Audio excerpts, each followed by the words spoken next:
My favourite Warwickshire memory so far has to be winning the championship last year, that final day that so many of you I'm sure can remember. It's winning the championship last year. It's when we won the Champo. It's to be my debut back in 2019 against Somerset at Edgbaston. My first wicket again at Lords. Probably signing the professional contract.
My first cricket memory is taking all 10 wickets in an innings.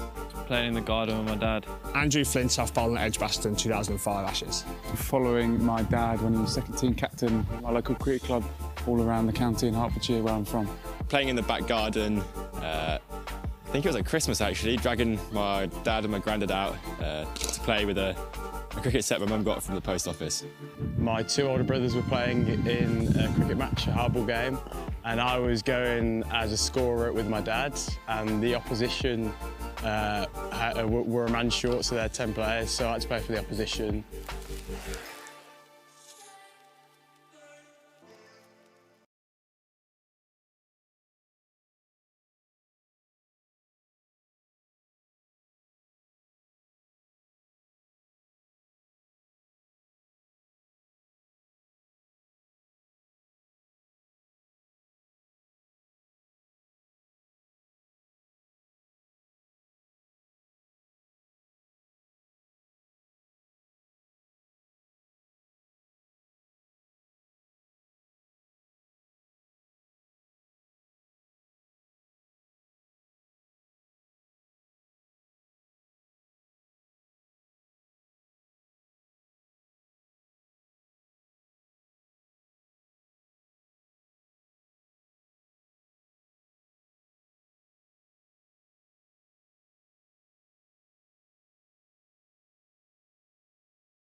comes Colleen up towards the crease. Quick action, whipped away, rode it nicely, and he'll get 4, Rob Yates. And there is the danger. If you give him opportunities, he does have the ability to cash in, and he played that very nicely. Yeah, once he gets going, he scores very quickly, and you suddenly look at the board and you think, gosh, has he got to that score? He does accelerate on well. But that's the problem with having the fielder on the fine leg on the edge of the fielding circle. Once it's gone past him, it does on this fast outfield run away. It's Colleen in and prodded back by Yates this time. And that's the over. 10 have gone, 33 for no loss. I think they'll be very well pleased with that, the Durham bowlers, the 2 young bowlers. Took the new ball. Gibson and Colleen, I thought, bowled really well, and now McLinden's come in. So, very satisfactory, I think. Just 33. It's a bit greyer than I thought it was going to be this morning. Just a few darker clouds over the top. But the other thing, which is a really good crowd in today, looking at the far end of the ground and at the Birmingham end, and there's a good number of folks there. I wonder whether this is a bit of a spin-off from all the cricket here recently. They've come to the Commonwealth Games, come to the 100, and think, right, well, we'll come along again. So let's hope that's right, that it's going to bring some more folks in to watch cricket at the weekends. And I noticed this morning that quite a few families were in as well, rather than just, you know, sort of the individuals. County games tends to be a lot of ones, you know. Yeah. But today, a lot of families, which is really good. It's always interesting to me where people sit when they come in as well, because as you mentioned, it's very much the Wyatt stand, kind of to the right of the bowler's arm as they're coming from the Birmingham end. I was always an Eric Hollies man. Or a Raglan stand man. Well, I remember that used to be the Raybank. Is McLinden in and bowls, and Sibley is across his stumps and just digging it out and playing it up into the onside. I can remember when I first came to the cricket, that was an open stand, wooden benches which were not in the greatest condition, and it's a drop back down to the river. So it was really was very open, and a chap used to come round on the hour selling scorecards. Those days are long gone. This is driven by Sibley and up to mid-on, but not cleanly fielded by Drizzell there, and they get a single. Yeah, Yates was a bit slow off the mark there. Sibley was already through. He was running to the non-strikers end, the man most in danger. So you remember the old Eric Hollies with real imposing steps up the back as a young boy. Yeah. Well, of course, it wasn't the Eric Hollies. That was rechristened the Hollies in about 2003 or 4 when it was rebuilt again. This one is beating Yates outside the off stump. He just has a little dab at it as it goes past. A good delivery from McLinden, just getting a little bit of extra bounce and a little away movement and beating Yates. 34 for no wicket it remains. Yeah, say, as a young boy, Sunday league cricket, 40 over matches with my dad's binoculars, trying to watch Alan Donald steam in. Yeah. There's McLinden coming in. This gets Yates up on his toes, and he guides it and controls it down off the open face of the bat down to third man. There is a fielder down there who I will look, it's Colleen down there, and Mitchell Colleen, but he wasn't able to get round. He hadn't got much ground to make, but the ball absolutely raced down, and I think the bounce as well, as it got to him, it bounced over his outstretched hand. So Yates picks up another boundary, and Warwickshire move on to 38 without loss here in the 11th over. And again, bowls, and this time Yates up on his toes and just pushing it back into the offside, and there's no run. Those were very popular, weren't they, the Sunday cricket? Yeah. The 40 over game. Very happy memories of the old big umbrella, kind of clambering over it, during the break-in innings and using it as a makeshift wicket with a wind ball. McAlinden need to finish off his second over as Yates drives out to backward point, deep backward point, and just ambles the single, so he'll retain the strike.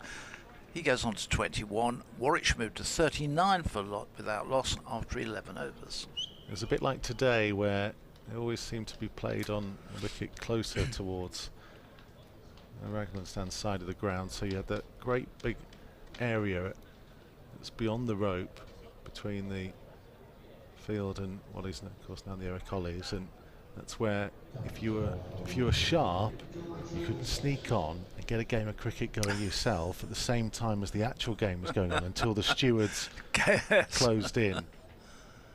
Yeah. You get a good couple of deliveries in before somebody managed to make their way round and say, "Oh, you boys, get off." Actually, if you wanted a game of cricket today on the outfield, on the bit between the Hollies stand and the boundary rope, I think there's a fair bit of space there to play on. And you wouldn't be hurting anybody. Not going to interfere with anybody. There's very few in the Hollies stand today, so because it's so far away. And quite often there's a gentleman who sits right at the back of the Hollies stand, irrespective of what it is. It tends to be more county games than one-day games. But he sits in the very back row, doesn't matter where the wicket is, and he watches the cricket. Well, we've had a bit of a change. We're going to have a bit of spin. And Yates slaps it away. George Dressel is on. Came round the wicket and they've picked up 2. Fielder out on the boundary and with a cover round.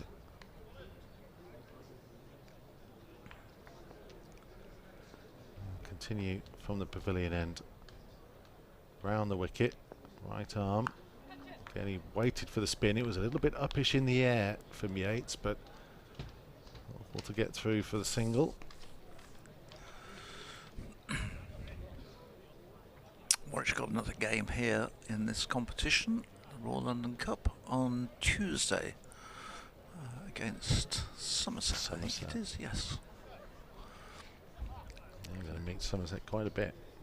Yes, got an important county championship game against them to come here at Edgbaston in early September, and away at Gloucester, and then the final game I think is here against Hampshire. Giselle coming over the wicket to Sibley, who got out to the pitch of the delivery and just whipped it away to the square leg boundary just for a single. Hopefully by then somebody will have told us what's going to happen next season, so they'll know whether there is relegation, if there isn't relegation, and if there is, what it means. It's all still up in the air. Round the wicket again for Yates and slapped away. He's been very busy. Fielder out on that Eric Ollies boundary. Again, just a single, but they're now starting to get the scoreboard moving, Warwickshire. Yep.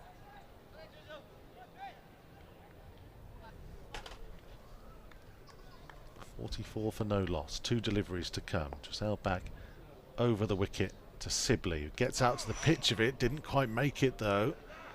And I think it might have hit him in a delicate area. To stop it going through to the stumps. Yes, he's all right. There's not a lot of pace on that one, so he's just a quick rub and he's okay. Well, all of the over just prodded into the offside, and Sibley walking gingerly, but it appears to be okay. 44 for no loss after 12. It's always funny when it's not you. Oh, absolutely. It's yeah. It's not so good when you're batting when it does happen. I have to say, it's one of the bits of cricket I don't miss. McAlinden is going to continue at the Birmingham end. He'll be bowling to Rob Yates. Rob Yates on 25 from 42 balls. He's hit 3 boundaries. And he's facing McAlinden in his 3rd over. In pulls, and it's pulled down to sort of a wide-ish long leg. They come back for a 2nd run down to fine leg.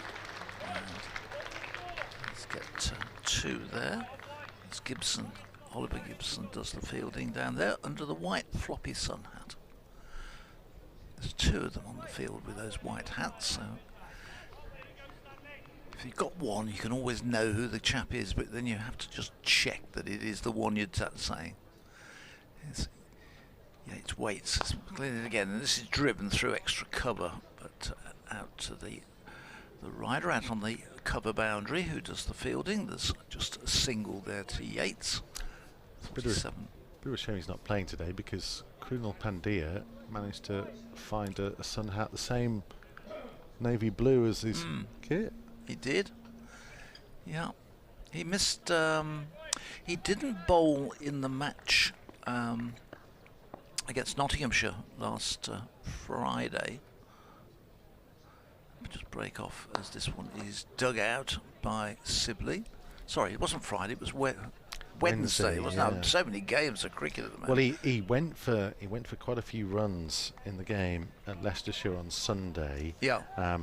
He did pick up a couple of wickets, but he went for 69 from his 10 overs, and two of the wickets were one of those where he was slogged to the boundary and the fielder managed to get round, which, I mean, still counts, but...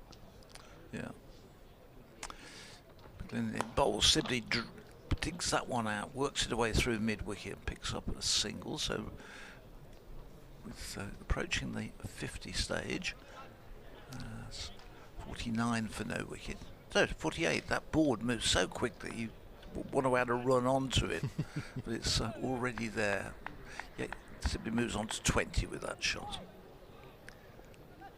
Yeah, so George Garrett got a bit of a tonking as well in that game, managed to pick up a couple late, including one with the very final delivery of the innings.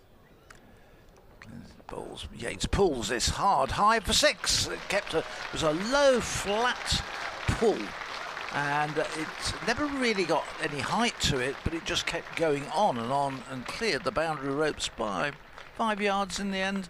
First 6 of the innings, it brings up the Warwickshire 50, the 50 partnership for the first wicket. It's come off 77 balls. With that, there's been 5 boundaries and 1 6. And a nice quickly into position and put it away, and just get the sense that Yates is just beginning to get going here. As McLinden into him, and Yates drives wide of backward point. It's going to be just a single. As Colleen comes running around and does the fielding, Yates will retain the strike. It's 55. That's I think Warwickshire's best over of the innings. 11 coming off that 13th over. Yes, by some margin, it's the best over they've had scoring wise. And it always helps when you put a 6 in there. It's always going to give you a chance of getting a double figure over. But a good, solid start for Warwickshire. Not spectacular, but solid, I think, is the best description. There was a beautiful sound off the bat as Robbie Yates hit that as well. There's been a lot of runs in this competition, hasn't there, by different sides this year. Warwickshire have been on the end of 1 or 2 of the quite sizable scores as well. They had plenty of drama as George Rizal comes round the wicket to Yates, rocked onto the back foot. Works it nicely into the offside, just a single. Yes, they had was it Sussex 4 runs, and then they had the game against Nottinghamshire last week. It really looked like Notts were really cruising that. They were 30 up on the over by over rate going into the final 7 or 8 overs. Rizal is in. Sibley using his feet, gets down the pitch, works it into the leg side, just a single. Fielded by Paul Coughlin. But Nottinghamshire managed to get themselves into trouble and then fell away, and Warwickshire succeeded in winning. But yes, there's been some interesting games. The tie, of course, yeah. Well, that was the other way round there, that Warwickshire were absolutely cruising that game against Surrey, and the last couple of wickets for Surrey. Rizal is round the wicket to Yates, gets forwards, planted that front foot.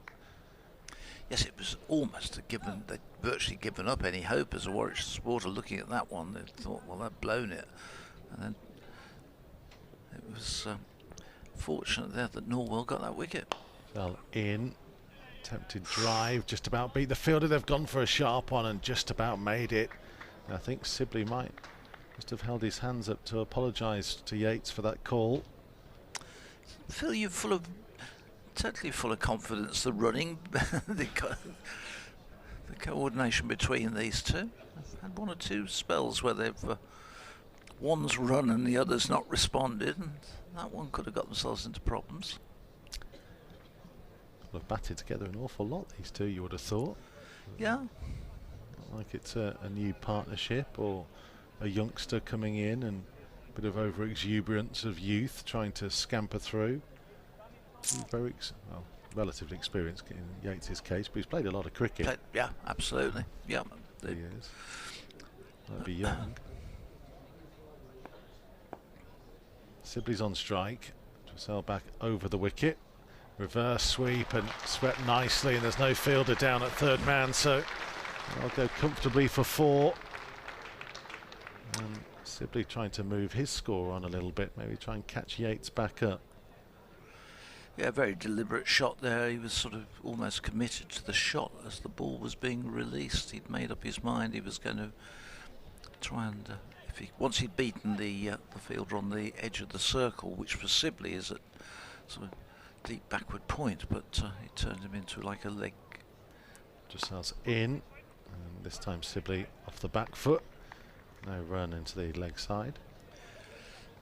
So a couple of good overs there for Warwickshire. The 62-7 coming from that 14th over, so they picked up 18 off the last 2 overs and just beginning to get foot on the gas a bit. People still coming into the ground at the far end. It always amazes me with the 100, which is very short, and people still coming in half an hour, 40 minutes after the game started. And you think, why would you, when it's so short and you've paid all that money, why would you not get there for the start of the game? Parking, I think, becomes a little bit of an issue for people around the ground. It's not that easy getting parked sometimes. Did you come to the Commonwealth Games here at all? No, I did go to a few other events. I didn't manage to catch any cricket. We're going to see a bowling change again at the Birmingham end. Linden is out of the attack. Liam Travaskis. Travaskis has come in, yeah. No, I kind of took the opportunity, Phil, to go and see a few other sports that wouldn't normally get to see. My 10-year-old insisted on going to the beach volleyball, and obviously I didn't argue with him. I gathered it was very good. It was great atmospheres down there. Here's Travaskis. It's left arm over the wicket, and his first ball is punched up by Sibley to long on for a single. That was Yates, wasn't Sibley at all, it was Yates. I was just watching Sibley there because he actually turned as if he wanted a 2 there. Yeah. He's just got it in his mind now that they need to start moving this on a bit. Run rate's up to 4.45. They can get a couple, keep a couple more going at the sort of rate they were going at those last 2. They'll start to get it moving up, won't they? Here's Sibley now, so this is round the wicket to the right-hander. He drives up to long off for a single. Last 5 overs have gone at 7 and over, so they have put their foot down a little bit. Yeah, the power play, they were just going at just a touch over 3, weren't they? And it was so speeded up since. Travaskis in to bowl to Yates, and Yates plays this one again. Not a particularly controlled-looking shot, but gets enough on it, digs it out, and sends it up to long on from 165 for no wickets. So 3 singles off the opening 3 deliveries from Travaskis. Sibley now waits a slip in place, so still got a little bit of attack. This beats Sibley outside the off stump. Sort of in the end, pushing at a ball, no real purpose at that because it was not pushed with any power, he was just dabbing at it, but moral victory for the bowler there as the ball goes through to the keeper in again, bowls simply this time gets a thick edge as it runs it away down to the third man boundary, the unprotected third man boundary. I have to say, it didn't look a shot in total control, but gets the effect he required. It picks up him up a boundary. He goes on with that shot to 30 now, and Warwickshire move on to 69 for no wicket. He faces the final ball of the over as Travaskis comes in, gives that plenty of air. It's driven up to mid-on. It simply thinks about the single, but Yates is going nowhere. It's the end of the over, an over which brought 7 runs, 69 after 15. Not a bad over from Travaskis. There was a little bit of turn on that one that Sibley missed. Quite a bit of turn actually, and I think he was hoping for a similar type of turn for the following delivery that Sibley was able just to follow and play it down towards third man. So hopefully a bit more scoring. It's one of those situations we talk about scoring these days, and obviously I don't need to tell you about this, Phil, you know far more than I, but you know, the way modern cricket is these days, that we kind of look at the scoreboard at this stage, and when I was a young man, I keep harking back to it, you'd have thought that was a very steady start and gone along very nicely. Going at 4.5 and over as Dressel comes in round the wicket to Yates, who just plays it forwards and into the offside, no run. Now it feels quite pedestrian. It does, yeah. I think one of the things which in the T20 this year was a problem, just taking on fast scoring. Do it after this ball. Dressel is in again, round the wicket to Yates, who puts it down the ground as off comes up, and it's just a single. I think keeping wickets in, having these wickets available and being able then to open up. Warwickshire started in the T20 like a rocket, but we're regularly 3 wickets down after the power play, which really sort of undermines the speed of the start. And however, the argument would be, well, how many times have we scored 200? Oh, it's Dressel bowled it. It's over the wicket, turning in again, and Sibley's not quite read the line and the turn from Dressel. This time again, just got his body in the way. It's a bit there for the spinner, isn't it? It's a good bit of turn this morning as Dressel comes in down the wicket, this time Sibley, and plays it nicely onto the leg side, gets through for a single to get off strike. Goes to 71 for no loss. Yates is on 40, Sibley on 31. We'll have an update for the listeners of BBC WM and BBC CWR shortly as Dressel comes round the wicket to Yates, who watched it off the bounce on the back foot, but bowler did well to field it himself, took the sting out of it and prevented a run. One more delivery to come.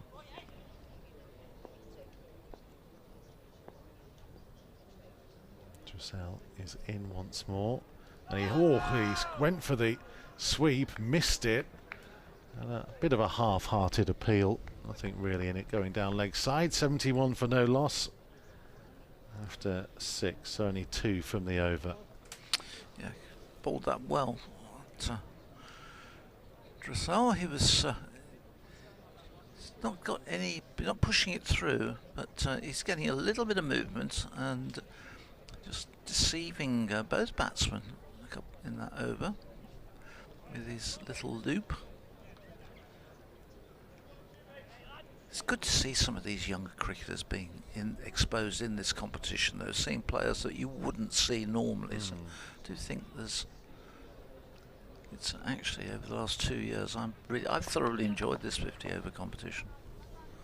Do you want to do this because you've got an update? Yeah, Travaskis will come in round the wicket, left-handed, and Sibley played it nicely straight down the ground, and it's through for a single.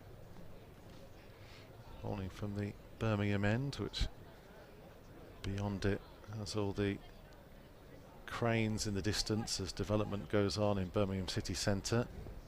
Travaskis over the wicket this time to Yates, who plays forwards defensively. I say we'll do a quick update for the listeners of BBC WM and BBC CWR in a couple of seconds as Travaskis gets set for the 3rd delivery of this over.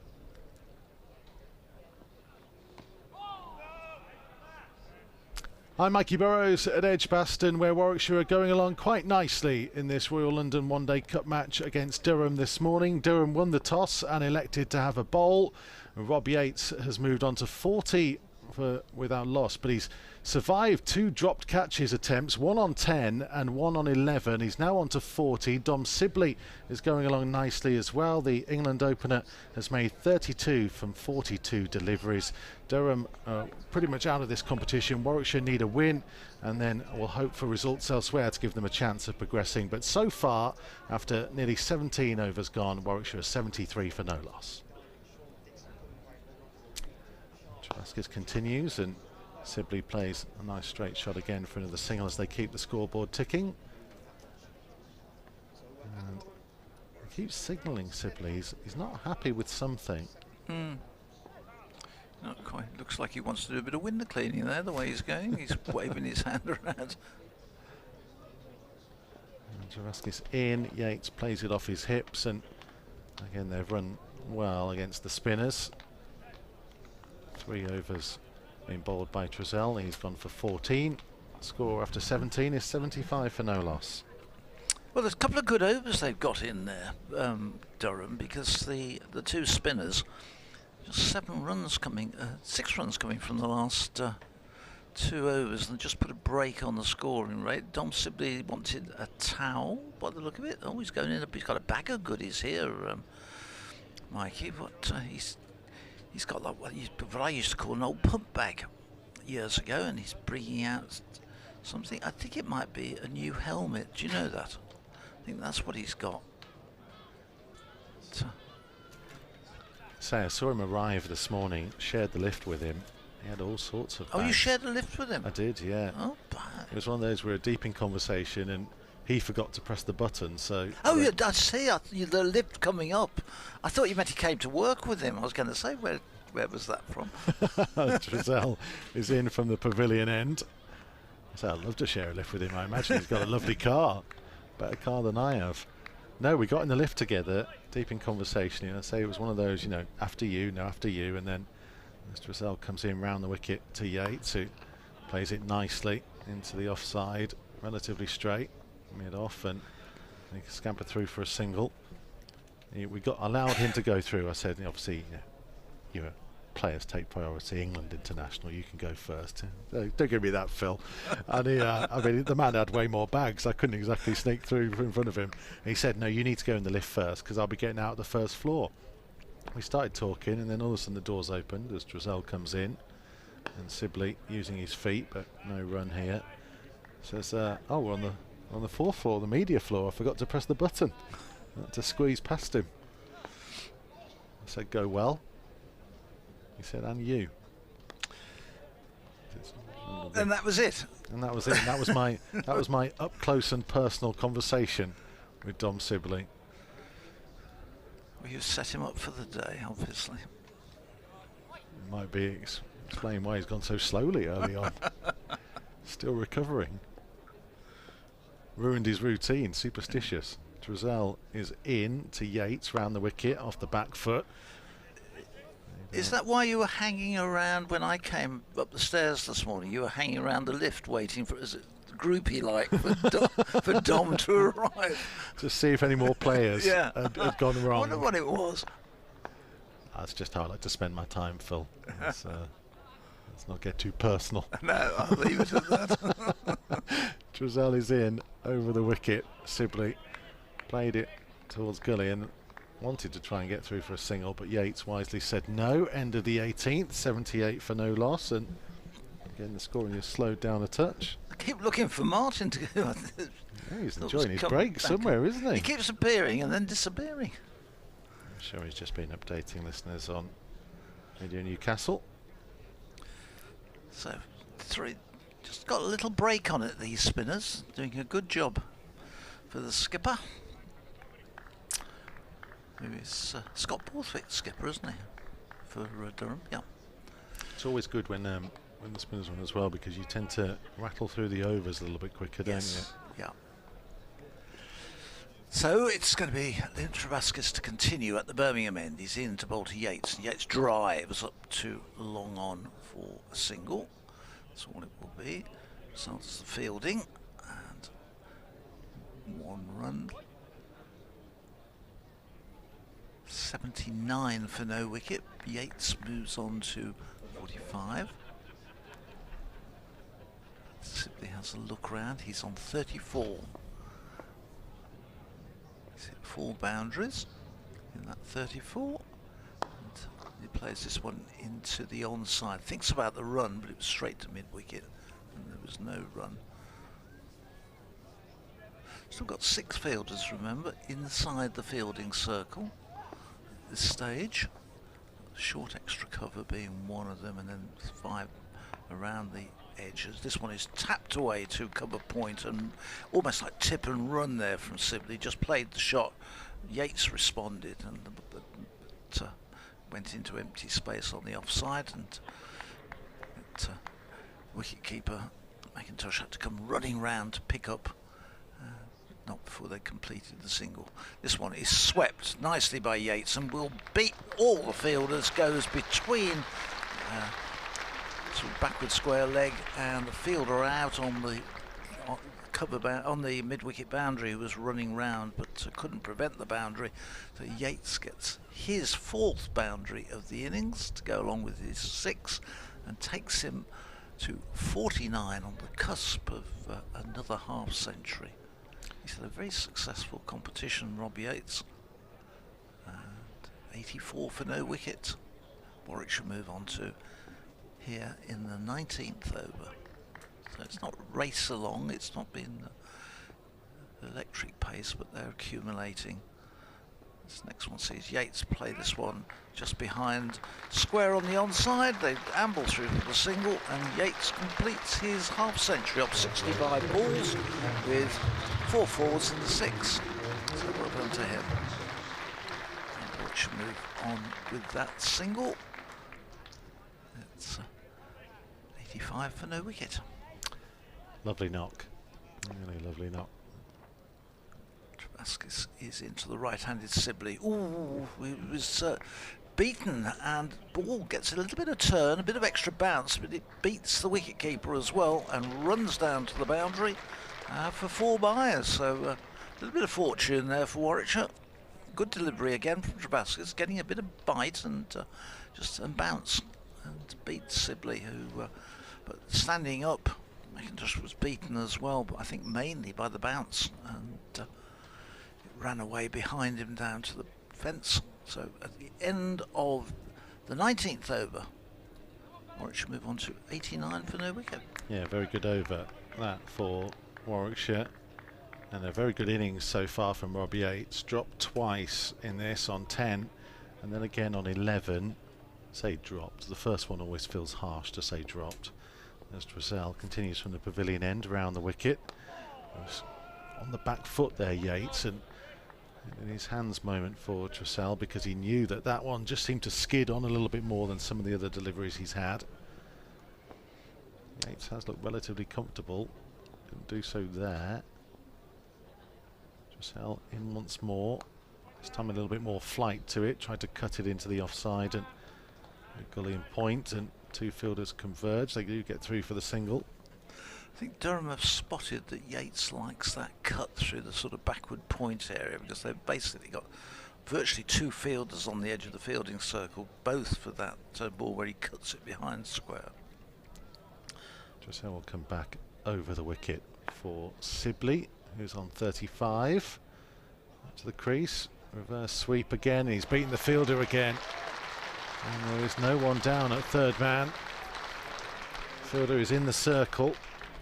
I think was Mitchell Colleen. And he scampered across but couldn't get there.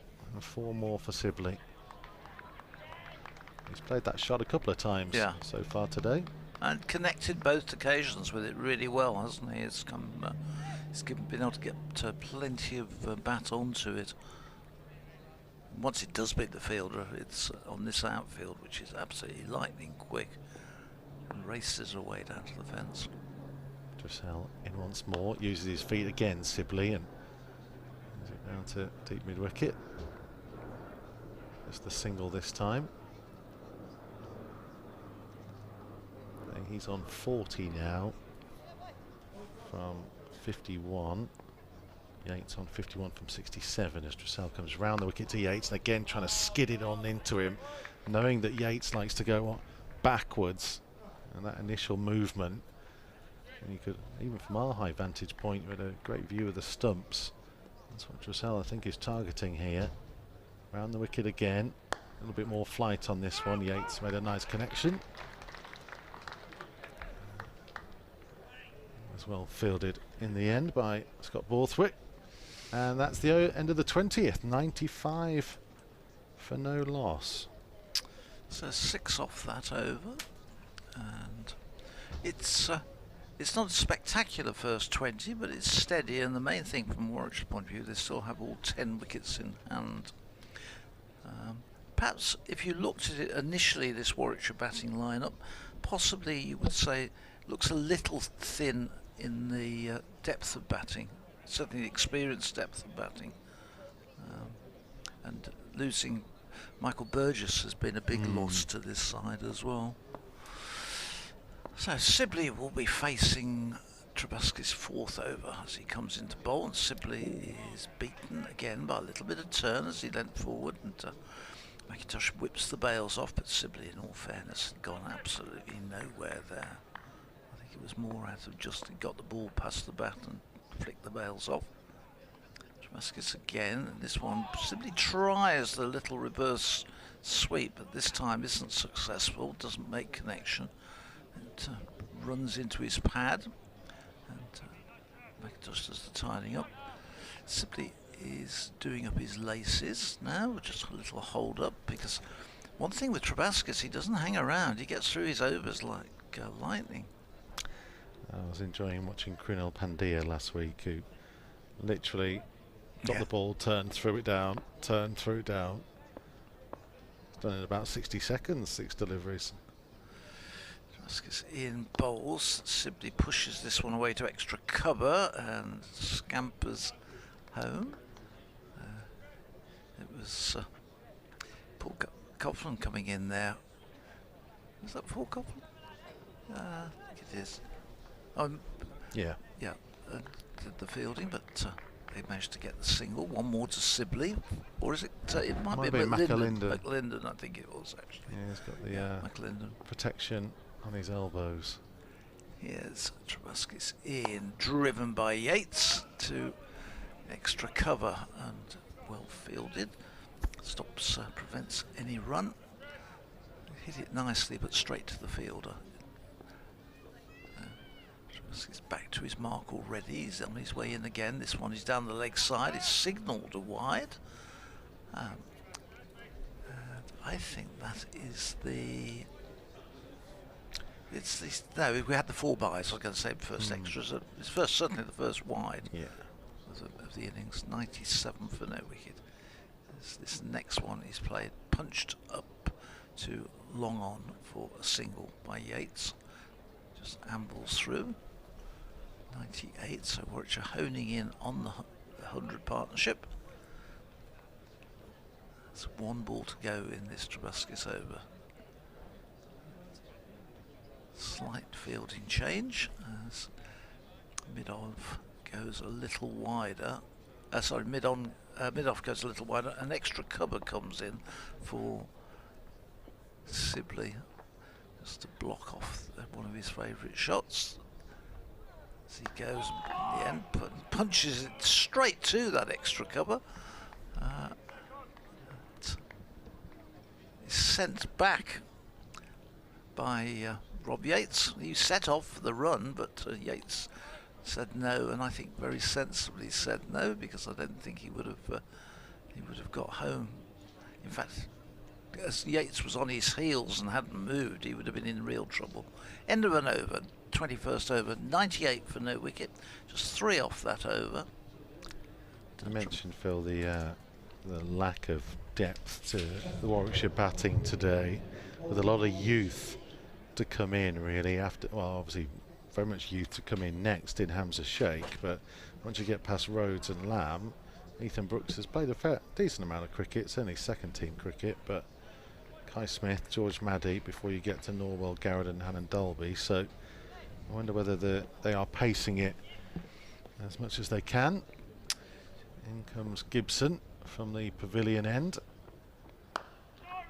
Turning and played by Yates is the offside, and Martin's going to come back in just a second. We'll just finish off this over, and then Martin will rejoin us. Waiting for the Bears to get to this 100 partnership. Yeah, I think your point's a good one. I think you've got to be wary of the fact that it really is, after about 5, it's quite inexperienced from 6 downwards, the Warwickshire batting. Obviously gives them a chance, but... Gibson up to the crease to Yates, who slaps it and gone. Brilliant fielding placement. This time, he hangs on to the catch. Sean Dixon went straight to him, went quickly to him though.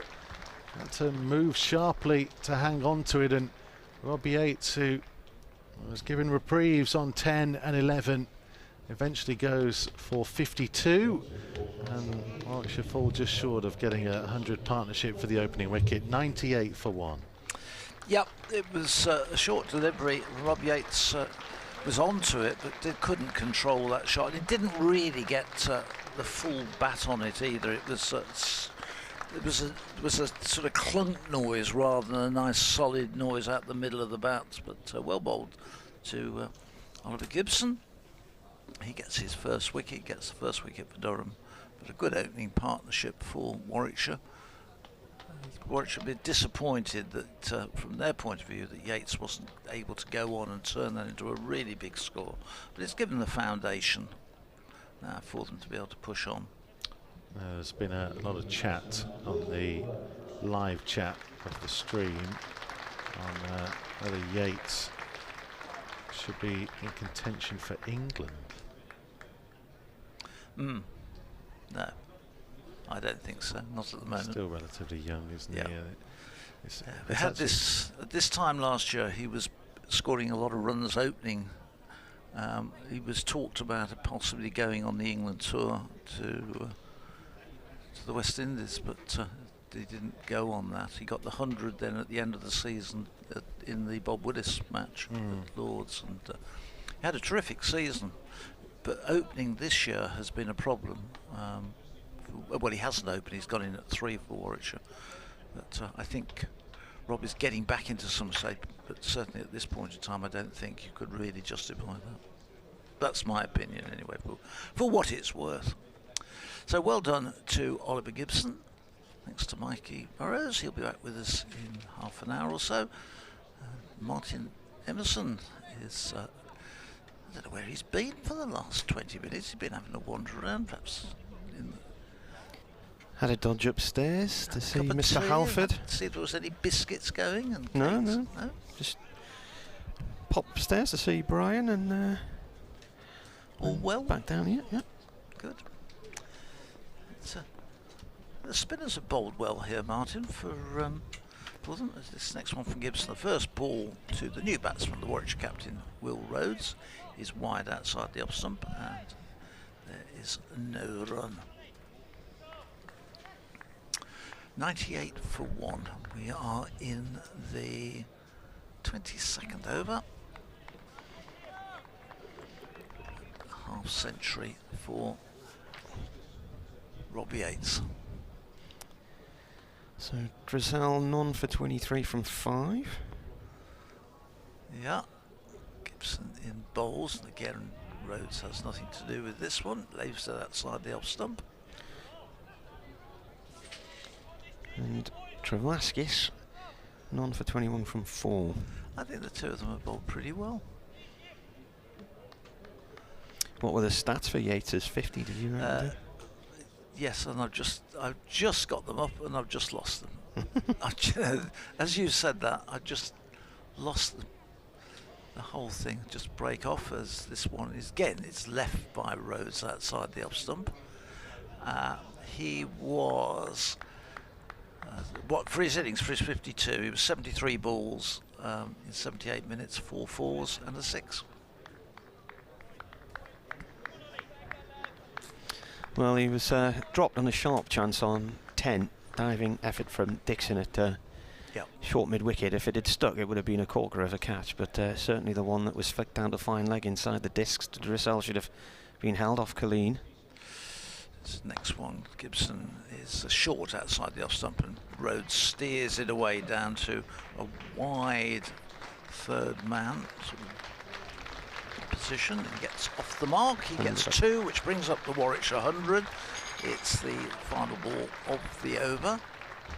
We've now had 22 overs, and Warwickshire are exactly 100 for 1. So that, within that, we've had 2 overs, double figures overs, the 19th and the 13th overs. Warwickshire scored 11 off the over, but apart from that, Durham, I think, have bowled pretty well in these first 20 overs or so. 100 for 1.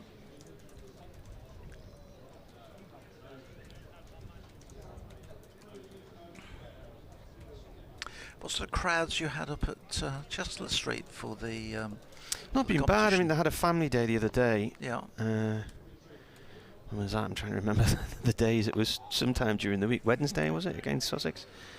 So they had a decent crowd in for that. The previous home game against Gloucestershire was the former players' reunion day. South North was busy. Travaskis bowling here. First ball, dot ball, comes in from the city end, left arm round. And Sibley forward to this one. Defends it, rolls on his leg side short, no run. Yes, the Warwickshire Cricketers Association day today here, so there should be quite a few of the older. Seen some old blazers next door on the balcony. Played out into the covers. What, those striped yellow and blue ones? Well, they're dark, aren't they? Dark. I think those are ones for the.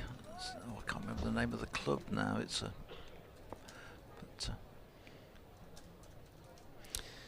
Travaskis in. Sibley using his feet to get to the pitch of this one. Plays it back to the bowler. Bit deck cherry, aren't they? Yeah. Well, like the deck chairs I've got at home, anyway. Comes in and bowls again. Defended on the length from Travaskis. Damien reckons this is going to be a big total today for the Bears. He says, I'm just about to drive to Godmanchester for some cricket in a cloudy sky. No Godmanchester well. My mate Mark lived there for a few years. Ball played by Sibley up towards long off for 1 to the city end. Godmanchester now, you don't pass it on the road anymore because they've built a new motorway around there, so it's all bypassed all that higgledy-piggledy bit down past Huntingdon on the old A14. Where it is. Well, it's just north of Huntingdon. Oh, right. Godmanchester. Oh, right. It's on the River Great Ouse, I think. Oh, sorry, I do you know it? Did not know that. I know Huntingdon. The Huntingdon-Cambridge Road, which is normally a nightmare. Well, that's now not used anymore. They've built this new 3-lane motorway round the back of there, so you go straight down the motorway. You haven't been down for a bit. Yeah, I was taken by surprise when I was driving to Colchester last year, and I thought, where am I? Where's Huntingdon gone? Yeah, and past the racecourse. Yeah, you could see. I think you can still see a bit of the racecourse from the distance. We'll turn right at the racecourse, just before the racecourse. 101 for 1 here, start of the 24th over. Gibson, to start his 6th over from the pavilion end, is in short and pulled away viciously by Rhodes, and down to the boundary, backwards square leg boundary for 4, and down in front of the Thwaite scoreboard, 105 for 1. The first boundary. Sorry, the first boundary for Sibley. His 5th boundary, that would be 1, 2, 3, 4, 5, 6th boundary. So he goes to 46. Sorry, I'm getting that wrong. I was looking at the wrong figures there. 6th boundary. Hit that one beautifully. In comes Gibson to him again. And this is down the leg side. Will be signalled a wide. Indeed, it is being signalled a wide. So it's another one onto the total. 106 for 1. Had the delights of Stoke City yesterday afternoon. First time I'd seen Sunderland win at that ground. They've started very well, Sunderland. Done all right, haven't they, really? My word. And 6 for 1. That's Gibson in again to Sibley on 46. He's in and bowls and again beats Sibley outside the off stump. And, comprehensively beats him. He was looking to run it away into the offside, and in the end it was through to the keeper. Simply just looks back and then rehearses the shot. So well bowled from Gibson. Paul's emailed. He says, "Hi Marty, home from leading morning worship at Kirby Wisk Church in North Yorkshire, watching you on YouTube. Blimey, Warwickshire are racking up quick runs." Well, not that quick. 4.5 and over. Gibson in, bowls, is turned by Sibley through square. They're going to come back for a second. Ball comes flying in at the non-striker's end, but Rhodes is home comfortably. So 2 more to Sibley. He's on to 48. You and Mike, you were talking about it a little bit earlier on, saying it was 4.5 was fairly average, isn't it? Yeah, it is. I think that was about the rate that Durham went at against Sussex the other day, actually, about 4.5. In general terms, if that's all you achieve over your 50 overs, then you would imagine you wouldn't win. Yeah, I think the par these days tends to be around about 5.75 to 6 and over is what they're looking for. At least Gibson in. This is run away behind square on the onside off the pads for 1 leg by. So 109 for 1. Warwickshire virtually had 400 to chase against Middlesex at Radlett on Friday. Nearly 8 and over. It's a small ground, though. It is a small ground, but it's still a big score. Yeah. You know, when you come out to bat for well, it is, isn't the it, best Barry? part of 400, it's a sizable task, isn't it? Gibson again comes in, 5th ball of this 6th over. He's in to Rhodes, who runs it away, opens the pace, just runs it down to 3rd man, gets a single. Gloucestershire made 367, I think it was, against Durham at the Riverside a week or so ago. And even then you were thinking, it's a record score on the ground, but is it good enough? And Durham got close. They eventually scored 361 for 8. So for both teams, it was well, certainly it was the highest one-day score on the ground for both sides. This is short, dug in, and Sibley helps it on its way down to fine leg for a single. What I meant to say there was Gloucestershire's total of 367 for 8 was the highest score in a one-day game on the ground, and then Durham made 361 for 8, so they only lost by 6 runs, and so 2 record scores on the ground in the same day. Well, missed an over here somewhere. 24 overs gone, and 111 for 1. 49, that single took Sibley too. So that must be the record aggregate, obviously, for the on the ground as well. Yeah. Got to be A record aggregate for any game involving Durham in one-day cricket, 728 runs, I think it was. It's a good day's 700 odd runs, isn't it, in a day? It's not a bad day's work. Going to see some more spin from Durham now, because Scott Borthwick is bringing himself on.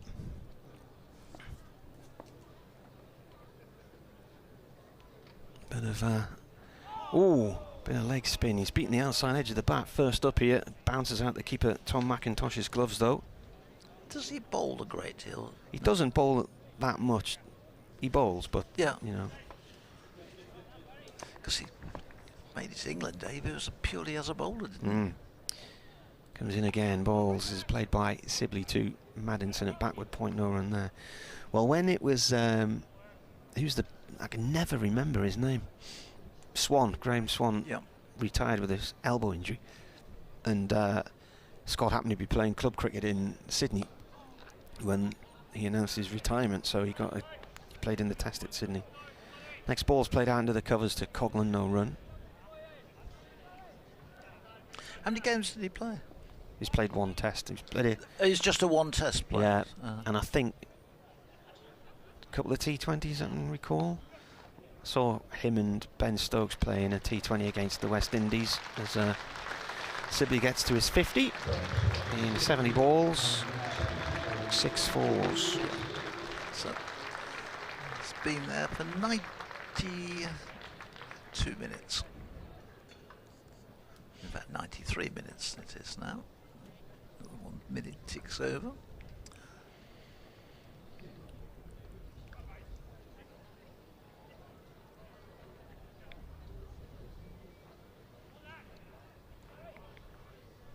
$112 for 1. So how many Durham players are tied up with 100 this year? There's only Ben Rain.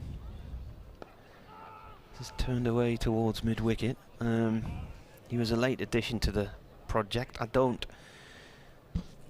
think he might be playing in Leeds, and I've not been following it. Bryden Carter's got a foot injury and is out. I saw him, he had a plastic boot on the other day when I saw him. Little flick down towards fine leg, no run. And obviously Stokes is with England, but you don't see him that much at Durham anyway. And Potts is with England and Lees is with England. So I think Potts is the surprise, the way he's come on over the winter and propelled himself into the England test side this year. He was the one that Durham weren't really planning for. I think they expected him to be with Durham for this season, and Carse was the one I think that they probably thought would be away, but Carse got injured with England in the winter and had to have a knee operation, and that ended up seeing Potts replace him. He did play for, I can't remember now, so many players have played for England recently. Yeah. Carse did play for England. Yeah, he's played one days. Yeah, one day. He was on that trip to the Netherlands. Yeah. Gibson starting a new over from the pavilion end. He's in and bowls, simply looks for the pull, gets a bit of glove I think onto it, and it runs away to the square leg for a single. He goes to 51, 113. I always think it's ironic you've got Wood, Stokes, Carse. Well, Wood hasn't played this year because he's had two elbow operations. But I mean, it's Durham bowlers, and yet the one who gets all the wickets and everything, Chris Rushworth, has never got a chance. Well, he thought he was going to be called up in 2015. That was the year he got 100 wickets in all formats, and then the call didn't come. They gave a call up to Mark Footed instead, and then he never played. This one is driven by Rhodes down to a wideish mid-off, and Borthwick does the fielding. There is just the one run. Yeah, I keep seeing all the different names come up. I think he won't do it now, but I just always felt he got a little bit hard done by, because he, according to them, didn't have the pace which was needed for international cricket. It would be nice to have seen him get a chance. Gibson in and bowls, and this is turned by Sibley behind square. He looks for a second, but it's not really there as the ball is returned back to McIntosh, who then does a very poor juggling act behind the stumps. And, he won't get that job, and eventually it's all tidied up. 115 for 1. So Warwickshire progressing, but they're not progressing with any huge pace here. And in the 25th over, 26th over in actual fact, another one slipped by. Again, Gibson. This is defended by Rhodes. Gibson fields off his own bowling. There's no run. 115 for 1.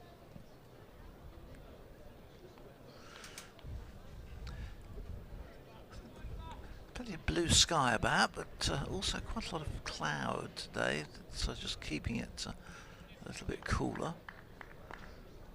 As Gibson turns, comes running in.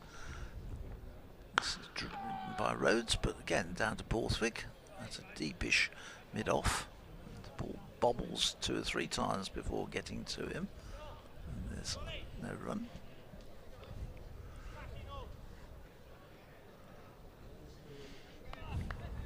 So do you do the commentary on Sunderland during the winter, or do you do the football commentary? No, I did years ago. I did it for 5 years. Right. But I'm generally in the office in the news team during the winter these days. Right.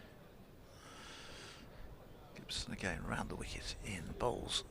Rhodes just takes this rising ball and just almost sort of steers it down to third man for 1. That's all it will be. The final ball. He retains the strike. end of the 26th over, and Warwickshire are 116 for 1, so they're certainly not getting away here, Martin. The break definitely been put on by this combination of spin, and I think Gibson's bowled pretty well. Yeah, I hadn't actually looked at the football fixtures at all because I'm in cricket mode, and it just dawned on me, I think it was on Wednesday, that Sunderland were playing in Stoke and I was down here anyway. And via my father I managed to get a couple of tickets off one of the players' families, so I sat with them yesterday. 116 for 1.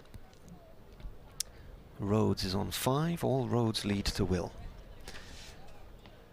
As he turns this one off the legs, down towards backward square leg for 1. So he's 27 years old now, Will Rhodes. Is he captain in the side then? Yes, he captained the side to the championship last year. Born in Nottingham, but grew up in Hull and then spent the early part of his career with Yorkshire. And then loan at Essex, and then has been with Warwickshire for 4 years. He's cut down into the covers for 1 run. Something making a lovely noise, but I don't know what. I don't know. Felt like I was in a spa there for a minute. Ball played back up the field, this time by Rhodes for 1 run up to Travaskis at long on. And yeah, they're not going in a rapid rate of knots, are they? They're really not. We've only had 10 boundaries in the innings. In the first 26 overs, 10 boundaries and 1 6. So it's... Borthwick bowls, ball driven downfield to mid-on to Dressel, who hits the stumps as Sibley heads to the far end. He's on 54 now, 120 for 1 Warwickshire, put in by Durham earlier. Essex 106 for 5 after 25 overs of their 50 against Hampshire in Southampton. Middlesex 100 for 2 at Radlett against Gloucestershire. I presume Eskenazi's got past the 4 runs he needed. He's out. How many did he get? I don't know. There's a quick single here. I'm just having a look. He's not on the scorecard at the minute. Sam Robson's batting. Eskenazi. Oh, he's out for 3. Oh. So he's 1 behind. So Clark still holds the... Yeah, he's 1 behind Graham Clark's record of 646 runs in the competition last year. Interesting. Has he got 1 game to go? Quick single. Yeah, I think they will, won't they? That's the end of the over. 122 for 1. So, well, looking at that there was a run of ball in that over.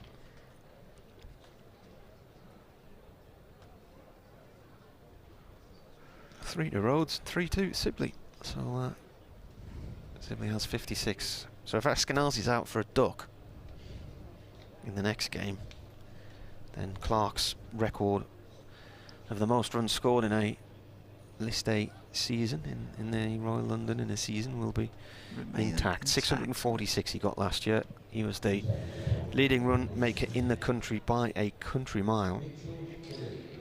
And Alex Lees, I think, was 2nd. Mitchell Colleen coming back into the attack. So Oliver Gibson got that wicket in his first over of his 2nd spell, but he's out the attack. We've had 27 overs, 122, so just the 1 wicket. Rhodes is on 8, Sibley is on 55. And I've lost my school program for some reason. I'm not sure what happened there. Anyway, this is the one I told you about. Yeah, we'll break off as Colleen comes in, bowls, and Sibley pushes this one down to mid-on for 1, and they scamper through for the single. Is that a substitute on there at mid-on? Or is that my eyesight? Dixon's at mid-wicket, Borthwick's down there, and that's Bushnell on as a sub. Yeah. isn't my eyesight, thank goodness for that. 123 for 1. It's Rhodes waits, no slip now. Drives, but straight to mid-wicket. There's no run. 123 for 1.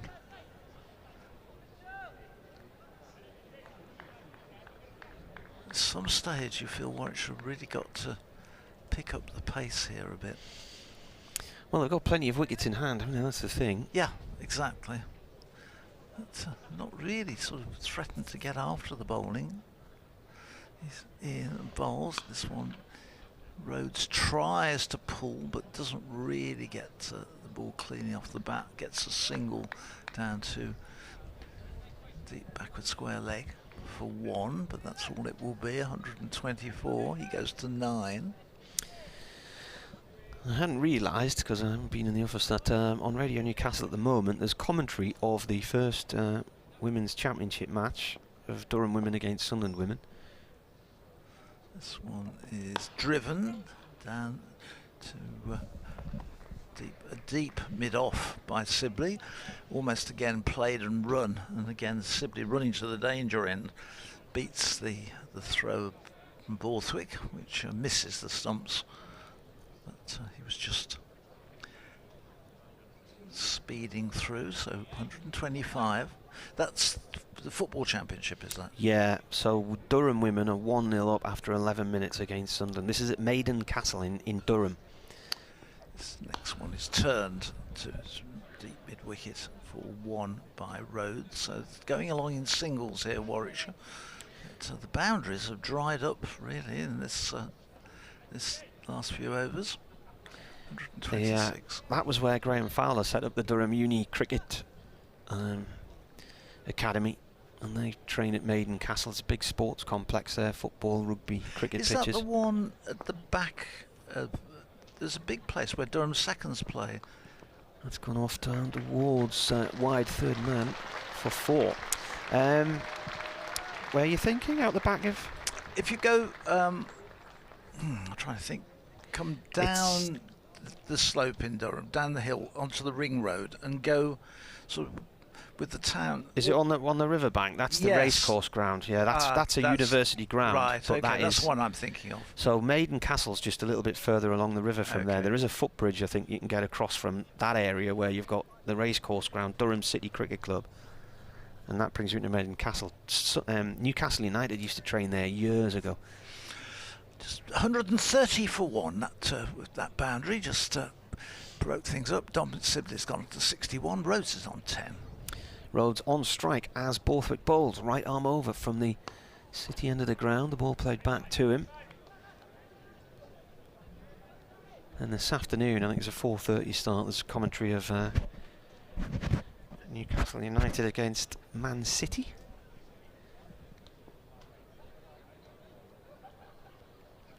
Borthwick in again. Ball played back down into the ground and bobbles down towards the bowler and bounces off his chest. No run. There's a few bob kicking around in that game, isn't there? Newcastle against Man City. Yeah. Gosh. Imagine the director's car park. Yeah. So, wouldn't want to pick the drinks bill up there. Well, there won't be one. Oh no, of course there won't. Borthwick balls. Well, soft drinks. Gone down towards fine leg for 1 here from Rhodes. He moves on to 11. 131 for 1. I've got a fair few in that game in my fantasy football team, so I don't know whether I want a high-scoring game or what.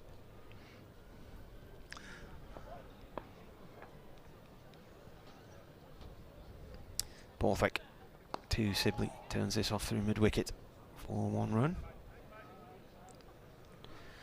So Sibley's highest score this year was, wasn't that in the last game? At Radlett, 89.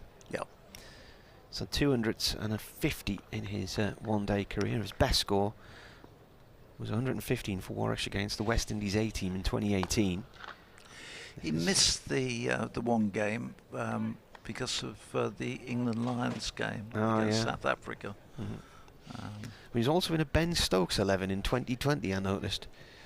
Well, that's a healthy supply of, well, it's not healthy at all. It's not healthy. It's a big supply of biscuits. These are obviously for you. Yes. I've had my quota today. Yeah. If I have those, I shall be on a sugar high for the rest of the week. Sibley plays this one from Borthwick at the end of the over, out towards deep square leg to Graham Clark for 1 run. So that was a quick over, 134 for 1. What have we had? 29 overs, just 4 off that over. So I've forgotten the name of that program you gave me as well. NV Play. Thank you very much indeed. It's a scorecard program. That's it. Thank you very much. Gosh, it's once the program disappears off your computer screen, it's these days. New over starts. Sibley comes forward and from Killeen runs it away down to third man for a single. And there is 1 run. I gather Durham did appeal the 2-point deduction, but they haven't heard anything. But it matters not really. I was going to say, does it doesn't absolutely look as though it's going to make a lot of difference, No. does it? Well, it wouldn't, would it? Even if they got the 2 points back, it still wouldn't make any difference. They'd only have 2 points. Killeen in to bowl to Rhodes, who works this away through the onside. He'll get a single. They'll just go through for 136 for 1. So Warwickshire accumulating, but they're a long way short of where they think they need to be. They're going to have to really be, if they coming into that point where you say double it after 30, would still only take them to about 270. And I don't think that's enough these days. So they're going to have to really get going. Killeen in and bowls. This is driven by Sibley, but straight to short extra cover. No run. 136 for 1. Rhodes is on 13, Sibley's on 64.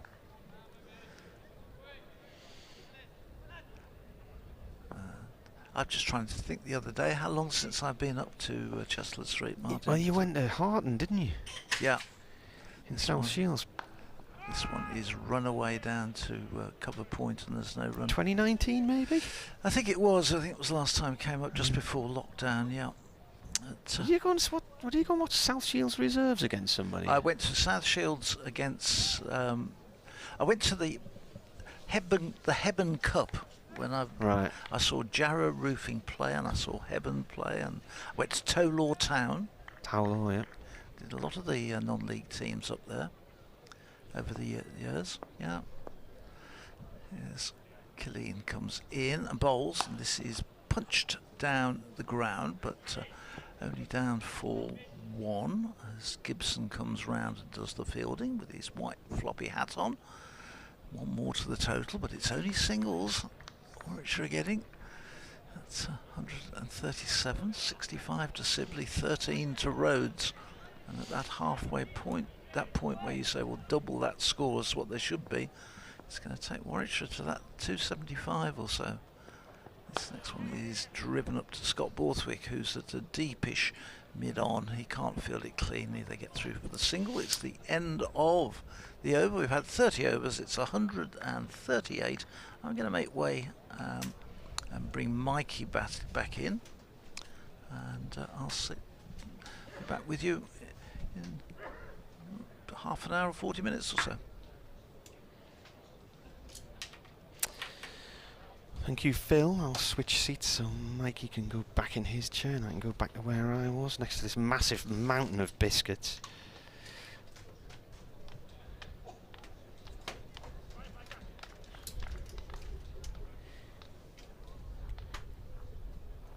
Borthwick to continue from the city end. So this is his 4th over, none for 11 so far, 138 for 1. He comes in and a reverse sweep, and that's dispatched nicely to the boundary by Rhodes. Met it on the bounce, and away it went. Effectively past third man on the discs, who he turned into fine leg on the discs.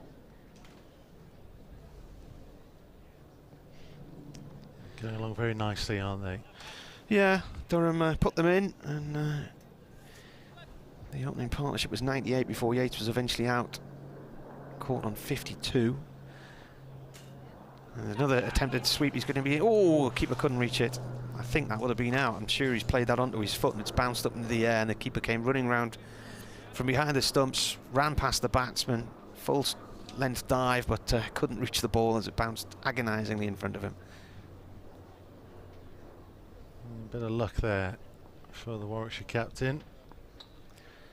Rhodes on 18 as Borthwick bowls. Plays this past square leg for 1. Madison Fields from in front of the Hollies stand. Just chatting to a few people up in the press room upstairs about Rhodes coming in. He's due to be in at 4, at 3, whether they just feel like use the senior batsman they've got to build as big a total as possible. Borthwick in, and Sibley comes down the track to him there and then cuts the ball off towards the point boundary.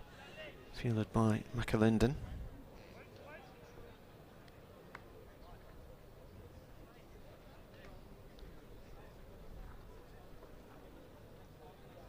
Try and take some of the pressure off some of the younger players.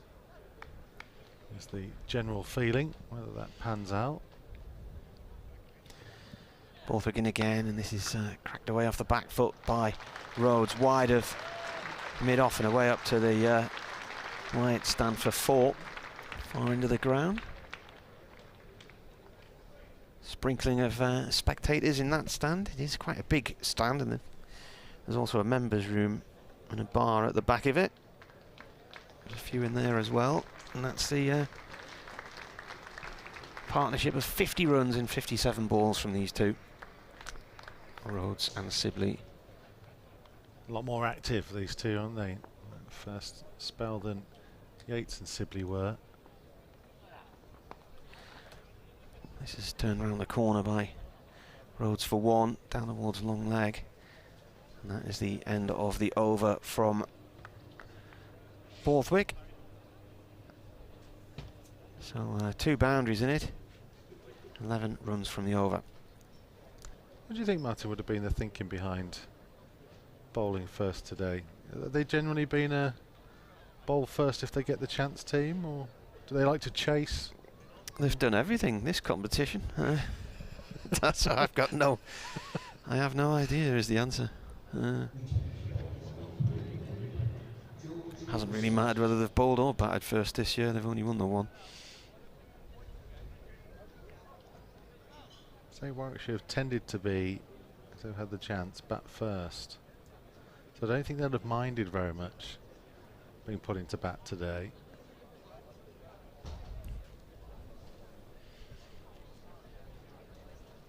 There's Giselle.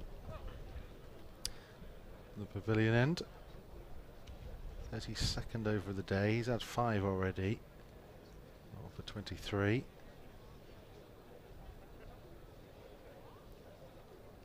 Just that familiar mumble and murmuring of a crowd inside a cricket ground. As Rhodes gets himself set. In comes Giselle. Lays forwards into the offside. Through for an easy single. Brings up the 150. Nice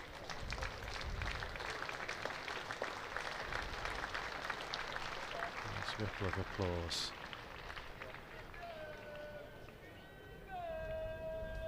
And the chants of "You Bears" ring out around Edgbaston.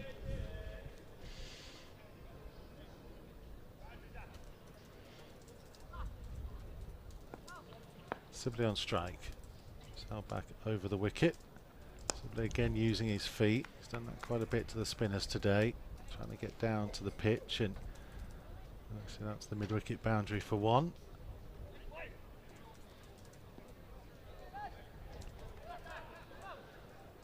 Still McAlinden that's been operating out there.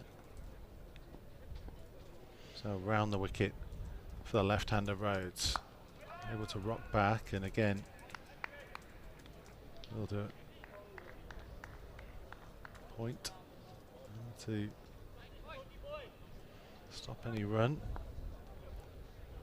So round the wicket to the stumps, a little bit more turn on that, and he again tried to chop it away late. In the fixture actually, Yates tried to play him in a similar way, off the back foot, allowed the ball to come to him. Whereas Sibley against the spinners has been very much get out to the pitch of it, play forwards. And run again as Rhodes off the back foot to slap it through the offside. Coughlin. Strassel is up. And that one skidded on a little bit more, well defended this time by Will Rhodes. End of the over, 151 for 1. It's coming up towards 1 o'clock. I'll have to go out and do an update for Radio Newcastle shortly on the balcony. I'm all at 6s and 7s. I was asked to do a half-time piece at 20 past 1 to half 1, and then I looked to see that the Newcastle match had started at half 4, and I thought, what's on?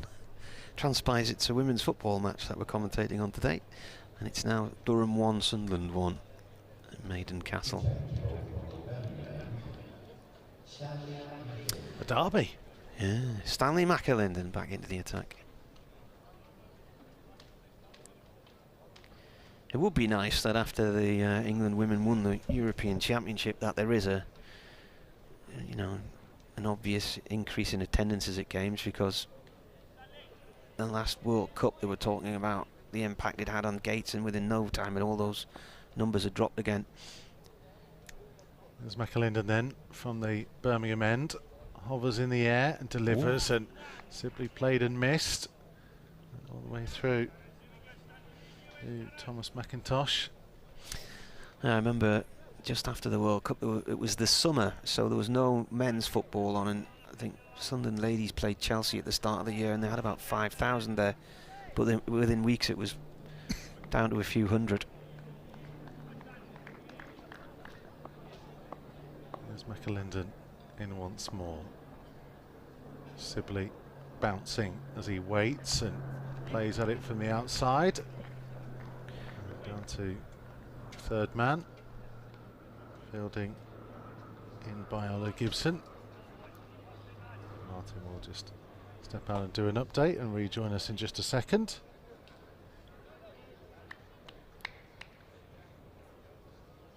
Two deliveries gone of the 40th over. 34th over, I should say. Can't quite make out the scoreboard from here. I knew we weren't that deep into the innings. Here comes McAlinden in and played off the back foot by Rhodes. No run. A few darker clouds heading this way. Unfortunately, hopefully no rain amongst them. Still feels relatively bright at the minute. Just had a good spell of blue sky above us, but unfortunately that is now being replaced. That does tend to come in from the north here. Comes in and played by Rhodes, straight back down the ground.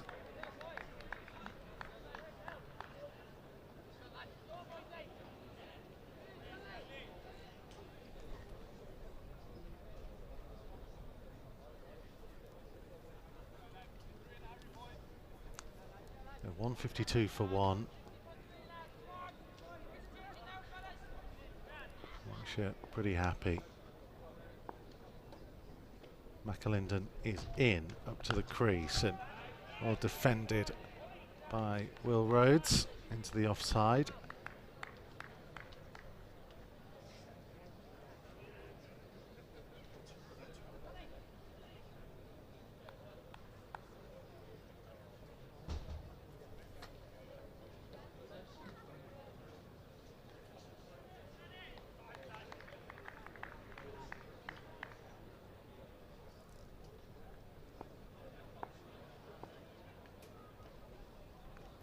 In comes McAlinden and flipped off his hips and fine by Rhodes, and it will come all the way for 4. Fine leg, never able to get round to it. Went very fine, almost needed a long stop behind the wicketkeeper to get back to that. And end of the 33rd over, 156 for 1. Warwickshire going along very nicely indeed.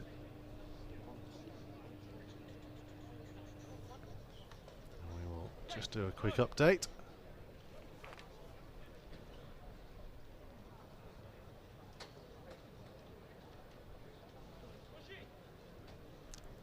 I'm Mikey Burrows at Edgbaston, where Warwickshire are going along very nicely in Royal London One Day Cup action against Durham. The away side won the toss and elected to have a bowl, but the Bears batted very nicely. 98 for the first wicket.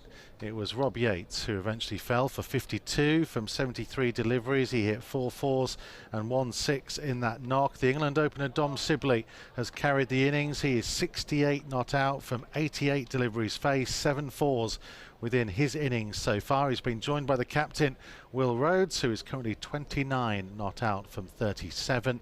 We have 17 overs remaining of this Bears innings. They are 156 for 1. So George Dressel will continue from the pavilion end, and Sibley again using his feet, getting down to the pitch of it and playing it to long on. Comes up, it was Liam Travaskis with the white sun hat on. Since then, now Don Sibley and Will Rhodes have got together. Sibley's moved on to 69 Rhodes. Dressel out to do it. Martin is out on the balcony. You can hear him on our effects microphone. Here is Dressel. Oh, it's slapped away, should be out, and he's gone. Will Rhodes out for 29. All he could do was pick out the fielder. Tempted to slap it down the ground, and he waves his bat in frustration. The Warwickshire captain.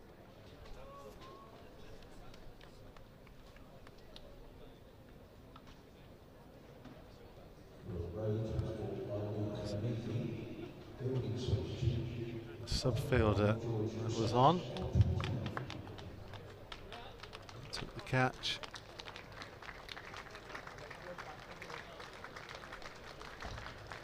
He's a frustrated man, Will Rhodes, as he walks off. He'll feel like he's missed out. Real opportunity to try and kick on.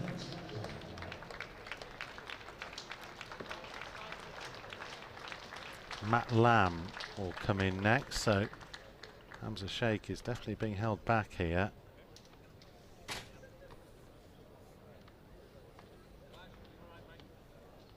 Just tried to crash it away. Get the full connection on it. Maybe Warwickshire feeling like they wanted to try and move things forwards. Rhodes goes for 29 from 38.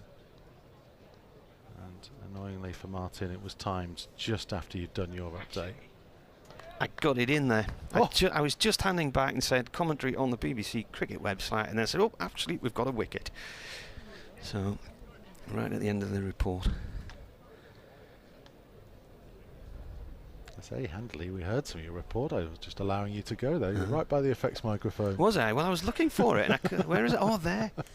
I'd moved because I thought my previous report was right next to your microphone, so I moved away to another, and I never spotted it. I was right there, wasn't I? It was better than my report. Was it? I'll tell you that. Who took the catch? It was a sub that was on. Oh, Bushnell. Number 24. You might be able to tell us better who that Oh, was. 24. Was it not 20? No, I think 24. Denisi? He's still on, not? Has he gone off? Let's see him go. I'll double check that for you. Luke Denisi is the number 24. There's Dressel in. And worked away by Lamb. Gets off the mark. Cutting it away through the offside. Yeah, I was trying to get the binoculars out. That's Denisi, that does look like it would be right. Dressel is in, midway through his 7th over. A little bit down leg side, they're appealing. And the umpire is unmoved.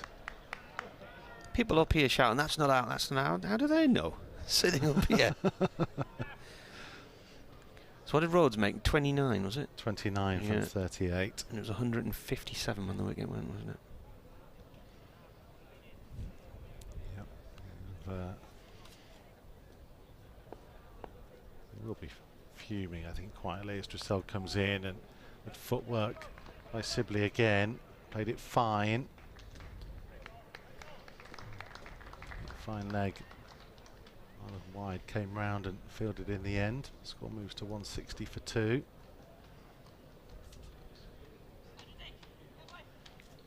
I mean, from a Warwickshire perspective, you can get to 34th over before you've lost your second wicket. Despite the score not moving on a huge amount, Dressel bowls, Sibley into the leg side, well fielded, but sharp fielding in the end from Coughlin. I was going to check with you actually, it's Coughlin, isn't it? Coughlin, yeah. Coughlin. Coglin. As in my apologies. Cogs of a wheel. Coggers. Both after 34. Warwickshire 160 for 2. He was at mid-off when he took the catch, wasn't he? Was it straight to him, wasn't it? Yeah. Yeah.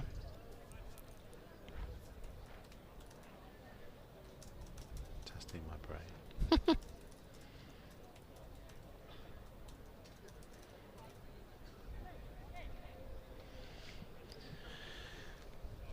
Stanley McAlinden from the city end, right arm over, bouncer.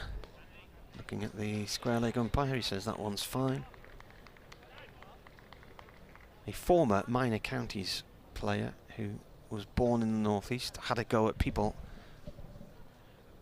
having a go at umpires, and tried to explain to me on Twitter last week that a no ball on height has nothing to do with the square leg umpire. It's called by the umpire behind the stumps, and I had to point out that, well, they do refer to each other because he's a second set of eyes. That's a shortish ball wide of off stump, played out towards the point boundary for 1. So although it's the umpire behind the stumps who makes the final decision or announces the decision, he does always refer to the square leg umpire for matters on height. It would just make sense, wouldn't it? Mm-hmm. Absolutely, it would make perfect common sense.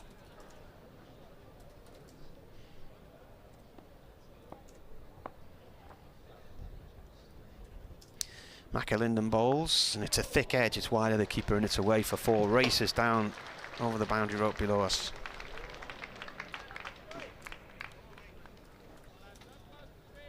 He has been wild at times, Dom Sibley. He's found the edge a couple of times, but with no slips, it's less risk than you would normally associate with that type of wild swing. So he practices it a couple more times in the middle. Matt Lamb, the new batsman at the non-striker's end. As this is drilled back past McAlinden, it was over pitch. That's gone straight as a dive for 4 to the other end of the ground this time.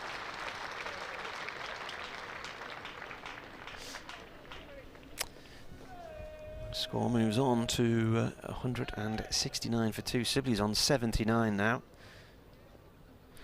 I see Matt Lamb's name written down. It always reminds me of Durham's game at Sedbergh School against Lancashire 3 years ago. I was staying in Ravenstonedale along the road. It was about 12 miles away in this little village. As McAlinden bowls, pitches it up, played off towards the covers, no run. And on my route into the ground each day, it was a 12-mile drive across the fells, past all the cows that were on the way to the farm for milking. And the first junction I used to come to, there was a pub on the junction corner called the Fat Lamb. And whenever I see Matt Lamb's name, I always think of that pub. Sounds similar, doesn't it? Not suggesting that Matt Lamb is fat by any stretch of the imagination, but it's just the way my weird brain works. McAlinden in, last ball of the over. This is his 5th, and that is played out through the covers for 2. Travascus with the throw back to the keeper's end. And Tom McIntosh loves smashing the stumps to bits. The ball bounced quite high into his hands and he still destroyed 2 of them. There's just no need, young Tom. End of the over, 171 for 2.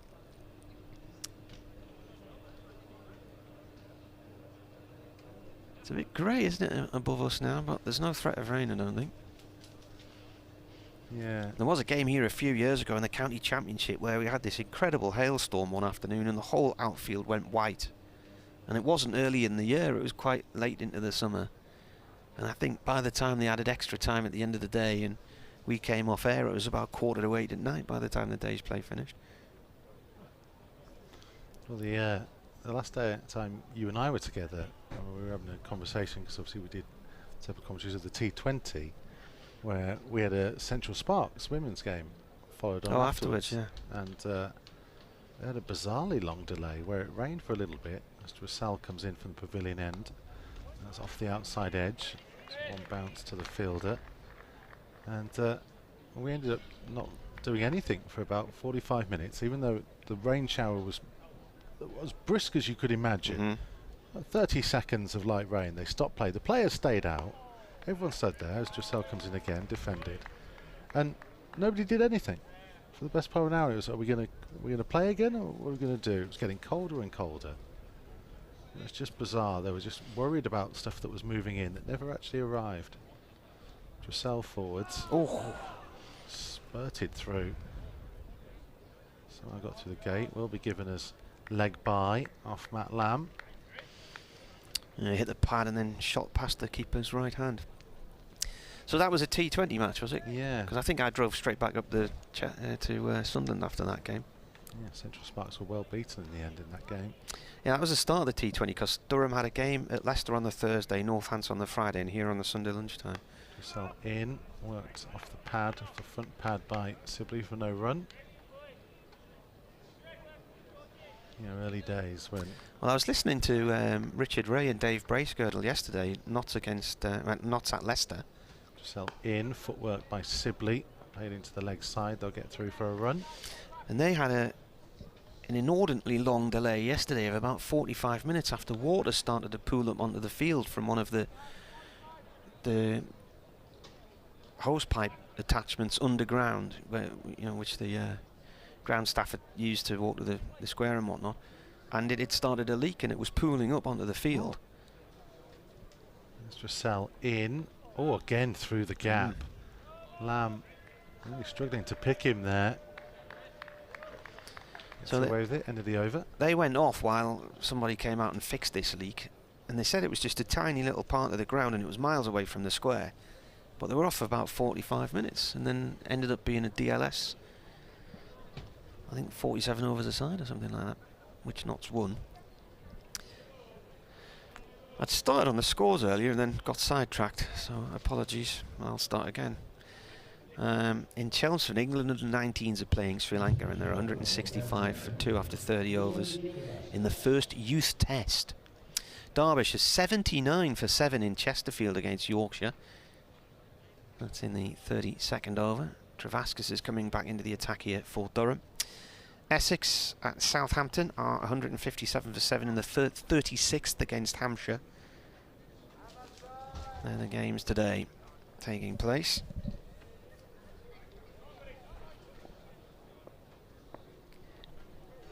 .173 for 2 then. 36 overs gone here. Travaskis left arm round, bowling to Sibley. Drops it short on the leg side and goes for a quick single. Just putting it between the halfway between the stumps and square leg.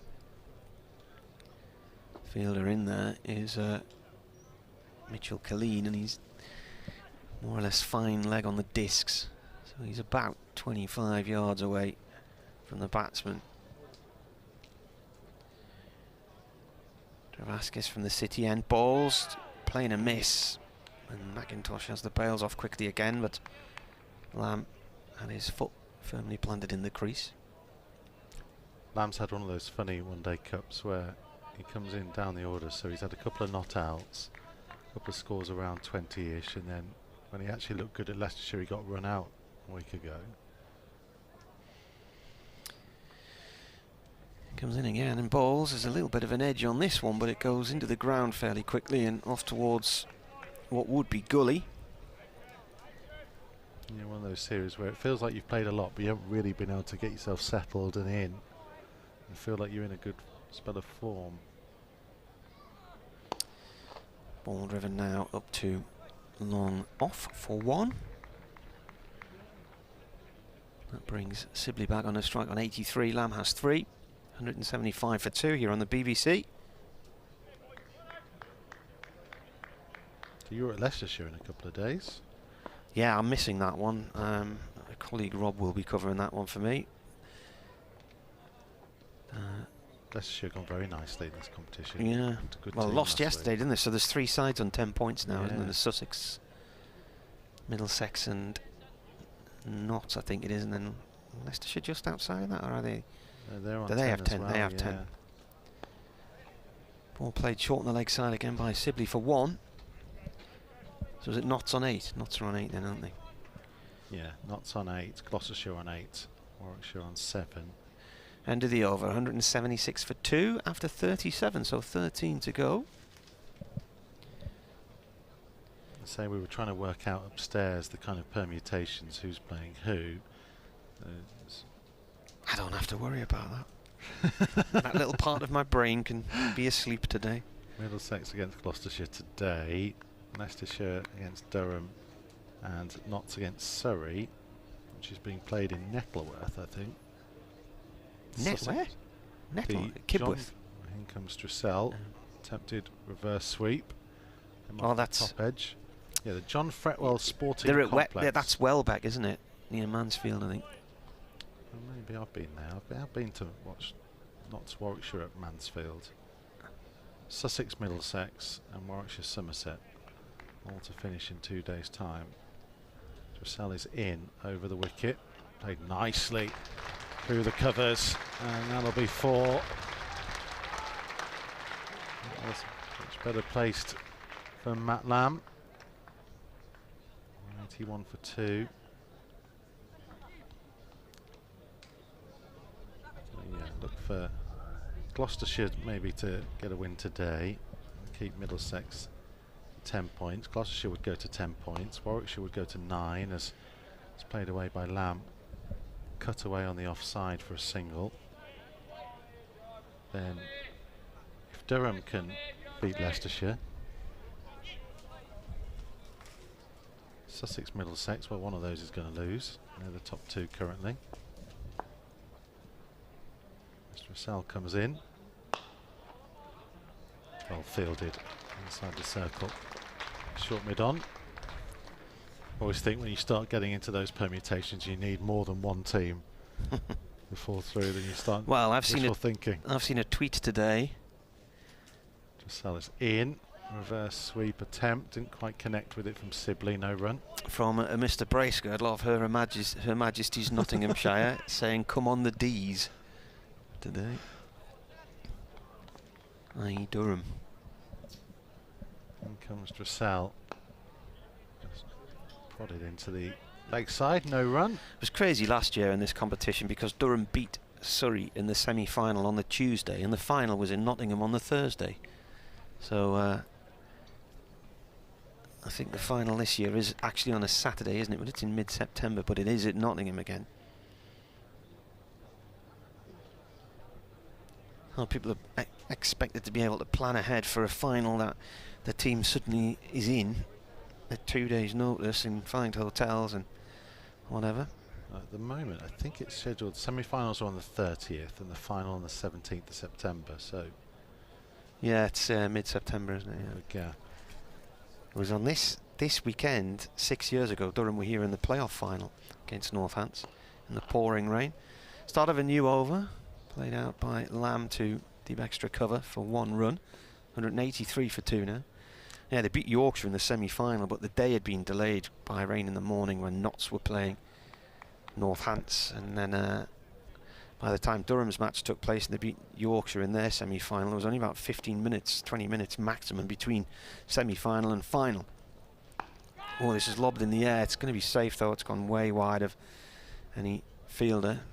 It's dropped well wide of long off. 2 runs to Sibley. Acres of space to aim at on that offside. They didn't even manage to hand a team sheet in for the final. All they were able to do, get off the field, grab their kit from the far end of the ground, bring it round here, and then the final started. And I think they had Northants something like 9 for 3, but then they recovered and won. It's played by Sibley up towards long off for 1. It wouldn't be English cricket without some slightly convoluted ways of doing things. Yeah. knockout stages of this competition being a clear example of how to unnecessarily complicate it. Oh, big hit out through deep mid-wicket, and it's gone down the tunnel for 6 off Lamb. How many 6s have we seen? I remember one other one. Is that it? Have we had 2? Or?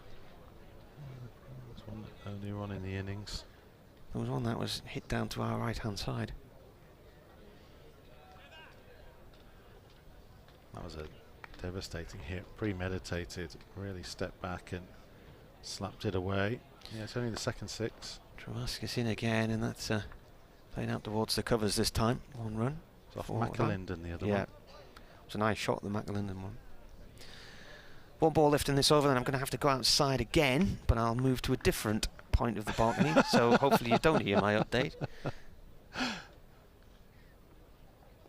This is played into the covers by Sibley for 1 run. It takes him on to 88, 194 for 2 from 39 overs, 11 to go here on the BBC. I looked all over that veranda out there for your microphone and could not find it, and ended up standing right next to it. Well, you can't, it's no slight to not be able to find it, because the massive wires that are out on that balcony now. It's like a scene from Indiana Jones with all the snakes on the floors. You've got to try and evade your way through.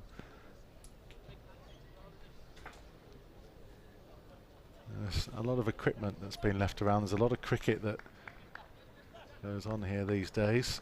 I say all the advertising hoardings and the sponsorship logos all around for the 100 competition going on.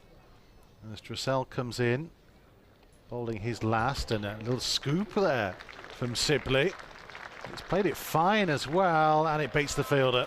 He gets 4. Well, we've seen all sorts from Sibley as he moves into the 90s. That was something very different from what we've been used to from the opener. Played it very nicely as well. Got down early, got good height on it to lift it over McIntosh, and away it went. Shot to be proud of, Phil. Very nice shot, wasn't it? Yeah, he's batted well. Nicely paced this innings. I just took the words out of my mouth. Dressel, just as we start giving him praise, he wildly sweeps, misses, and will get through for a bye. I think they're going to have to put the foot down a bit, though, in these last 10 overs. They really could do with another 100 runs here, I think. In comes again Dressel, and played the back foot to the leg side by Lamb. No run, he's on 16. Sibley's on to 92 from 110. Comes Dressel once more over the wicket. Stride forwards by Lamb. They'll get a single this time. Have to be sharp. He manages to get through. Decent bit of fielding. Brings up 200. Well, it's rather nice that at the end of 40 overs, exactly after 40 overs, nearly virtually after the 40 overs, they've got the 200. It works out the scoring rate. It's not too difficult to work out the runs per over, is it? There's Dressel in up to the stumps. A bit more speed on that. Played it a bit flatter. Sibley worked it away. Hobbling a touch. See him, I think, taking a tablet earlier on. Has been very fidgety today. Constantly taking his gloves on and off.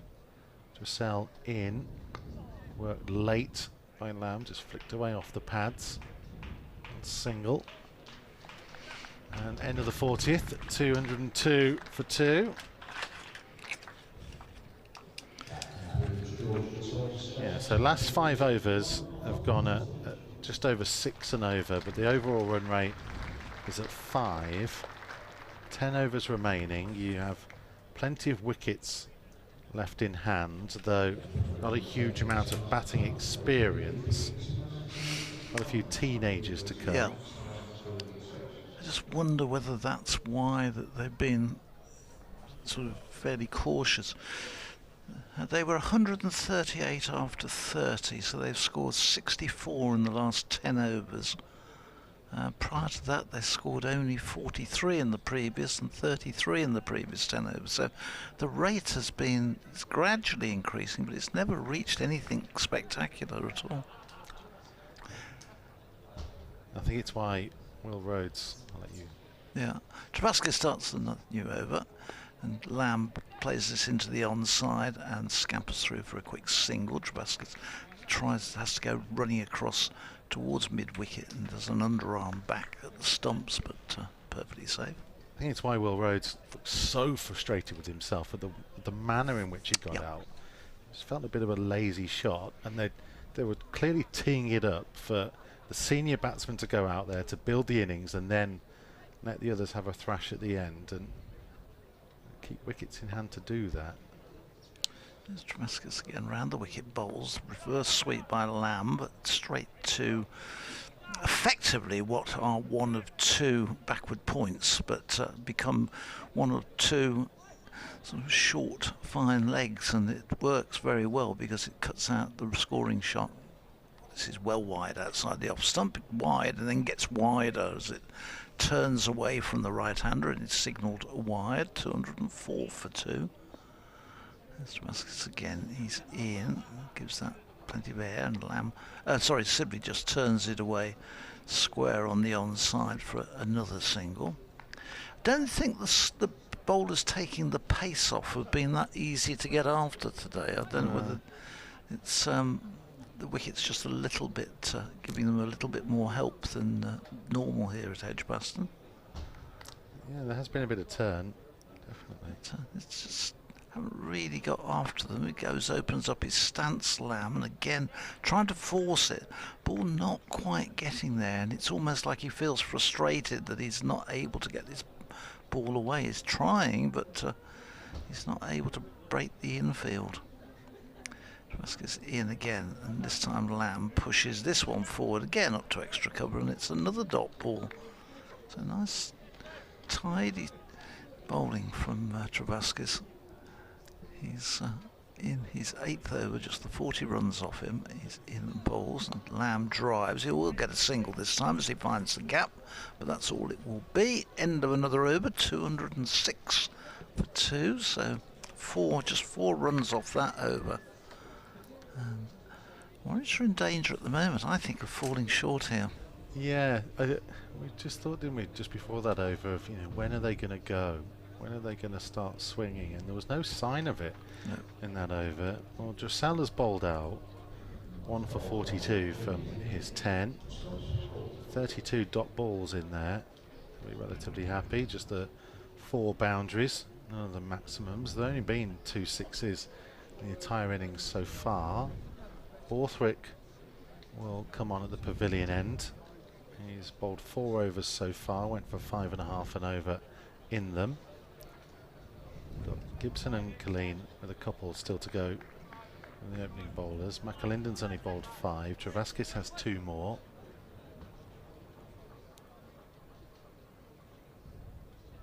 Interesting stage. Are we going to be in for some fireworks? Here comes Borthwick. In, step back, played it late, big gap. Played out wide on the offside. Best of throws in that. Certainly get the impression Lamb is looking particularly to force it, but he's not finding it particularly easy with that ball coming onto him, and he's getting increasingly frustrated, which is not going to help the situation. This one, Borthwick in, and keeper lost his glove in trying to get there. Got a little bit of turn again there, Borthwick, which is away from the right-hander. In comes Borthwick once more, and he's gone big this time, and that's going to go for 6. Lovely strike. High. Here's the cover boundary. And it's a century for Dom Sibley. What a way to bring it up. 100 from 115 deliveries. 152 minutes he's been out there. Helmet comes off, acknowledges the crowd on all sides of Edgbaston. It's been a lovely knock from Dom Sibley. And another century in the One Day Cup. Yeah, well done, Don Sibley. Borthwick in this time. He just plays it off the pad into the leg side for another run. And Don Sibley with a point to prove that he's not just a red ball player, because when he came to Warwickshire from Surrey, he was seen as a definite white ball player, and not just as a batsman, he was bowling as well when he came, but seemed to have just dropped out completely from the white ball side. I suppose playing for England as well made his availability a bit less. And it's Borthwick, and that's hooked away by Lamb. There's a fielder deep wicket, and there's the throw in. So 2:15 for 2. One more delivery to come of the 42nd. Comes Borthwick again. They wanted to go for the run. Lamb's in trouble. A direct hit would have gone, and there was no one backing up by the stumps. Stopped in the end by Travaskis, but a long way from it. So a bit of a let off for Lamb. Yeah. And even with the 6, they still didn't get a double figure over there. Just 9 off that over in the end, and 6 of them coming with a 1 hit from Sibley. So, well, you can tell how Sibley has advanced slightly. His first 50 came from 70 deliveries. His second from 45. For Sibley, that's probably quite quick. yeah. But yeah, the point you make is I remember him talking after his century against Gloucestershire, where obviously the conversation was directed towards his return to Surrey. And as I said to Martin right at the top of this innings, that he wants to use this competition as a reminder to those at Surrey. Yep. Whether he can get into the white ball team at Surrey is another question, given the strength certainly in T20. The return to Surrey, do you see that as being a way that he feels he'll get back into the England red ball team through the Surrey door? Well, I don't know.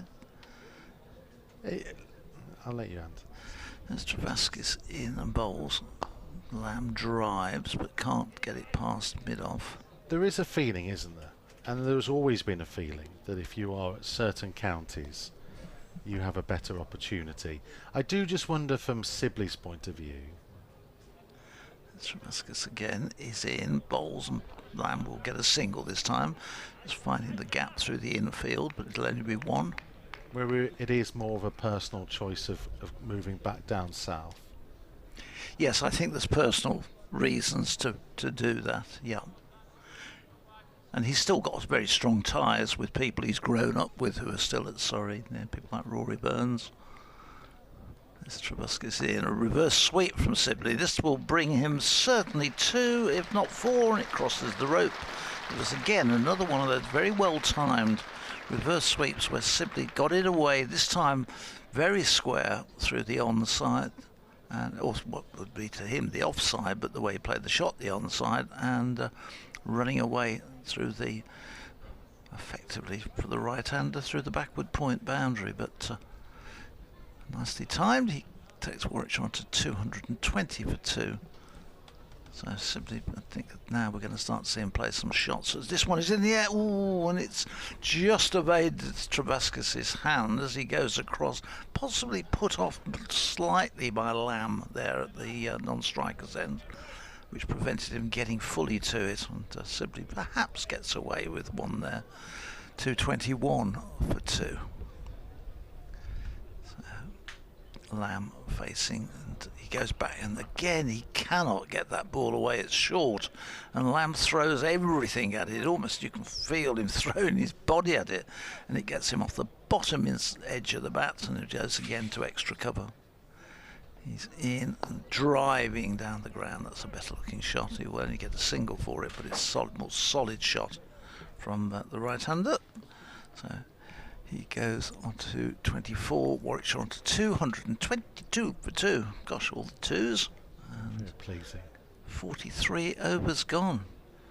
Yeah, on Tom Sibley, he's clearly very highly thought of here.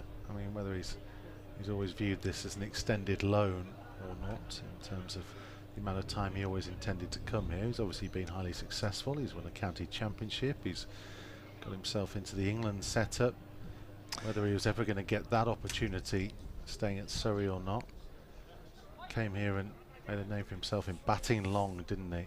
Yeah, well, he was a sort of number 3-4 batsman, wasn't he? Or even lower than when he came here. And Warwickshire turned him into an opener along with Will Rhodes, and that was really where the success came. And he had that phenomenal season before he got his international debut. Borthwick in and chopped away, cut away on the offside for a single to bring Sibley onto strike.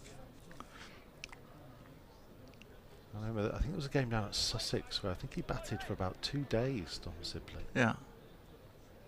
Just before he got into the England setup, and it was at the time when everyone was saying he has to be the next cab off the rank, he has to be the next one to have a go.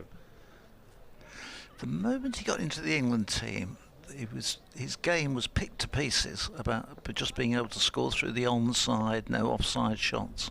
There's Borthwick in, attempted reverse and appeal. Well, it looked relatively straight. It wasn't a huge appeal. He missed the ball. I just wonder as well when that happens, and he won't be the first, and he won't be the last England cricketer to get in and then be picked. Borthwick is in, bit of attempted footwork and was looping in the air for a moment, but I was always asking a lot for Borthwick to get down the pitch to get to it. It must be difficult not to have your confidence undermined as a batsman when somebody is sort of picking up all the limitations on something, or as seen from the commentary box or the press box.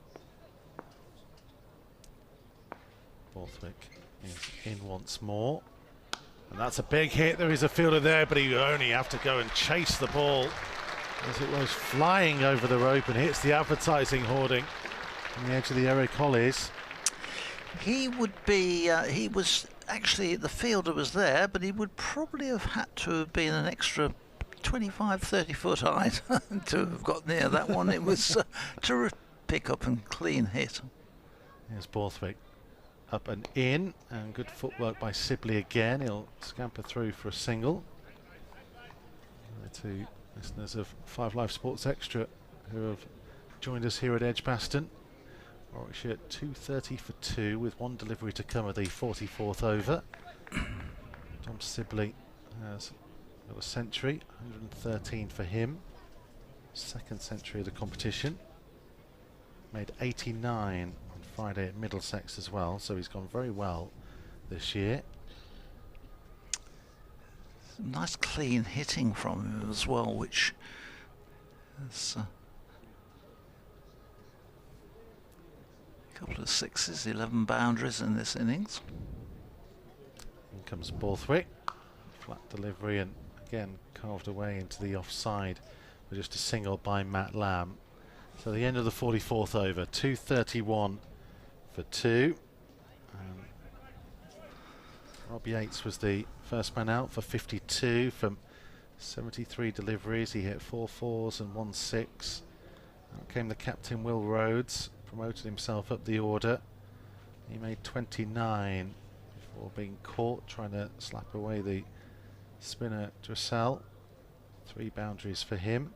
Matthew Lamb again promoted up the order to try and support Dom Sibley. Warwickshire using their senior batsman at the top of the order here.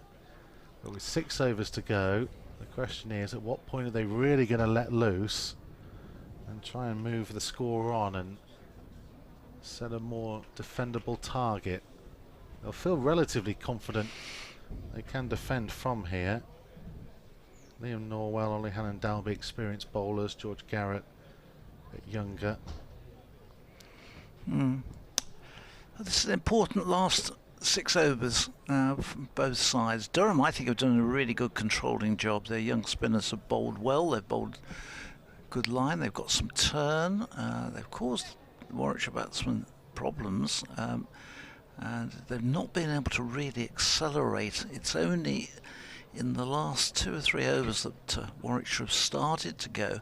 Warwickshire, I think, at the back of their minds have realised that they are short on experienced batsmen and really are requiring the Sibleys and the Rhodes and now Lamb to do the job for them, and of just keeping one eye on the fact that it's that the lower order does not have much experience and certainly not many runs between them.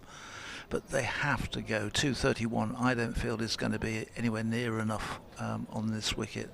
They've got to push on in these last 6 overs. We're going to see a bowling change. Oliver Gibson coming on from the Birmingham end. He's bowled 7 overs, got the 1 wicket for just 27. He's on his way in and bowls, and Lamb drives it away through mid-wicket. He'll just get a single to the outrider on the mid-wicket boundary. Ball is returned back to Gibson, so it's 1 more to Lamb, who goes to 27 and brings Dom Sibley on to strike. Martin has just given me some information which probably is still some way away from in terms of the highest score by a Warwickshire player against Durham, but we're not quite there yet. Here's Gibson in. Sibley hits this hard high. He's in the air. It's running round and is taken at long off on. And Sibley's innings it now is all academic. Those figures I was going to give you, because Sibley's out. 113, and Warwickshire lose their 3rd wicket for 232. And Drizzell running around there from long on had plenty of time to look at it, and he had to make a bit of ground, but he got underneath it and took a good catch going forward, and Gibson picks up his 2nd wicket. Sibley walks off to round of applause, but he will be disappointed insofar as not being able to see this to the end of the innings, because as we were saying, these 6 overs are crucial from Warwickshire's point of view, and Durham, I think, have just got a key wicket at a really important time there, Mikey. Yeah, it was a 75-run partnership from 66 deliveries for Dom Sibley, eventually out for 113 from 124. There were 11 fours and 2 sixes in that knock. He seemed to have paced his innings really nicely, or eventually falling there, trying to get the score going a bit quicker than it had been from Warwickshire's point of view. And once again they have promoted up the order somewhat. Ethan Brooks is the next man who's come in. They have the young teenager Hamza Sheikh, was scheduled to be in at 3. The way this has gone, they are clearly deciding that the teenagers, and they are young teenagers, are being held back. And those who've played a lot more cricket, Ethan Brooks, not a huge amount of first team cricket, but quite a lot, and done reasonably well for the seconds in the last year. Hamza Sheikh played covered for Dom Sibley when Dom was away with England Lions, and opened the innings, but no real experience obviously. Gibson continues, and Brooks faces his first ball and pulls it away to mid-wicket and scampers through for the single. It's just a shorter delivery which he was able to pull from outside off stump away through the onside. 223 for 3. Sorry, 233 for 3. Not 10 runs off for Warwickshire. They don't need that. It's the sun comes back out again. It's a nice afternoon here in Birmingham, and we've got a good crowd here for this match. This competition is still attracting, considering that all the big stars are away. It's still getting good crowds to it, and people enjoying this cricket. Here's Gibson comes in, bowls. This is driven by Lamb, but again straight to a fielder out on the cover boundary. So again he's restricted to the single. 234 for 3. Well, of course Edgbaston always benefits from its location. A stone's throw from the city centre of Birmingham. See the rotunda in the distance and the bull ring. Yeah. I presume a lot of those cranes are for the HS2 work, are they? For the stations and stuff? So. Yes. In this one is cut away to backward point, but straight to a fielder on the edge of the circle, and there's no run. So Lamb trying to pierce the field, but sorry, Brooks trying to pierce the field, but straight to one of the 2 backward points. Remember, the Birmingham skyline has changed. Yes. Very much so. With the sun on it, it still looks a very attractive skyline from where we are perched with the trees between us and the city centre.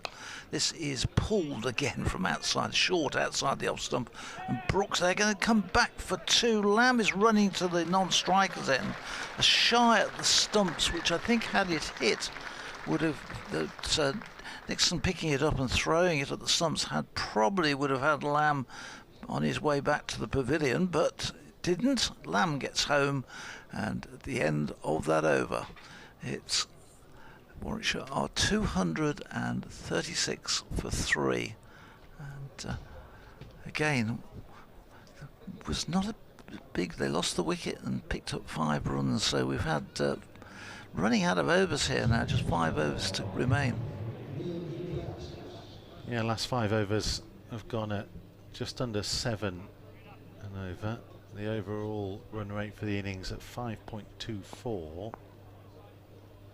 We've got Travaskis coming on to bowl. And what will be his final over from the pavilion end. And hit high in the air, should be out, is out. Well taken. Scott Borthwick moving away to his left-hand side. As he, again, Warwickshire trying to move the innings on, trying to get runs late on in it.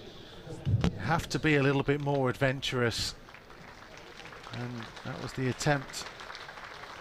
Didn't quite make it. And Kai Smith, young 17-year-old wicketkeeper batsman, will come out to the middle at 236 for 4. Now down into the last 5 overs, and they've got a lot of inexperienced batsmen to come out, so it's going to be asking a lot, I think, for these guys to go and score probably the 8 or 9 and over, which you would think Warwickshire would need to post something getting up towards 275, 280, which possibly would be the minimum of what they wanted to get. With Lamb and Sibley perishing in the last couple of overs, that's really the experienced batsman gone. And again, struggling against the ball, which with the pace has taken off, the spinners just not really being able to quite get to it to force it away. A little bit in it certainly today for them. Yeah, Warwickshire do not have obvious spin options as Travaskis round the wicket, reverse sweep attempt from Kai Smith. Those 2 backward points patrolling that area, preventing any run this time. And Travaskis in, short run up round the wicket. Smith this time will step back, almost showing all 3 stumps and paddling it into the leg side for a run. He's off the mark. 237 for 4. They can get to 260, 270. That is a big push. 260 maybe. Yeah. Travaskis in. Oh, what a delivery. And is there an edge in there? Yes, there is. Sharp bit of work behind the stumps. And Ethan Brooks has got to go. He's made just 3 and wickets are starting to fall. And just at the point when Warwickshire were hoping to advance this score on, Durham are pegging them back. Good bowling again from Liam Travaskis. I'm really impressed with him today, and with George Grizel, who bowled, and I think Scott Borthwick as the 3rd spinner has done a terrific job and marshalled his troops really well. He's set very good fields. He's negated some of the Warwickshire shots, favourite shots, and but he's been really well backed up on his field placements by his spin bowlers, who have bowled a good line, got a little bit of movement, but have kept plugging away and have given very few hit balls. 2 for Travaskis as well. Yeah. In his final over. So it's, as you say, it's just beginning, the wicket's beginning to tumble, and it keeps bringing new men in who've got to get themselves just started, and again. Hamza Sheikh is in now. Long way further down the order than was anticipated. Well, not a lot of time to get himself set. 2 deliveries to come. Travasky's 10th over, the 46th of the match. Sun is shining brightly at Edgbaston. Shake off the mark, just nudging it into the leg side, and fellow teenager Kai Smith scamper through. 2 fresh batsmen. I say Warwickshire are probably looking around and thinking, where are we going to get some overs of spin here? Dom Sibley might get a bit of a bowl. Well, yeah, I'm just having a look at this. Travascus comes in for the final delivery from him. Attempted big heave from Kai Smith, mistimed. Didn't get anywhere, and at the end of the 46, 238 for 5. Only 2 from the over, but crucially from Durham's point of view, 2 wickets. Yeah, I think Rob Yates will be will probably bowl most of his 10 overs with his spin. Yeah, it could well possibly be that Dom Sibley does it. Will Rhodes has been bowling a bit of spin in certain games. I think he's looking to the future, perhaps. A bit of a Andrew Simons-esque, yes. Turn his hand to all forms. Why not? Absolutely.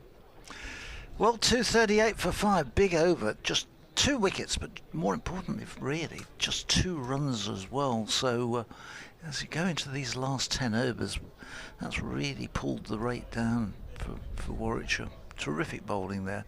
Going to have another bowling change at the Birmingham end, and it's Mitchell Colleen coming into the attack. Yeah.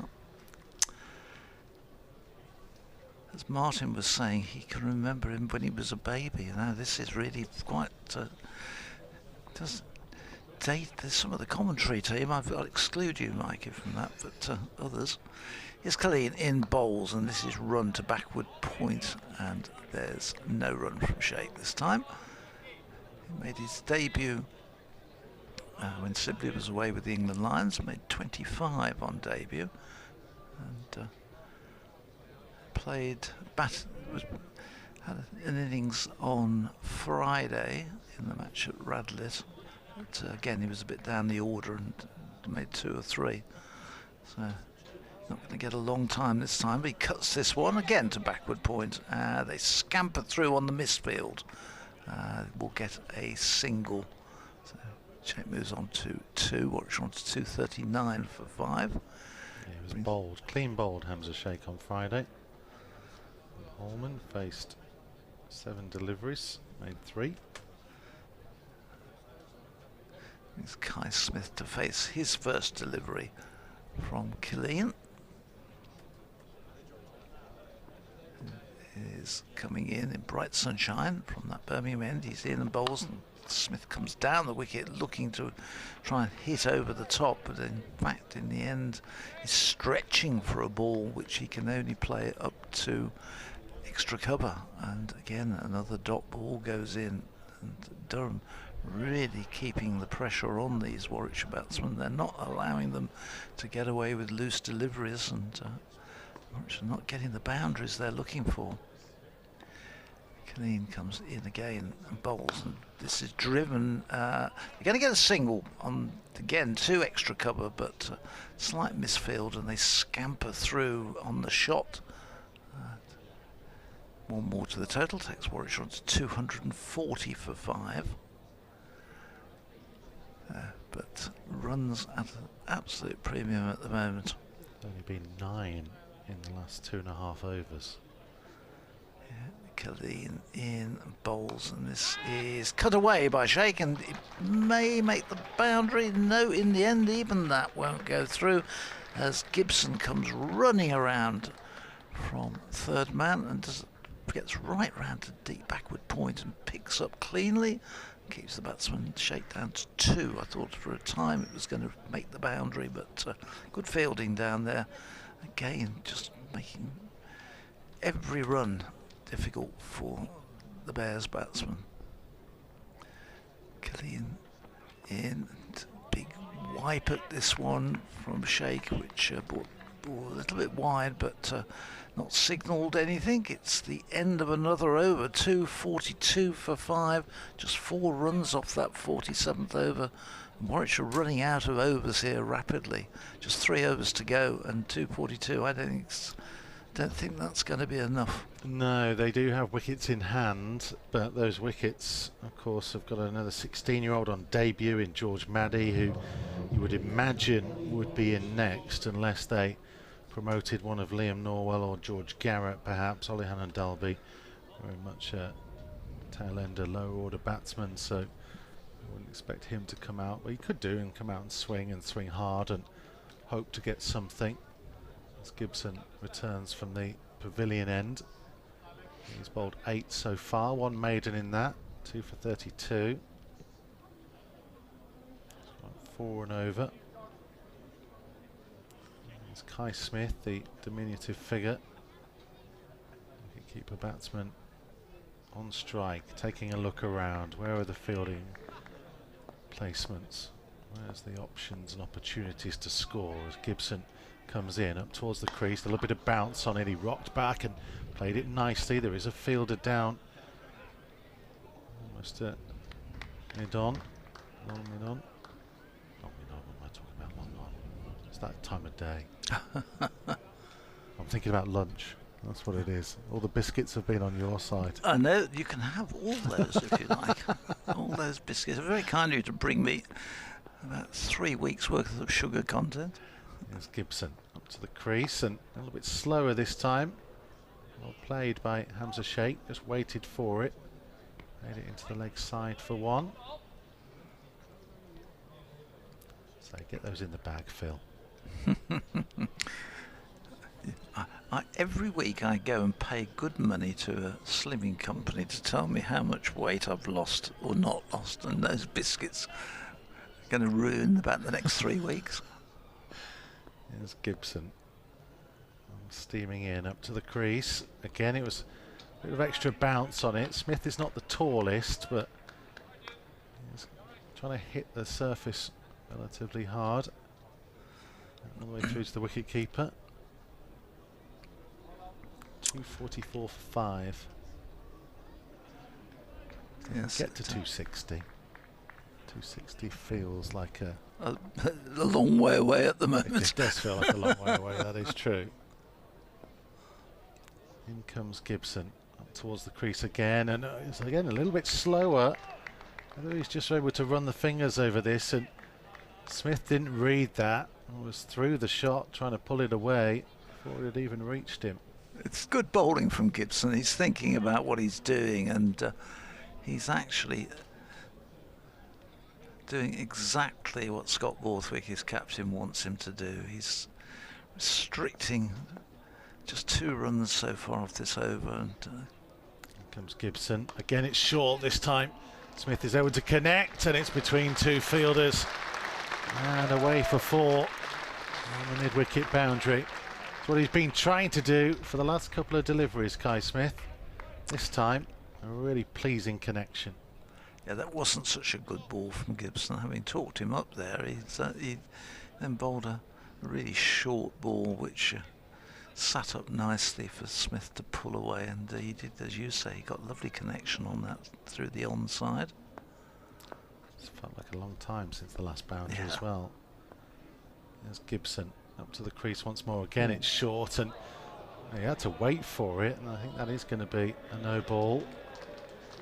No, it's suddenly gone, hasn't it? Those last 2 deliveries, having bowled the first 4 balls of the over beautifully and deceived the batsman, he's then thrown in 2 real sort of almost halfway down the wicket balls, which completely ruined what was a good over, and suddenly Warwickshire picked up half a dozen runs. And he comes once more, again it's short, it's hit high and hit for a 6. Superb strike through the offside, cut away. Was able to rock back Kai Smith, and having had a couple of sighters with the short pitch stuff, he's had a couple of boundaries to end the over, and suddenly Warwickshire have moved on to 256 for 5, and 260 doesn't seem so far away after all. No, and that's their best over of the match. They've had very few double score overs, 10 or more. But that one of 14 is the best, beating the 11 they had in the 13th and the 19th over. And it's taken a while. There's not been big hitting, but out of nothing there, that came through as a good over. Here's Gibson to start a new over. He's in and bowls, and it's going to be 4 more. This time it's Sheikh pulling this away through backward point. It beats the dive there of Madison, who's at backward point. He went down, but the ball went straight through him, and suddenly Warwickshire have moved on to 260, which did seem to be an awful long way off. But these last 2 overs now, they've really got to go for bust. 260 for 5. Sheikh's first boundary.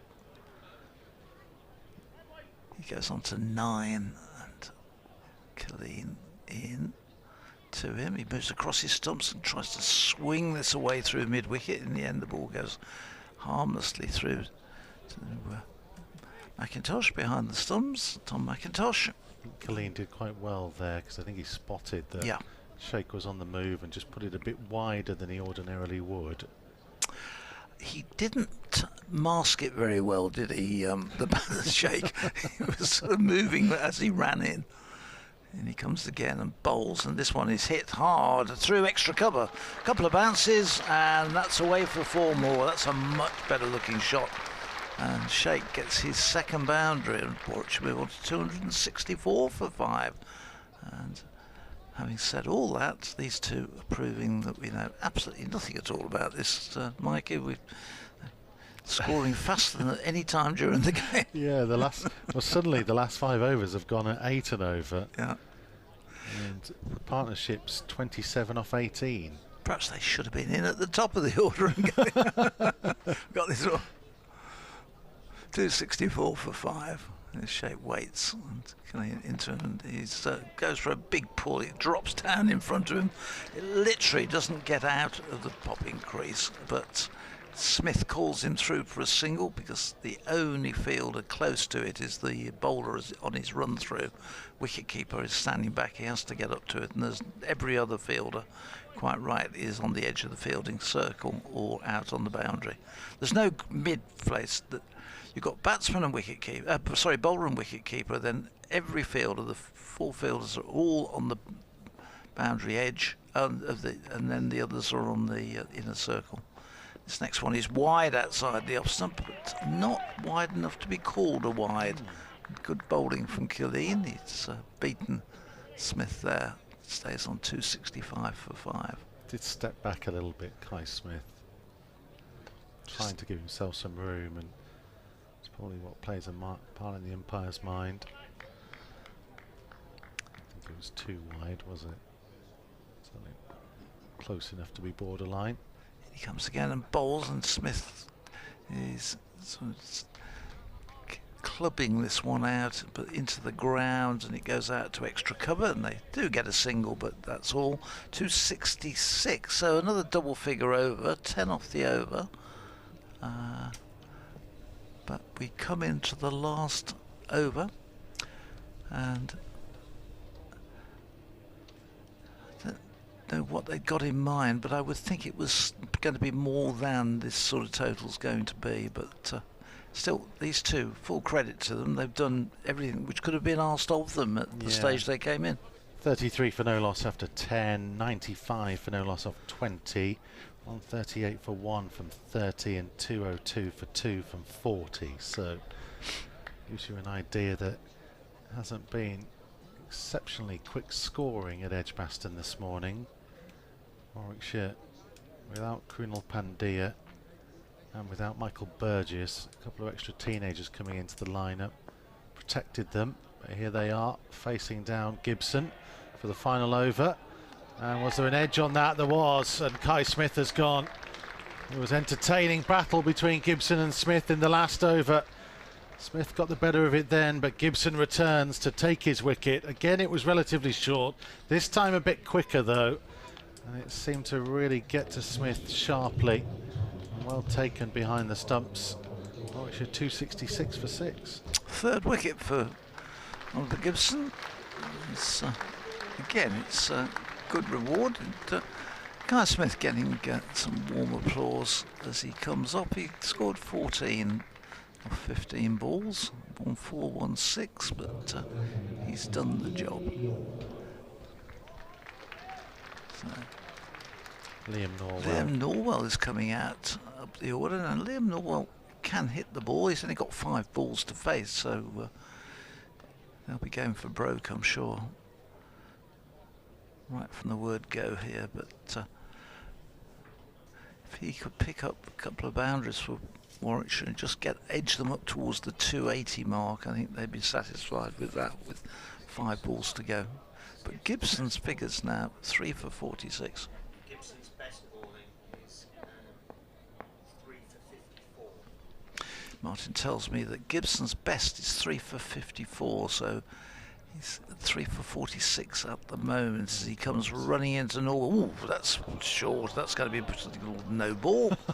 Gosh, Norwell's quite a big man, and that was about 3 foot over his head. He would have needed Kai Smith stood on his shoulders. Absolutely. Even Oliver Hannon-Dolby would have struggled with that one. That was a real short one. So a couple of runs onto the total, 268 for 6. Another ball as well that needs to be bowled as Gibson comes in now up towards the crease and well whacks it away off his pads. A lot of space. They were thinking about 2. Hamza Sheikh was clearly thinking about a second, but Norwell said no. 269 for 6. 4 deliveries to come if they're all legal. Say Warwickshire 275 maybe if they can get a couple off these last deliveries they'll face. In comes Gibson up towards the crease. It was a bit slower, he took the pace off it. Sheikh was through the shot, right off the toe end, the backward point. Yeah, he was really lunging at that one in the end. He just got a little nibble on it which ran it down to backward point, but he's disguised that slow ball pretty well. It's when he tries that short ball too. Sometimes it's much too short. Gibson is in.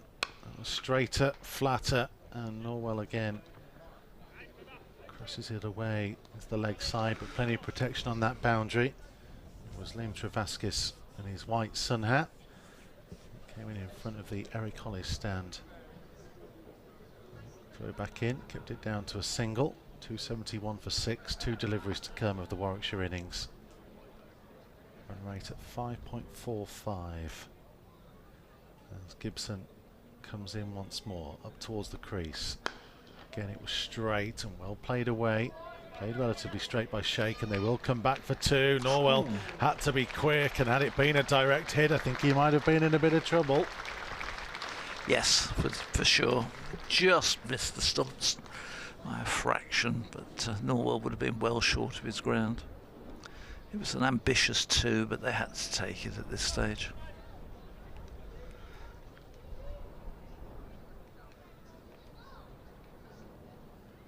So the final delivery from Oliver Gibson to Hamza Sheikh. In now, bit slow, lifted high, it was in the air, but the field well back, and they'll scamper through for a quick 2 to end the innings.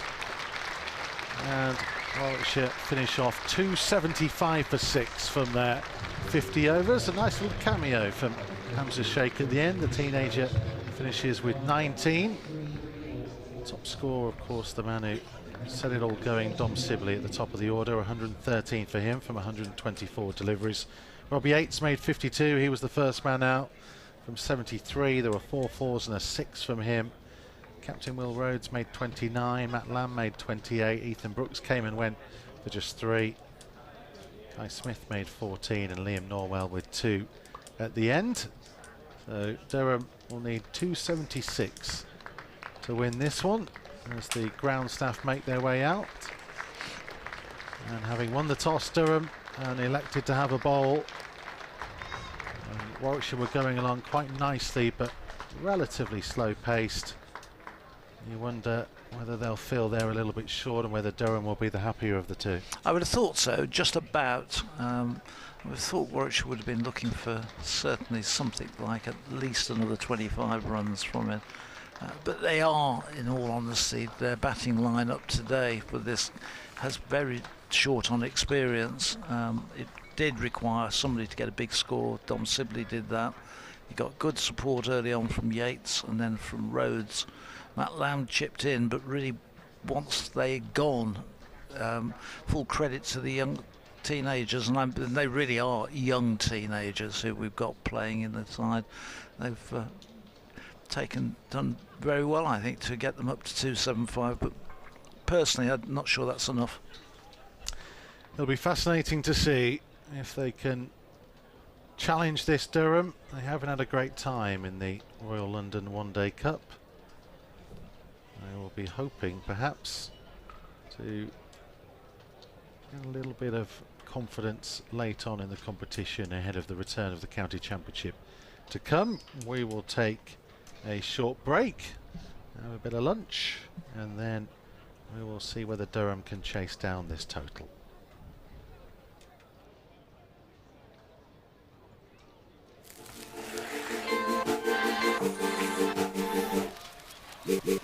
My favourite Warwickshire memory so far has to be winning the championship last year, that final day that so many of you I'm sure can remember. Just winning the championship last year. It's when we won the Champo. It's to be my debut back in 2019 against Somerset at Edgbaston. My first wicket again at Lords. Probably signing the professional contract.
My first cricket memory is taking all-time wickets in an innings.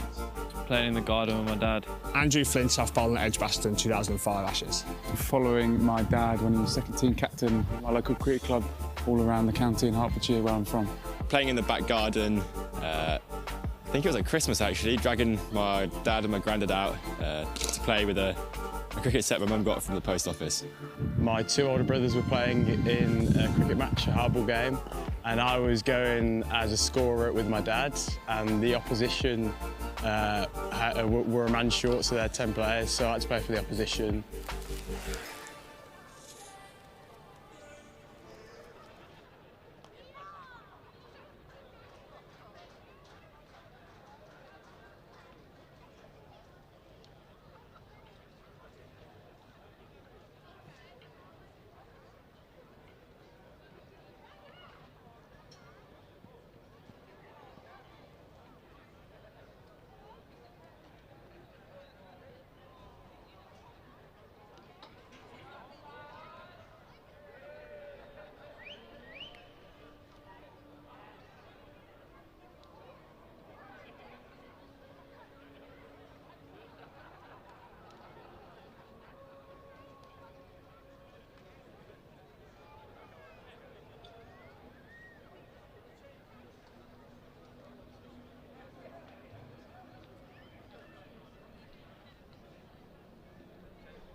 latest scores from that one. Well, one-day cup matches being played today, starting first with the Jewish Boys Southampton and Hampshire playing Essex. Essex in their first league were 257 footballs. Atlantic and African Middlesex and Gloucestershire. The two balls that earn their winnings, Middlesex are 252 for 9. Queen's Park, Chesterfield, and Derbyshire and Warwickshire.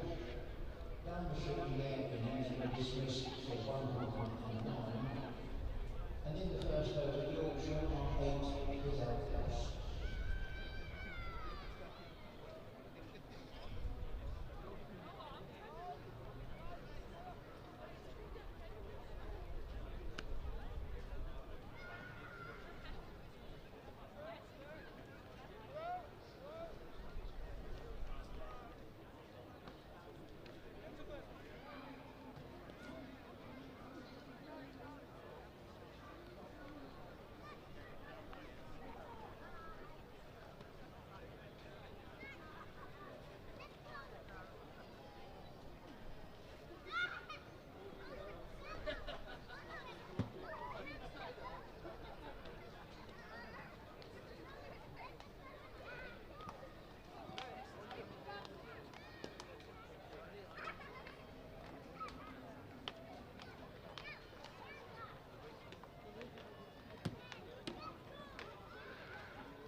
Well, a very good afternoon again, and welcome back to Edgbaston,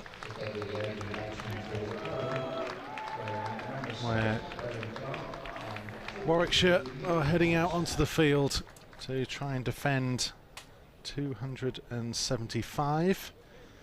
They got there for the loss of 6 wickets. Dom Sibley top scored with 113. Robbie Yates made 52. Oliver Gibson, the pick of the bowlers for Durham, 3 for 55. Liam Travaskis got 2 for 50 as well. And there was a wicket in there for George Dressel, who got 1 for 42. I'm Mikey Burrows of BBC CWR, BBC WM. Alongside me, Martin Emerson from Radio Newcastle. Phil Britt will join us a little bit later on as well. And it's Ollie Hannon-Dalby that will start us off. Dave Prescottle's tweeted again, come on the D's. Second time he's done that today, the Nottinghamshire commentator. Did the game at Grantham with him last week. We had this heat fan on us. Which all it did was just blow warm air at us. Oh. And a little marquee in the corner of the ground. Hannon-Dalby then. Bowling to Graham Clark. And at the other end, Nick Maddinson, the Aussie, who could do with some runs.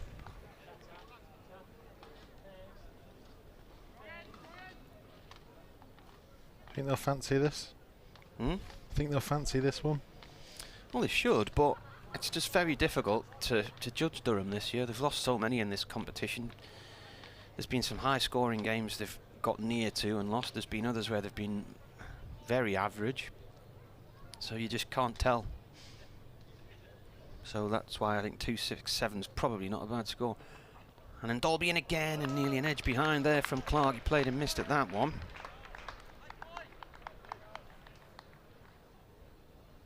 Yeah, 275 for 6, Warwickshire from their 50 overs. Didn't really pace it too well in the end, though. They were reliant on a couple of teenagers who came in late on that were protected and then actually looked okay. They got 24 runs in 2 overs, didn't they, at one point towards the end? I trusted them a bit more. And then Dalby comes in and bowls. This is defended by Clark. This is the competition for young players these days. Well, Hannon-Dalby isn't one of them. He's now 33. This is his 50th one-dayer, and he has taken so far 10 wickets this year, and in all 75 wickets in one-day cricket. His highest score with the bat was actually 21 not out against Middlesex in the last match. His best bowling 5 for 27 Warwickshire against Glamorgan 7 years ago. Comes in from the city end. Oh, that one spits up at Clark, and he looks to fend it away, sort of wide of the slip cord, and it's come off his glove and landed right in front of him. He had an injury-affected year last year, Ollie Hannon-Dalby. He's weirdly, conversely benefited from a lot of the other bowlers having injury-affected years this year. He and Henry Brooks were the 2 main guys out last year, along with Ollie Stone. Ollie Stone's continued to have issues. Craig Miles has been out for a time, Liam Norwell out for a time, Chris Wokes out all season long. Comes in, bowls, playing a miss from Clark again to a rising delivery. Got 2 slips in here. The 2 out the discs in the first 10 at the minute are at deep square leg, and third man's down on the boundary to our right, just down below us. I always think of Hannon-Dalby as a Warwickshire man through and through, because he's been here, he's nearly been here, well, this is his 10th season, I think. But he actually was on Yorkshire's academy for 2 or 3 years in the early teenies, 2011 to 2013, and actually played cricket for Barnsley Cricket Club as well in the Yorkshire Leagues. Comes in and bowls. This is driven back past him out towards mid-off, no run there. And he starts with a maiden. He's also played cricket recently for Smethwick. I'm just looking through some of these players in which I was surprised to see George Garrett, and looking through his stats, that Shrewsbury play in the Birmingham Premier League. Yes. Because that seems a long way from here to me. Yes. The Birmingham Premier League is quite wide in its scope. Liam Norwell's played for Bromsgrove. I've got family there, and Harborne. I've got family there. One of the lads played for Barnt Green. I'm trying to remember who that was now. Matthew Lang. Now, my granddad, when he used to come down to visit my auntie in Bromsgrove, he used to love to go, and they live in Blackwell, and he used to love and go and watch the cricket on a Saturday afternoon at Barnt Green.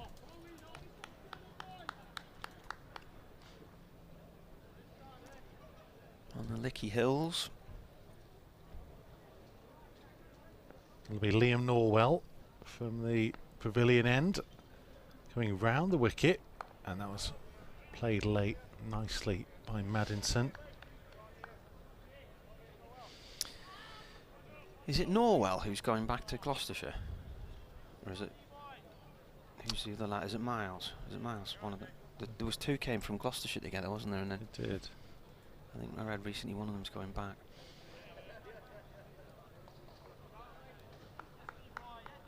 Here's again, big broad-shouldered fast bowler in up towards the crease. That's a nice shot through the offside. The chase is on for Ethan Brooks, who will get to it and prevent it going for the boundary. 2 runs. Held them down to 2 as well. They were interested in 3.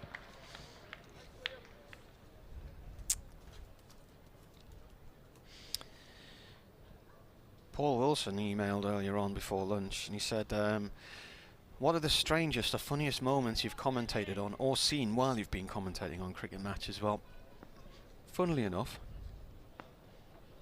there's Norwell up towards the crease, round the wicket again. It was full. Made into the offside, no run. Ran with the fielding. I was doing my match notes in a hotel last night when I received a text message from Mr. Kevin Howells from 5 Live saying, who was it who nearly hit you and Brace when they put the ball through the window at Trent Bridge? That was a one-day cup game, 2018 I think was it, and Ryan Pringle was bowling and Alex Hale smashed it 6, and we had the window open. We're on the 3rd floor there. There's Norwell in, 4th delivery of the over. Oh, good bit of rising bounce from a good length. Maddinson had to sharply move away from it. 2 for no loss, 2 to come. And anyway, hit this 6, and I thought, well, it was high, but I thought it's not coming towards us. And then Dave Bracegirdle kept saying, that's coming towards me, that's coming towards me. And then it kept climbing, and the camera gantry was just above us, and I thought, oh, it's actually going to hit the camera gantry. And then suddenly it was right in my face, and I just managed to dive to my right, grabbed my iPad, and it smashed into the table where I'd been sitting and hit the wall. Norwell's in, played late, defended away to Brooks, no run. And you can hear on the commentary Brace shouting, I've got it, I've got it. And he stands up to throw it back. And I was like, hang on a minute, we need a photograph of this. Meanwhile, it was live on TV. The TV cameras are, and the commentators, where's the ball gone? Where's the ball gone? And then the camera pans in on our room. So I got the photograph of Brace holding the ball up before we threw it back out. And we ended up on Radio 1, Radio 2, pick of the week. There's Norwell into finishes over, again round the wicket, almost chopped on. Maddinson played it inside edge onto his pad. 2 runs from the over, 2 for no loss. I think it was on breakfast television the next morning and the BBC website, BBC News Channel. Quite the moment. But they were then talking last night about when Ed Bevan was commentating in the old potting shed at Somerset, and it was a one-day game. I think Somerset were playing Glamorgan if Ed would have been there, and Peter Trigo hit a 6 which came through the window, and it wasn't toughened safety glass, and it just shattered, and the ball hit Ed as well, and he got covered in glass too. He was quite shaken up by that one. And then Dalby bowls wide-ish off stump. Clark looks to cut, plays and misses. You mentioned Dave Bracegirdle. My story would be involving him as well. Slightly different circumstances. We were at a one-day cup game actually a number of years ago, played out at Mansfield, and we'd had a little stage built on the small pavilion. Don't know if you've ever been there. No. Quite wide. If this is Welbeck, I haven't been there. We were quite wide and low down, little roof, so they built us a little stage, all our equipment to go on. And Derby in from the city end. It's guided down towards third man by Clark for a single. Warwickshire batted first, did okay, and then in came Alex Hales for Nottinghamshire. And I think 4 balls got lost in a hedge as he absolutely destroyed it. And the realisation that went over Dave Bracegirdle that the match was going to finish early, and he hadn't used, neither of us had used our meal tokens.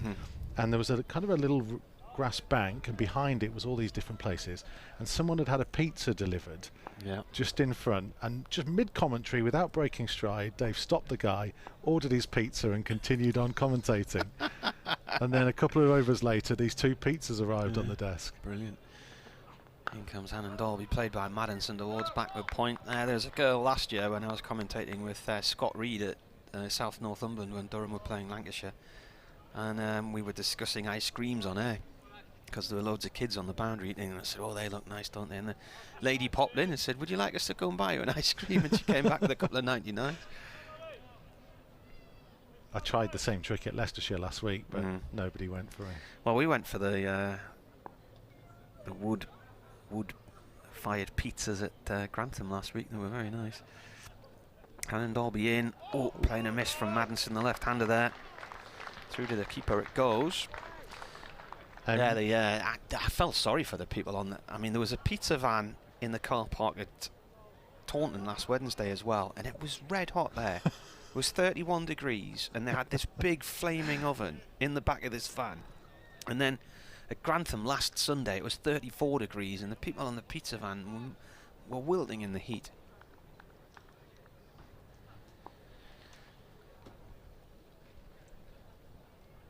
Bowler comes in, turned nicely by Maddinson, off the hips and away to Fine Leg for 4. Fine Leg was on the discs, it was inside the line of him and way beyond the reach of George Maddy, the 16-year-old keeper with the number 8 on his back, Darren Maddy's son.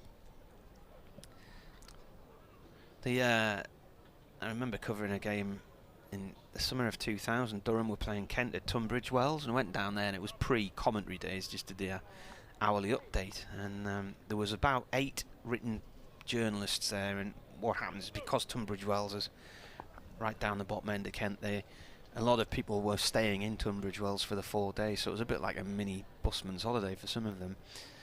As Hannon Dalby balls cut nicely off the back foot by Maddinson and away through towards the Raglan stand for 4. End of the over, and 3 gone. Durham are 11 without loss. 9 from that over, very successful. A couple of boundaries in it. So you were mid-story. Yeah, so what they did was, there was this marquee, and it was a lovely marquee, and they had these beautiful lunches in there, you know, like what's that, the cheese and meat thing that the farmers have? What do you call that? Ploughmans. Ploughmans, yeah, which was invented by the Milk Marketing Board after the Second World War to try and get people to eat cheese. There's all these lovely salads and things there. This is Norwell from the pavilion end, in full. Oh, little play and a miss from Clark. But there seemed to be no restriction on how many beers you could get with your lunch token. So the written press each afternoon decamped to the marquee for a lengthy lunch, knowing that I would have to be back up and be back on air for the 2 o'clock news. So I was sort of down there, grabbed something and back up again. And, you know, 3 or 4 pints of Spitfire ale later, they'd all come wandering back. Norwell up to the crease. Again, really nice line and length. Just seemed to skid up from the surface, but through to the wicket keeper. So there'd be a lot of lively chatter when they all got back into this press room, and we were up in the roof of the main pavilion, and the main clock for the ground was in this part of the roof where we were, in this sort of atrium, and it ticked away rather loudly. Click, tick, tick. Well, as the afternoon wore on, one by one they would all drift off to sleep, and then the snoring would begin. Here comes Norwell in over the wicket, full and straight and defended. And there was certainly on a couple of afternoons our listeners must have been able to hear all this snoring in the background, wondering where on earth I was. And I think on one bulletin I had to say I'm the only one who's still awake in this room because they've all fallen asleep. And it wasn't any critique on the cricket, because it was a low-scoring game of cricket, but there was plenty going on. So yeah, they'd all nod off and then wake up. They'd missed a few wickets or whatever. They'd ask me what had happened, and then they all went off and wrote their match reports at the end of the day. There's Norwell up to the crease. That was full, a little bit on leg, but well defended away. George Garrett doing the fielding. We had the day of the flying ants at Southport. It was red hot there. We were sitting on the steps outside of this tennis pavilion at Southport Cricket Club, and corner of my eye I noticed something crawling around, and when I looked there were a few ants coming out of this hole in the ground, and then they would fly away, and a few more came out and they'd fly away. And then one of the ground staff decided he's going to do something about this. Norwell is in, ball's full. Garrett again. Short mid on, fields it, no run, one more to come. And there must have been a huge nest underneath where we were sitting, and anyway this guy came and poured a kettle of hot water in there. Well, that just antagonised all the ants, and then for about the next half an hour there was just this endless stream of ants flying out, and they were all across the ground. There was thousands of them. They normally come out when it's really, really hot weather. In comes Norwell to Clark, who waits with bat poised and brings it down to play it through the offside, but Captain Will Rhodes doing the fielding. No run, tidy again from Norwell, 11. No loss, a maiden. That one from Norwell for the 4th over, making amends. So Durham are 11 for none, and Warwickshire were 12 for none, so level pegging at the moment. You mentioned the Birmingham District Premier Cricket League, by the way. I managed to get up the list because I know that they publish this at the start of every year. There are homegrown contracted players, there are contracted players, and there are overseas players to all the teams. Barnt Green have Tom Banton, Matt Lamb and Ed Pollock, who's now at Worcestershire. And in Dolby to Madinson, he flicks this off his hip and it's wide off, fine leg on the discs, and it's gone for 4. The Brooks brothers, Ethan playing today, Henry's in the 100. They play for Nolan Dorridge, which is where Darren Maddy, George Maddy's dad, is the director of cricket, I believe. Now there's a few of the players in this team play for them as well. Yeah, you mentioned Ethan Brooks, there was another one. Hamza Sheikh plays there as well, I think, Nolan Dorridge. Jake Lintott is a contracted player for Nolan Dorridge, and Collis Brathwaite played there this year. Hannon Dolby to Madinson, defended, rolls out on the offside. Collis Brathwaite, I think, was out for a duck in his debut, and his car got nicked. And his what? His car got nicked. Did it? On that first game. Say Jacob Bethel, a very talented young cricketer, plays for Kenilworth. Is Knoll quite a nice sort of leafy suburby area? I've been through there before. Other side of the M42. South we of had to make Birmingham. an emergency stop there once, and one of the kids was complaining of feeling unwell in the car, so we just pulled off the M42 and ended up in this really exclusive suburb. Hannon Dolby in, driven by Madinson up to mid-on. He didn't connect with that well. Yeah, we've also got relatives in Worcester and Great Malvern, so. You mentioned George Garrett plays for Shrewsbury. Keith Barker still comes up and plays for Moseley from time to time. Craig Miles for Leamington. Well, Keith's probably still kept a house up here, hasn't he? I would imagine. Yeah. Chris Wright, technically signed to Dorridge. Liam Norwell at Bromsgrove. Bowler comes in, slower ball, cut by Madinson, diving stop at backward point there by Ethan Brooks. Chris Wright's with Leicestershire at the minute, but I presume he just commutes. Yeah, he was here for a long time, wasn't he? Yeah, so previously similar Essex. situation with Keith Barker, and Ollie Stone plays for Barnt Green as well. Oh, a canny little side, Barnt Green then, by the sounds of things. Who's leading the table at the minute then? Has this worked in the favour of any of these clubs?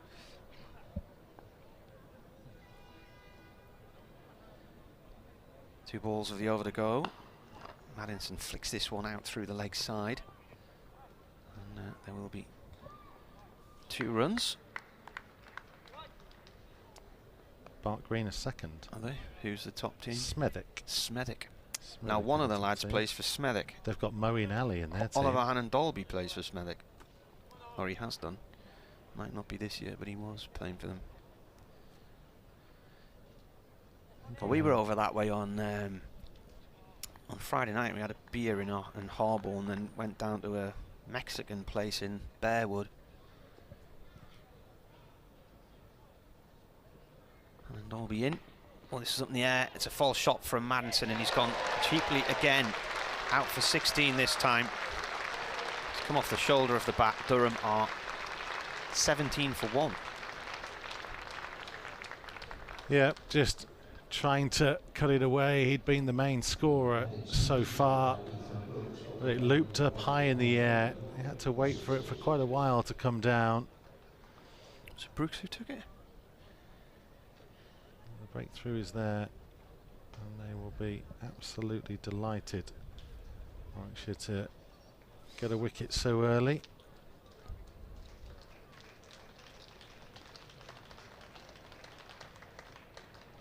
Who took the catch? Was it Brooks? Yeah.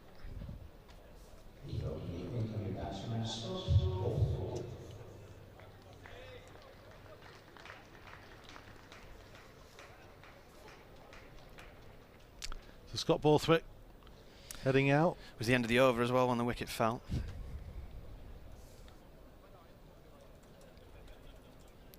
Just an over 6 coming from it, but then the wicket falling at the end. Borthwick with a bit of work to do. It's always that element, wickets in the power play.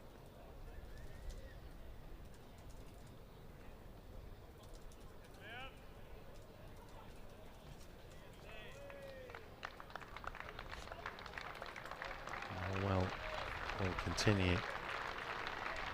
Hannon Dalby with the breakthrough. A round of applause is for him as he arrives in front of the Wyatt stand at the far end of the ground. And in comes Norwell, right arm over, played late and steered through gully. And Dalby will field it. Has had an unfortunate element in recent games where the ball tends to follow him.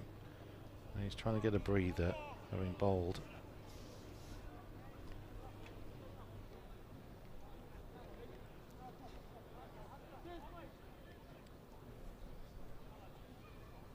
He's going to go back out towards the boundary.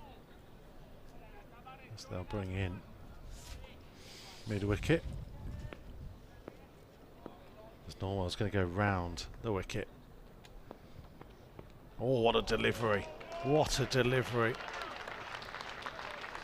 Full, but quick, and a good bit of bounce from Liam Norwell. And Borthwick did well not to get anything on that. Maddison's average was 20 going in today. His highest score 37. He had 120 runs from 6 innings.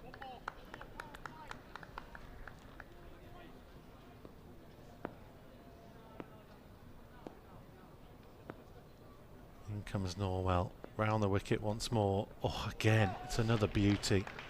It's an absolute beauty, and maybe just a little bit of movement. The overseas pro averaging 19 in the One Day Cup.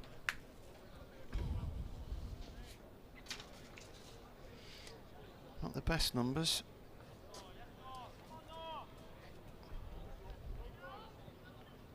Warwickshire have found it difficult with their overseas players this year. Norwell comes in towards the crease now. Again, it was full and it was well dug out. So much so that the ball looped high over Norwell as he stretched as high as he could, jumping to try and get to it. Fielders did cover round, no run. Well defended in the end there. Yeah, Krunal Pandya brought in for the One Day Cup and now missing the last couple of games through injury. Nathan McAndrew didn't quite work out. Mohammed Siraj hopefully be a bit more successful in the county championship. In comes Norwell. Again, it's full, and he stops it with a big left boot. Stood on the ball there, didn't he? Maybe just umpire's having a check of it. Look at it now, isn't he? Umpires for this one are Jack Shantry, the former Worcestershire player, who is at square leg at the minute, and Peter Hartley. The ref is Dean Koska. I think lives in Cardiff, so he hasn't had too much of a journey up here. Norwell is in, this time a little bit shorter, and played nicely off the back foot by Borthwick, and Ethan Brooks is giving chase, and he just about, I think, got there. To a big round of applause from Liam Norwell, which ripples around the ground. It was very, very close. Very well there, because he was just about to touch the rope with his knee, and he managed to leap into the air from his knees.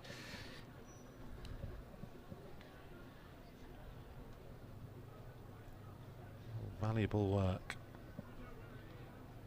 21 for 1 at the end of the 6th over.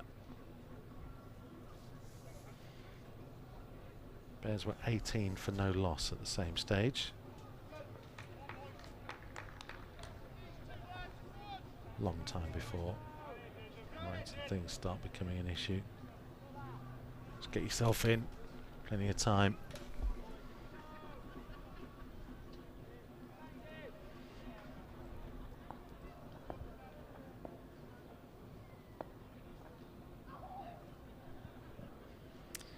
Alan Dolby comes in and bowls from the City end. It's a Yorker length ball wide of off stump. It goes through the keeper. Here's some music just starting up now. Isn't there a mailer on in the park across the way? When I arrived this morning, there was one steward, and all the car park was barriered off, and there was a sign on the barrier saying no mailer parking here. And he looked at me so surprised that anybody would want to come in. It was about 20 past 9, and I'm thinking, well, surely there must be people in the ground by now. And there was hardly anything in the car park. Alan Dolby bowls to Borthwick. That's gone through the keeper. And I drove in and I was thinking, is this game on? Has it been called off overnight? And I don't know about it. I've got one of the best parking spaces I've ever had. Yeah. I drove in this morning, and as you know, during the T20s and a lot of the media work. Yeah, we were in the park, weren't we? Yeah, we were actually. And I drove into the park thinking that's where I'd be parking today. And drove through and kept thinking, I've never got this close to the other entrance of the park, the exit that comes out behind the pavilion. And Dolby bowls. It's left late by Borthwick, rising ball. And there was nobody parked in there, clearly keeping it free. And I thought I'll just chance it and see if I can get into the main car park. Well, when I came in, the lady on reception had gone off to open all the doors. She was going around the crowd with the keys, opening the doors. I thought everybody's had a lie in today then.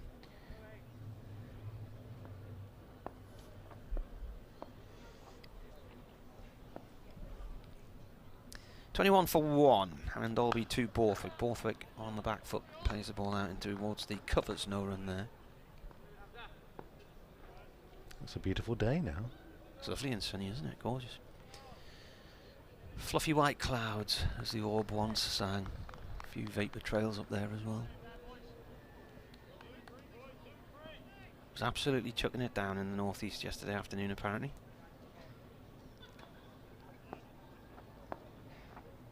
The British Triathlon Championships are on our estate at the minute, so. And Dolby bowls. Turned round the corner by Borthwick, the fine leg on the discs. So it suddenly dawned on me after a phone call from my dad the other day that had I planned to leave our estate yesterday morning to drive down, I wouldn't have got off, because the athletes are starting outside the yacht club in the car park there. They swim around in a loop through between the piers, back on shore, do a bike ride down the coast, and then the run is around our estate on the marina. So I'd have been stuck. And Dolby bowls. That's left alone. I had to delay a house move this summer because of the Commonwealth Games triathlon. Oh, yeah. Which wouldn't quite have closed the road we were moving to, but it was closed right next to that road, and the thought of trying to get a moving van through Commonwealth Games crowd. Yeah, that was a maiden over that. And by the way, somebody, when I was in the house on Paul's for Hannah and Dolby on Friday lunchtime, jumped over our back wall and stole a golf umbrella off our washing line. Big black and red golf umbrella. There's Norwell in, well defended, played late by Clark. I'd only just bought it as well, so after the previous golf umbrella got stolen at a music festival. So if anybody knows who leapt over our back wall about midday on Friday, please let me know. I've got to ask, had you washed it? What was it? No, well, what I do, or I'll not do it anymore, but we've got one of those rotary clotheslines, and when there's a threat of rain in the air, I normally pin a couple of golf umbrellas over the top of the clothesline. There's Norwell in, a little bit shorter this time, slapped away, attempted cut. Garrett is there at point. And you just clip them to the wire, and they hold in place. So even if it gets quite breezy, they still hold in place. And then if it rains, the clothes are still protected underneath and still dry. So I'd been downstairs and I'd spotted there was only one top on the line which was drying, and I thought, well, it must be nearly dry by now. And I went out and checked it, and it more or less was. So I'll give it a few more minutes. In comes Norwell up towards the crease. Well played late. Ethan Brooks there, but they'll scamper through for a single. Anyway, I then heard this noise a few minutes later, and I thought, is that somebody in our back garden messing around with the clothesline? But equally, our neighbours, along the back, they were sitting in their garden. I thought, oh, it must be the neighbours in their garden. And when I eventually looked out the window again a couple of minutes later, I thought, where's the umbrella gone? There was absolutely no sign of anybody, so whoever did it must have had help to get up and over the top of there, because it's a high wall. And then they've grabbed the umbrella and done a runner. Here's Norwell round the wicket this time. Full, well played. Garrett though, short mid off, can field that. Mid off, 22 for 1.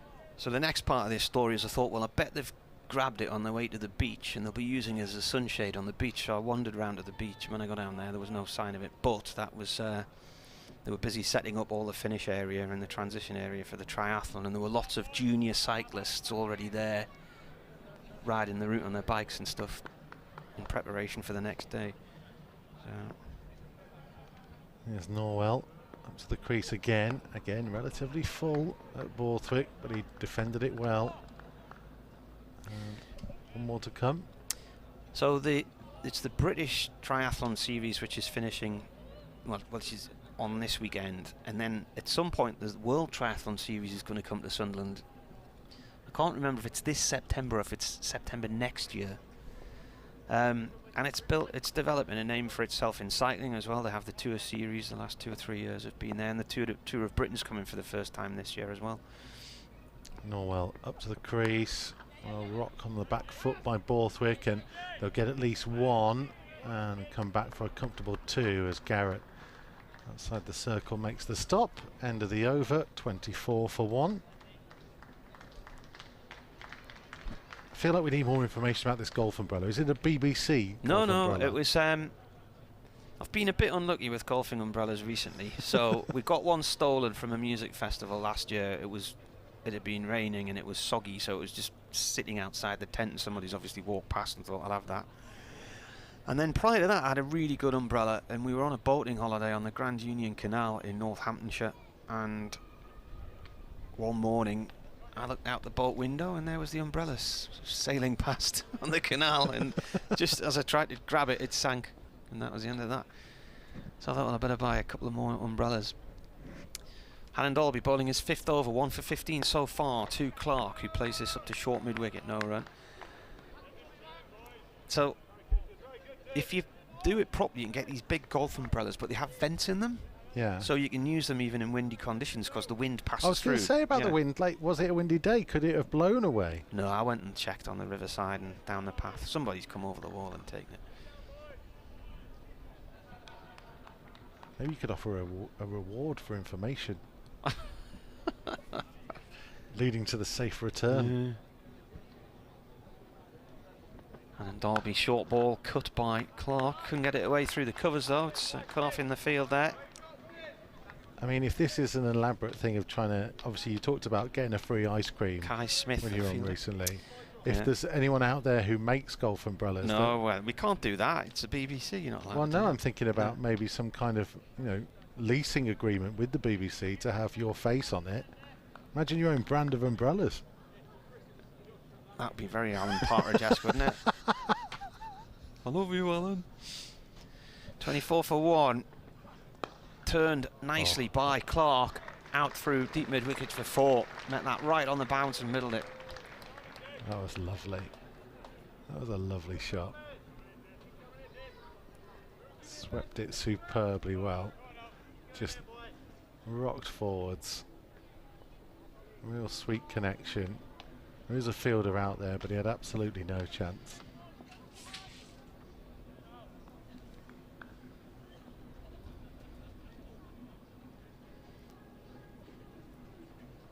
.28 for 1. Halfway through this over.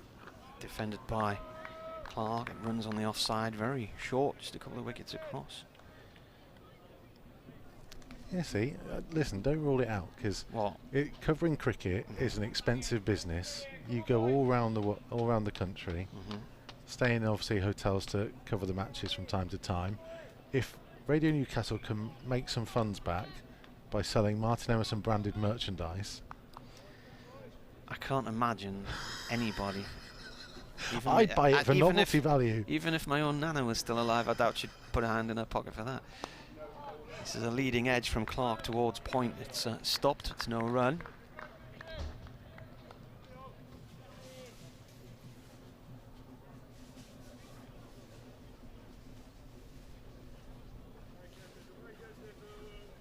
Honestly, they're missing a trick. There's many much beloved cricket commentators up and down the country. I'm sure people would love have their own ones.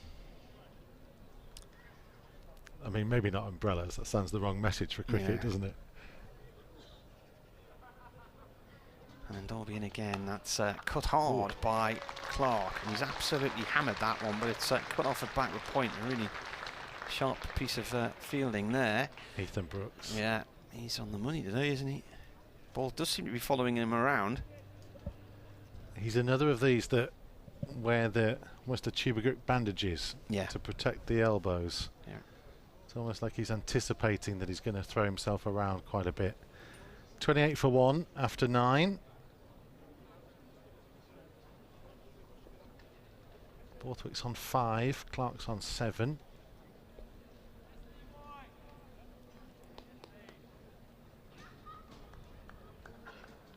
And Norwell to continue. This will be the 5th. And he comes once more around the wicket again and played late off the cut, off the back foot by Borthwick. I think it's Kai Smith who's rounded a wide third man that scampers round. Pick up a couple. 246 required to win now for just under 41 overs.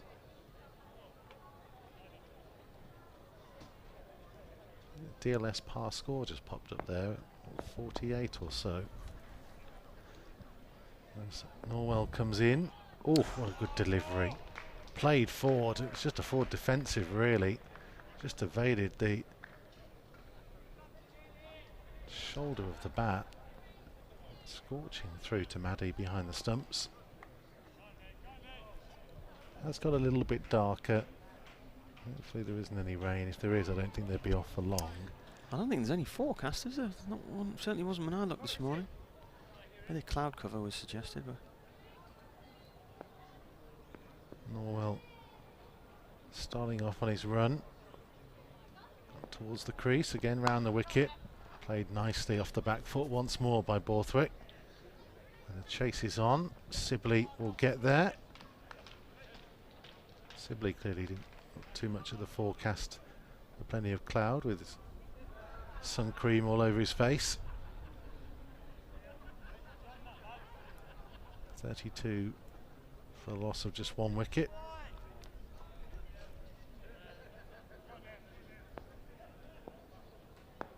Required run rate at 6. Current run rate 3.4. Norwell in. That was straight. Defended straight back down the field. 2 deliveries to come. Norwell. So 1 maiden. 0 for 13. 4.4 deliveries.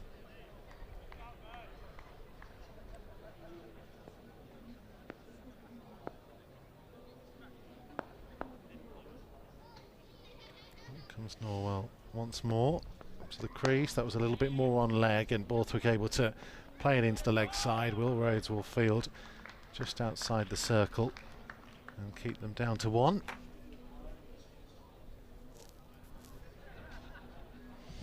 Mentioned the DLS. So I was at Leicestershire last Sunday in 35-degree weather, and on their big electronic scoreboard they have DLS score for every ball going along. Well, yesterday they needed it at Leicester, and it wasn't raining. It was a leak on the field.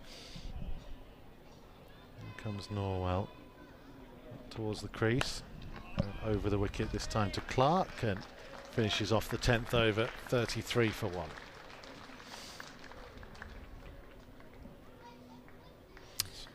Handily, Warwickshire were 33 for no loss after 10. DNS would suggest that Durham should be about 20 runs further ahead, but scores matching. It's because they've lost a wicket, isn't it? That makes the difference. I think the early wickets are worth more in terms of runs and DLS. If anybody can possibly remarkably understand it. I know the worst scenario is to have an innings end while you're batting and you're the first team to bat, not thinking that there is going to be an interruption, and then suddenly there is. Especially if you lose, say, your last 10 overs when you're probably going to be swinging the bat. Here's George Garrett.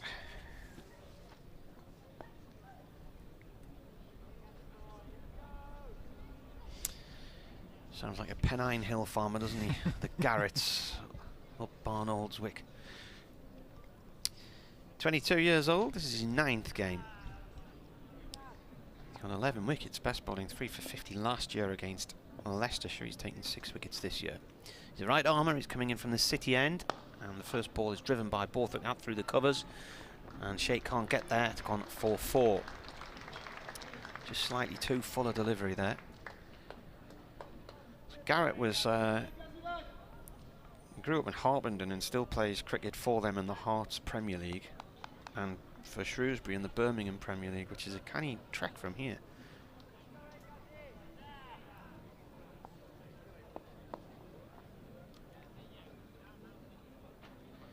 Comes in and bowls, and carved by Borthwick down towards wide third man, and 4 more. There's a fielder down there. Norwell, he dived and then just continued sliding along the grass, and he slid along the grass and over the rope with the ball underneath him. Yeah, might just have hurt himself in the process. And gingerly got up and held his left knee, and be hard, that ground down there, wouldn't it? Rock hard.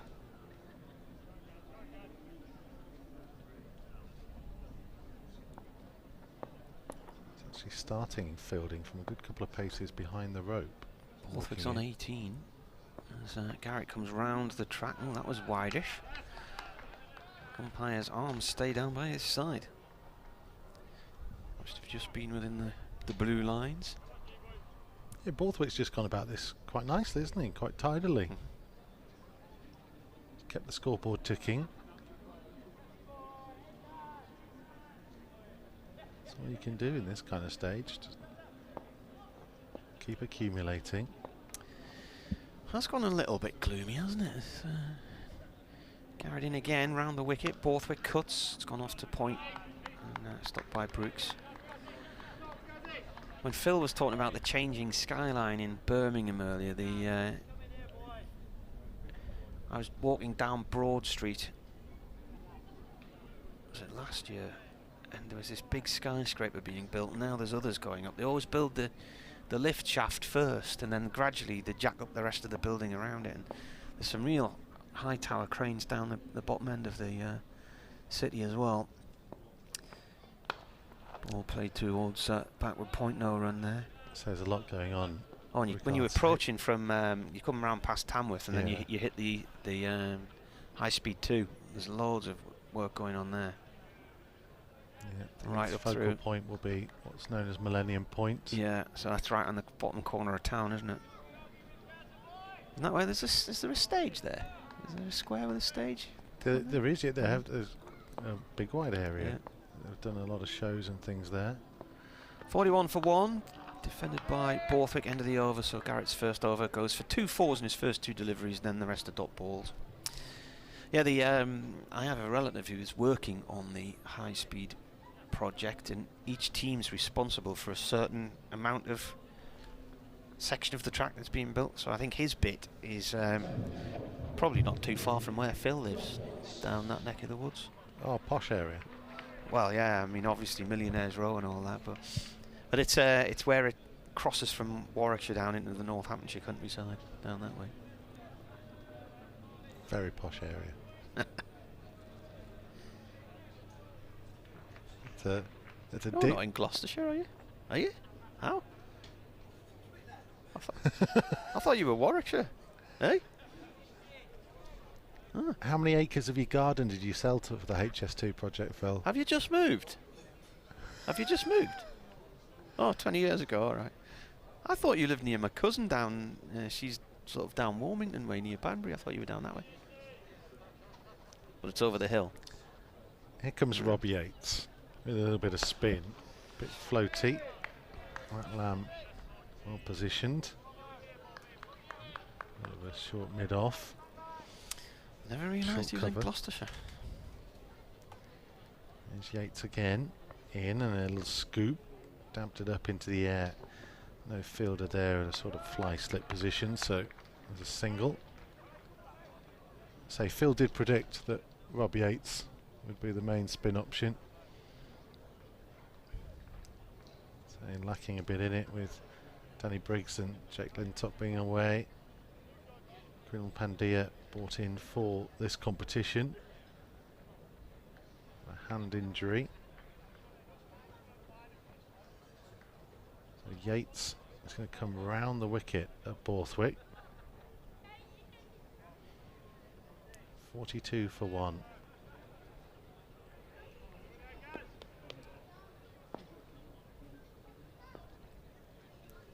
Comes Yates, a little short runner, pop and a skip, but prodded back down the field. Mark McAlinden, who's Stanley's dad, has just sent me a message to say the Martin Emerson Toby jug would be a winner. Oh, now we're talking. Again, Yates bowls played to the offside, no run. Kai Smith with the fielding. Tell you. I know you're being modest. You're only being modest. He's allowed to get away with that because he's a colleague. I've known him for a long time. Here comes Yates once more. Borthwick again, straight back to him. You're being modest. They would absolutely fly. Yeah, you know what springs to mind? Here's Yates in full, just about whipped away, and they'll go through for a single. Best bit of this is that Phil wasn't in the room when we were discussing this, so he's no idea what we're going on about. So basically, Phil, Friday lunchtime, I'm in the house, and I've got a circular rotary clothesline. So there's 1 or 2 things hanging under there, and I often pin a golf umbrella to the top of it in case it's going to rain.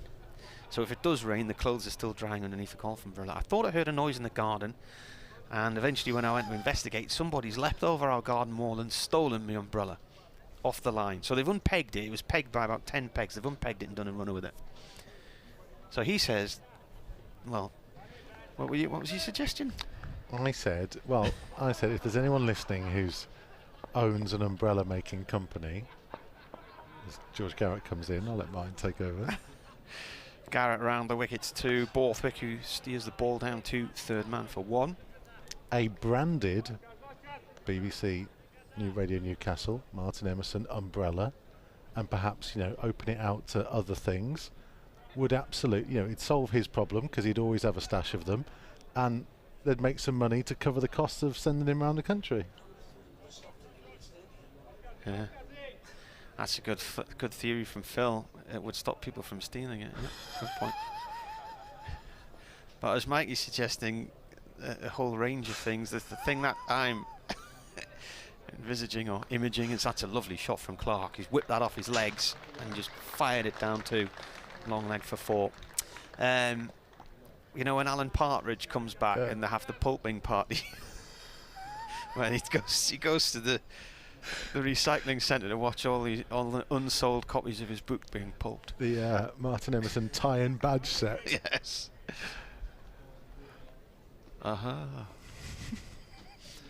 Well, you know, you've started me thinking there, because Alan Partridge is my hero. He is my broadcasting hero.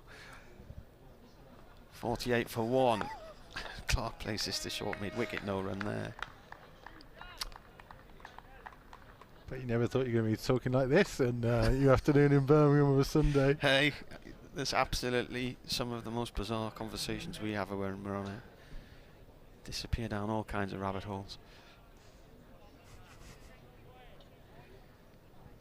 Halfway through his second over, Garrett none for 13, Durham 48 for 1, Clark is on 12, Borthwick is on 20, and it's Clark who is on strike. Right arm over to the right-hander, he drives at that one, it goes up to mid-off. Dot ball. That's hurt his hand. You know when you don't time the ball well and it doesn't hit the middle, it hits the toe and then it reverberates up the bat handle through your fingers. That was one of those.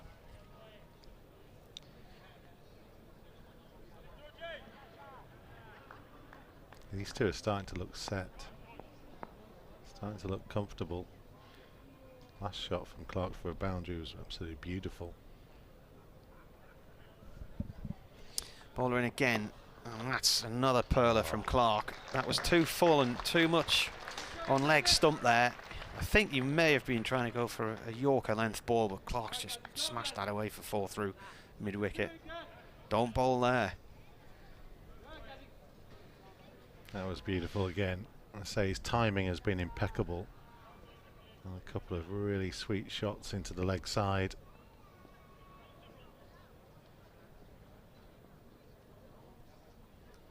.52 for 1. That 4 bringing up the 50 in 12.5 overs. This has gone off the thigh pad via the inside edge of the bat, I think, for 1 run to square leg. And that is the end of the over. 53 for 1 after 13. Warwickshire were 55 for no loss, so they are matching what the Bears did earlier. They have lost that 1 wicket. Allinson looping up a catch to Ethan Brooks off the bowling of Ollie Hannon Dalby for 16. Made them from 16 deliveries. Current partnership now worth 36 from 48. As Yates continues in, rather full and played nicely away. Norwell will field it. Long on. Not the best of throws in, and he apologises. Wow, Warwickshire got the 50 after 12.5 overs as well. Here is Yates round the wicket this time. Borthwick with a big stride in as it back down the pitch.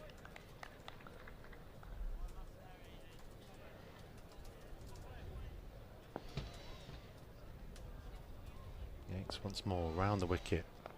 Oh, just about manages to get it away, and it could have gone anywhere.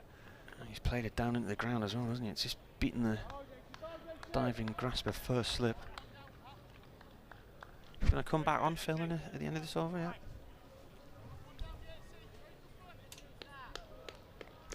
.56 for 1. 3 deliveries to come from Yates. Martin will step out for a second. In comes Yates. That was full. Well played again by Borthwick. Norwell with the fielding. Throws into the wicket-keeper's end on 1 bounce.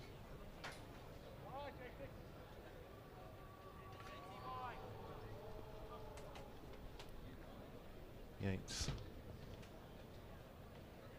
to bowl over the wicket. A bit full again. played in a similar position, this time from the right-hander, and it absolutely skipped up off one of the used pitches to the right as we look at it from the pavilion end. 58 for one delivery to come of the 14th over.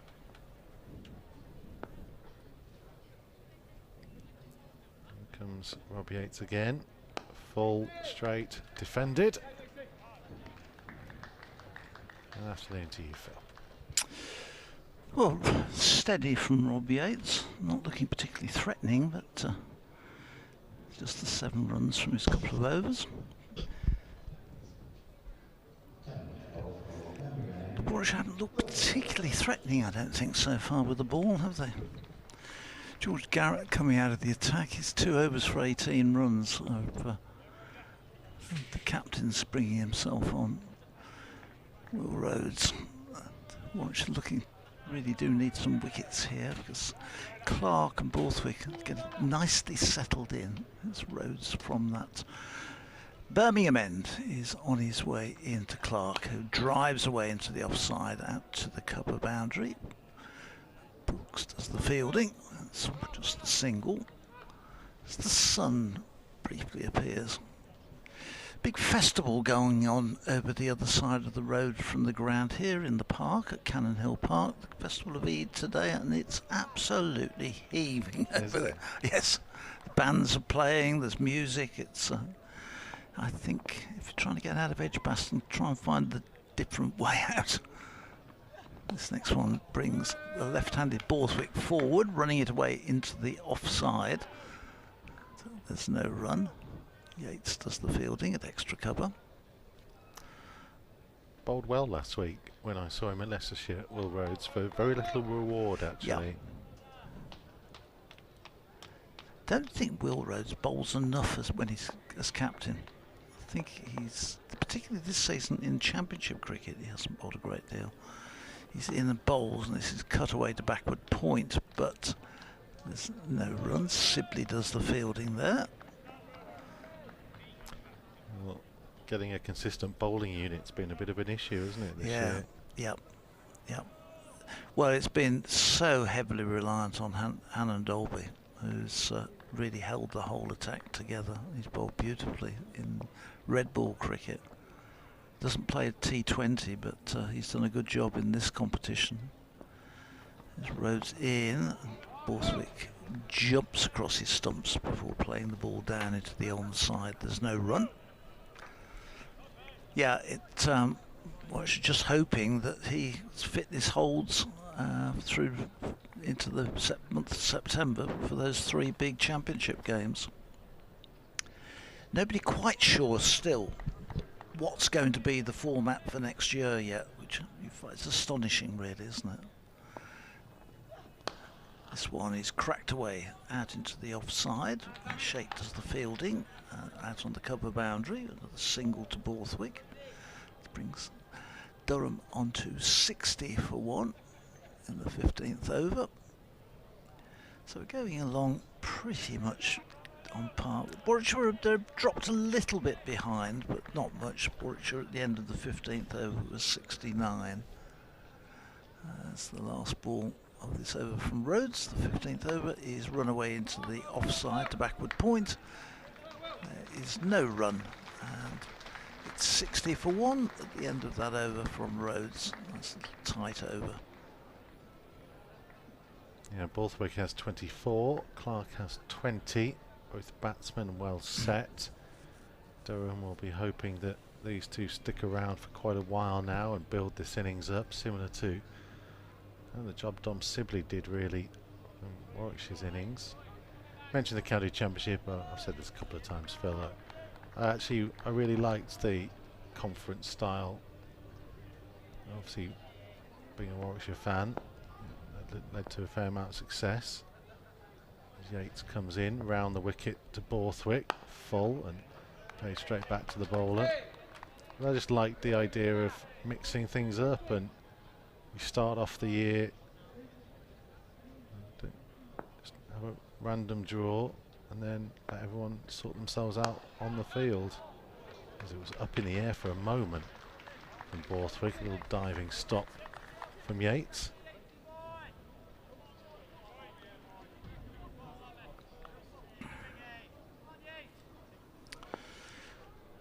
I hope it doesn't result in a number of dead games there.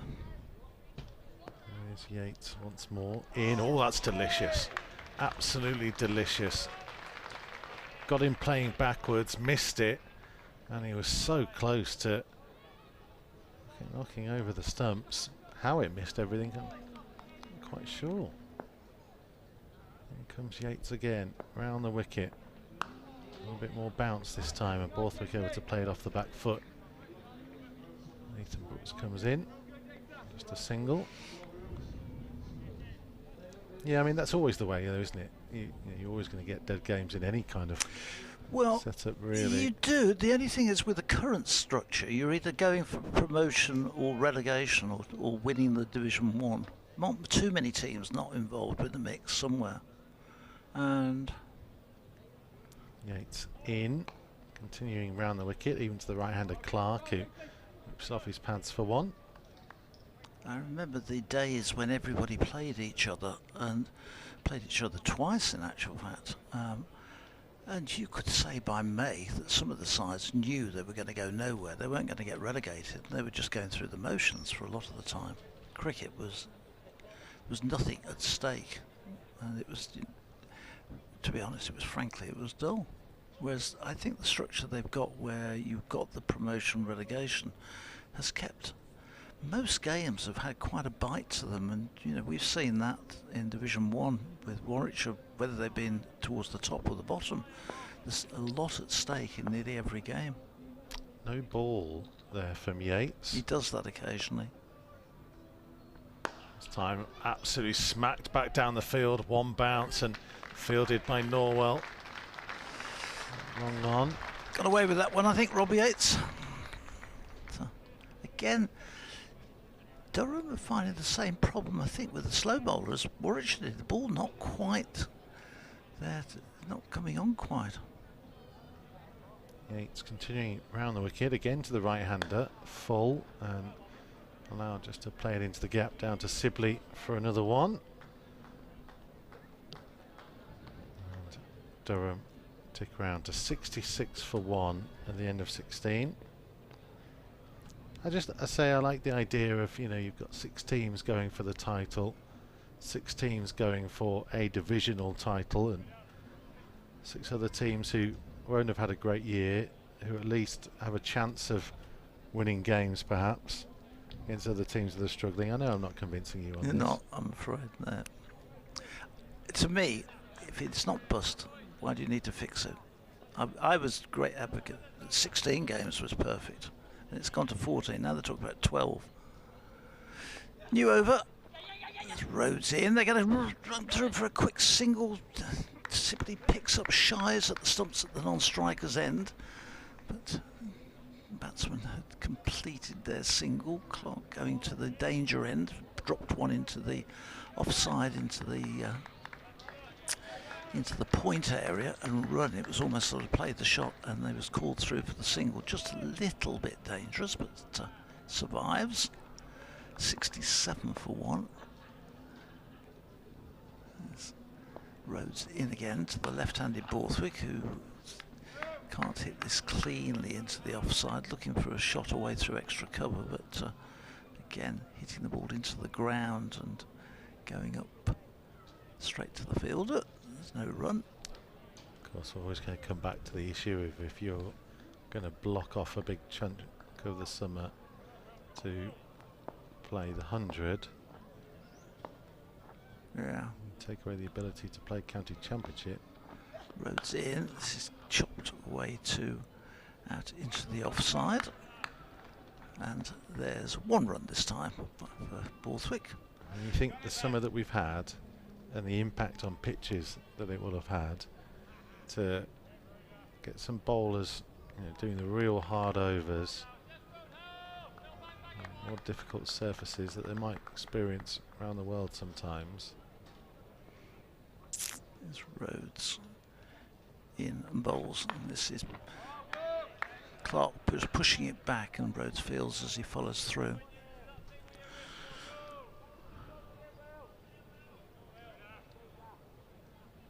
Also takes away from the element of relegation, which, say, Warwickshire all of a sudden find themselves just looking over their shoulder a touch with a couple of county championship games to go, and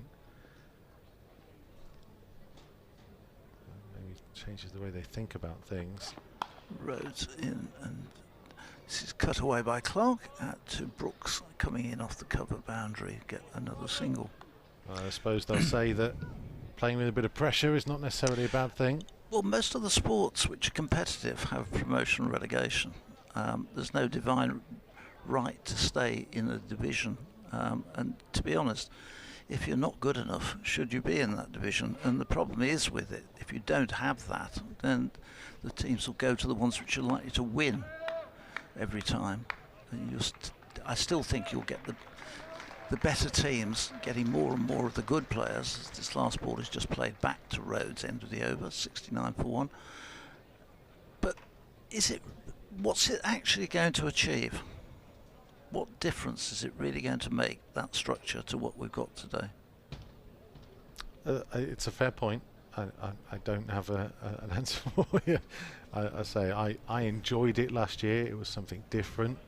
Obviously it was successful for Warwickshire, and that probably does skew the way I view on it. I'll be honest enough to say that. I think, you know, as Yates will get set for his 4th over from the pavilion end, over the wicket. No run.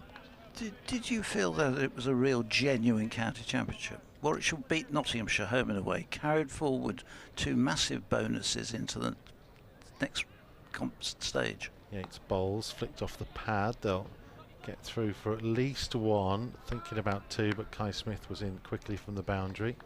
No, I take the point, and Martin made the point about one of the issues that they would have to change is the way that points were carried forwards if they were going to do it again.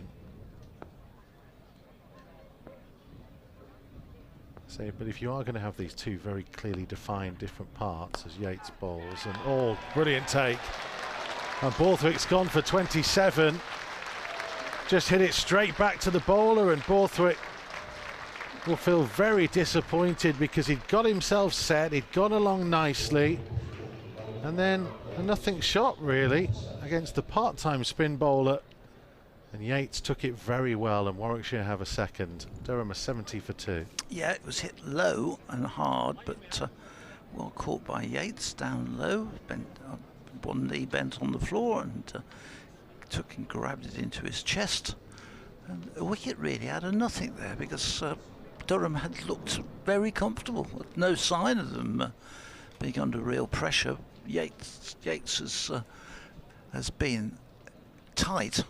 It's 14 from 3.5 overs, but not particularly threatening. And in fact, the ball in the end, which was got him, I think Borthwick just looking to drive it straight, but clipping it straight at the bowler and completing the catch. A little bit of a bonus, I think, there for Warwickshire, which was very welcome, because Borthwick, a dangerous player, and I'll be glad to see the back of him. The new batsman is Sean Dixon, coming out to the wicket, who can be a dangerous batsman on his day. A little bit of work here to do for the visitors. 70 for 2 in the 18th over, so they're not finding it, just as Warwickshire found it difficult getting the board really ticking over. I think we're finding Durham in very similar circumstances. Warwickshire were just a touch ahead at this stage, but not much. There was 78 at the end of the 18th over, but they hadn't lost any wickets, whereas Durham have lost 2. But score-wise, there's not a huge amount in it. Yeah, 206 still required. Plenty of overs left in the game. As Yates comes in over the wicket. Good footwork from Dixon. And he'll work it away for a single. Simply with the fielding, but you can hear the reaction from those out on the field. Quite liked it. That's just a confidence boost for Rob Yates. And he comes once more. And again, Nice little bit of bounce on it, not a huge amount of movement, but just defended by Clark. Don't want to lose another wicket quickly. Here comes Yates, final ball of the over. Strayed a little bit down leg side and allowed Clark just to work it out to Smith for a single. End of 18, 72 for 2.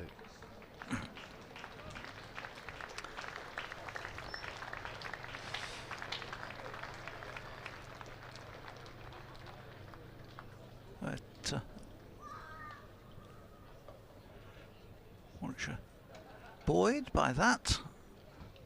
Say end of the 18th overs, to say Warwickshire was 78 for no wickets, so just 6 runs in it. Captain Rhodes will continue. He's been fairly economic in his first 2, just 5 runs from them as he comes in to bowl from the Birmingham end. Clark slips this one away into backward point, where Sibley doesn't field it cleanly. The ball goes running out in front of him, but no run. It's all clouded up again now. We've had blue sky around for most of the day, but now it's blocked in a little bit. There is a drop of rain forecast around about 4 o'clock on my weather chart. This one is glance fine down below us, and a good tumbling stop has kept Warwickshire down to Clark down to a couple of runs, so 2 to the total, 74 for 2. Thought it was going to go down for 4 at one stage, but just got flying down below us. Had to stand up to see it down on the boundary down here below our commentary position, but it was safe. It's Rhodes again in, bowls. Clark is not able to time this ball, trying to force it away through the onside, but just straight out to Yates at mid-wicket. There's no run. The game in this group, Middlesex were 256 for 9, Gloucestershire 66 for 1 in their chase. Yorkshire 78 for 6 in reply to Derbyshire's 109. Oof, close one, isn't it? This one sees Clark go back and chop it away out through backward point to Brooks. Ethan Brooks comes in and does the fielding again, just a single. Where's that being played? Is that at Chesterfield? At Chesterfield, Thought it might be.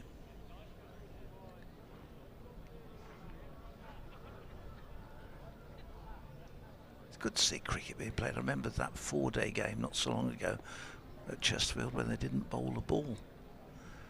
Here comes Rhodes, and this one is squares Dixon up and he pushes it out into the onside. Yates does the fielding.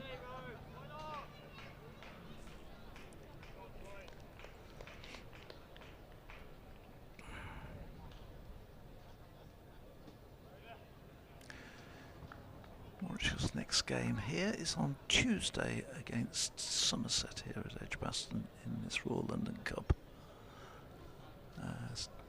This one is again Dixon defending it stoutly up to Shake at mid-on. It's the end of another good over from Rhodes. Go to look at the scoreboard to tell you what Rhodes' figures are, but it's already changed over to tell us what Yates' figures are. So you've got to be a bit quick, haven't you, with that scoreboard? Yeah. It is going well. Rhodes 0 for 8 from his overs so far. Robbie Yates 1 for 16 from 4. 1 for 19 from Ollie Hannon Dalby off 5. Norwell 0 for 14. 1 maiden in there from his 5. George Garrett's bowled 2 so far and gone for 18. As Yates continues from the pavilion end. Worked away off the pads. Kite Smith in sharply from the boundary. Keeps it down to 1.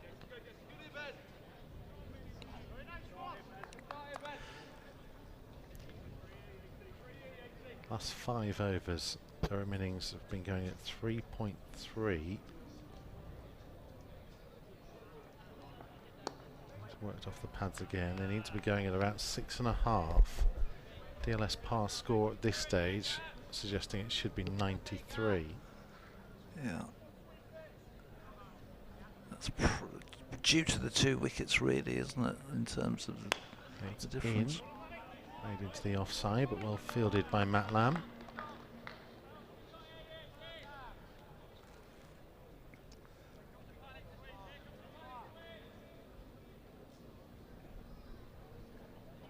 Comes Yates again. Again, good footwork, and Yates nearly stopped it himself. Comes through to Sibley. Just the single from it.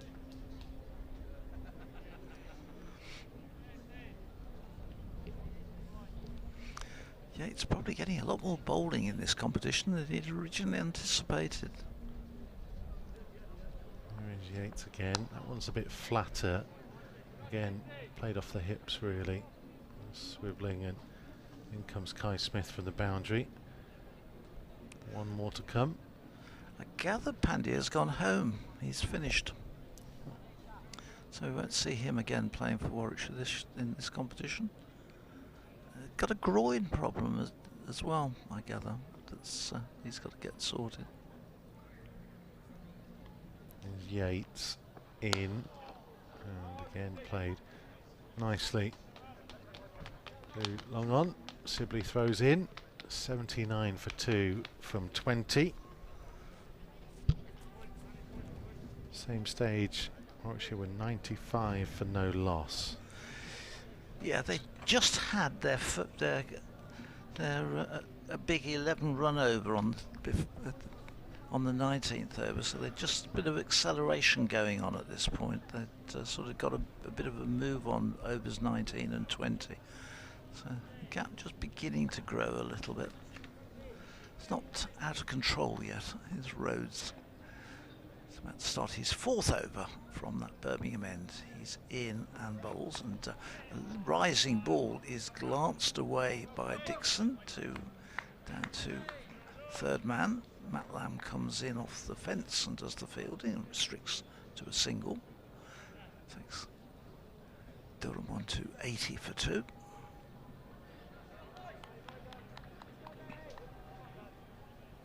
I was asking at lunchtime how many people had clocked in today, checked into the ground. And I was told it was just over 1,000, which seems a lot less than I would have thought. This one is played into the offside with no great power by Clark, and it's fielded by Smith coming in quickly. Does that include members? I don't know. I would think probably not. 1,000 doesn't seem that many, considering looking out that Birmingham end seems to have a lot of folks in it. But I don't know. This Rhodes in again, bowls. This is a flash at this one from Clark. He doesn't get anything on it. It goes through to Maddie behind the stumps. Just seems strange saying Maddie in the field. It doesn't seem that long ago that Darren, who I gather is here today to watch George play. He's been up on commentary with us a number of times, Darren, in the past. Doesn't seem long since he was playing, former Warwickshire captain. There's Rhodes, the current captain, in again. It's a play and a miss, a flash at it, and ball goes through harmlessly through to the keeper. You'd have loved it earlier, Phil. We were having a long discussion about the Birmingham District Premier and all the different players that are registered across the teams. Yeah.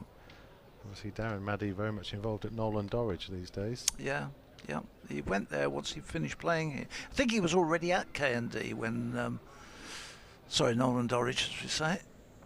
This next one, Clark just drops the bat, runs as the ball comes into the point area, and Brooks picks up and throws and misses the stumps, but Shake tidies up, backing up, keeps it down to a single. Yes, the Birmingham League has been a fantastic provider of players and support for Warwickshire cricket over the years. It's a magnificent organisation and well run by people like Nick Archer. This one opens the face and drops it down to Lamb, down at third man. Another single goes to the total. End of the over. 82 for 2. Again, another good tight over from the Warwickshire captain. Just a couple coming from it. And of course, in the old days when it was the league, it was again, we're talking about promotion and relegation. There was no promotion or relegation from the Birmingham League. You had 12 elite clubs, and as a club cricketer, you strived to be good enough to play in the Birmingham League. You were playing with a lot of ex-pros, international players that were really strong in size, like Mitchells and Butlers, Smethwick, West Bromwich, Dartmouth, all those sort of sides, Old Hill, terrific standard. And if you played and you were playing away, the old boys on the benches gave you a real hard time in the outfield there. You made sure you didn't mess up on anything, otherwise you got it for the rest of the afternoon. There's Norwell back for another spell from the pavilion end. There's a lovely delivery, and just Dixon was tempted to play at it, just withdrew his bat at the last moment. Had a long look at the pitch and went down and did a bit of gardening, eyeing up a few spots where he feels it might be spitting up. We've got a lot of the trophies, the original trophies from the Birmingham League, on display in the museum. In comes Norwell up to the crease now, and attempted cut away. Fielded a good point. Robbie Yates. I bet they're grand. Oh, they're magnificent. Absolutely magnificent trophies. The work on them is, you know, on some of them is fantastic. You know, when modern trophies tend to be very plain, these have got so much work on. That's where the value in them is on a lot of the trophies. It's the actual scroll work and stuff. Norwell is in, played off the back foot by Dixon defensively into the offside. They locally made? Yes, they'd all been made jewellery quarter area, and an absolutely key part of fitting into Edgbaston to Warwickshire. Part of that is Birmingham League cricket.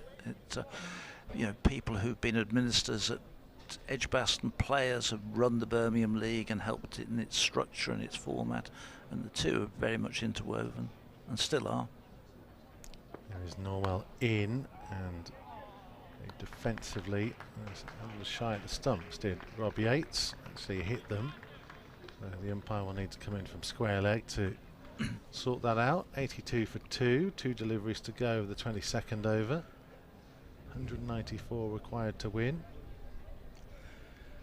Some listeners will remember that around about this time last year we were given a grandfather clock, which is a strange thing to have, but it had been presented to one of the very early secretaries of the Birmingham League for recognition of about 15 years service when he retired.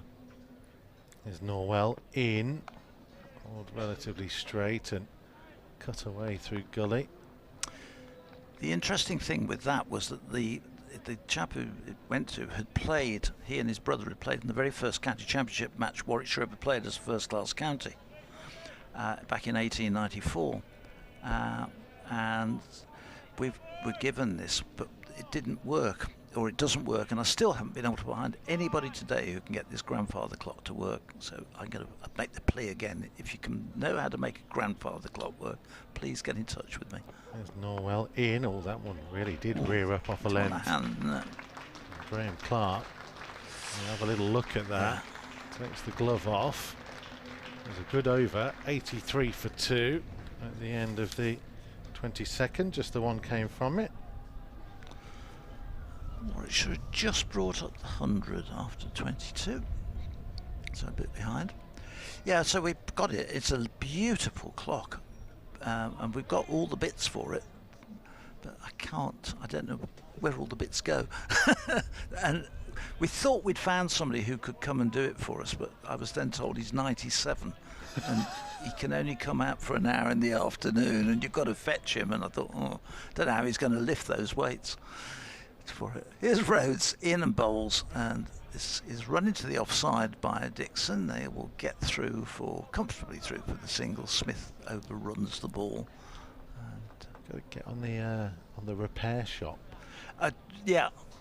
Seen that TV show? Yes, I've got something. Actually, we're waiting we've sent something from our village, or it's going to the hopefully to the repair shop for them to do.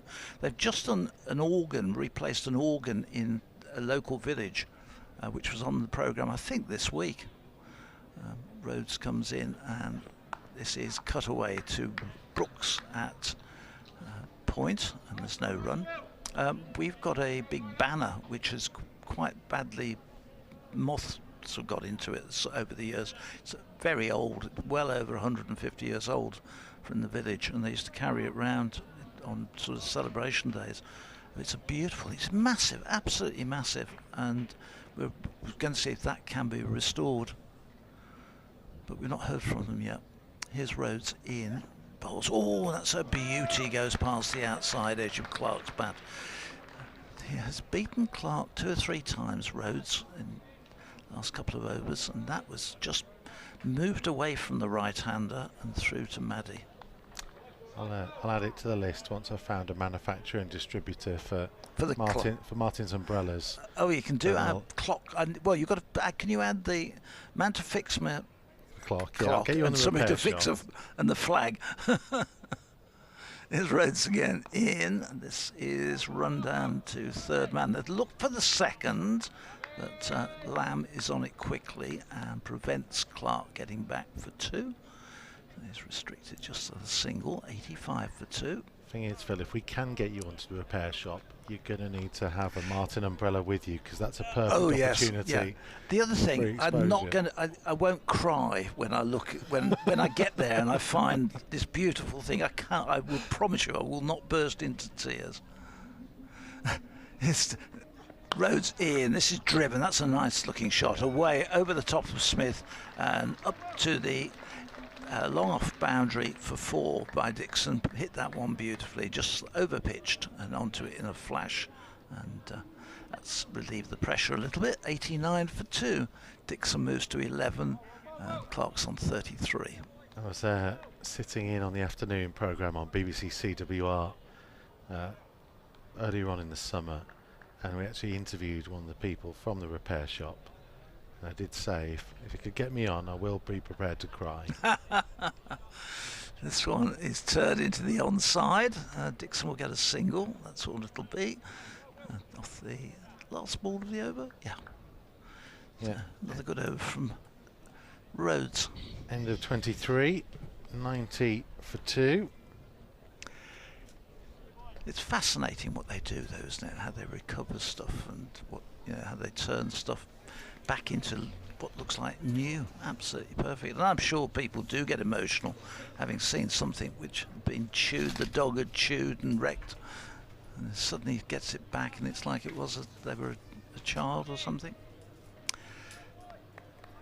So we live in hope that will happen, but I'm not sure that we'll get on. Here comes Norwell up to the crease, bowls and defended straight back down the pitch. Martin will be rejoining us in a second as he gets all these bits and pieces together and comes back across.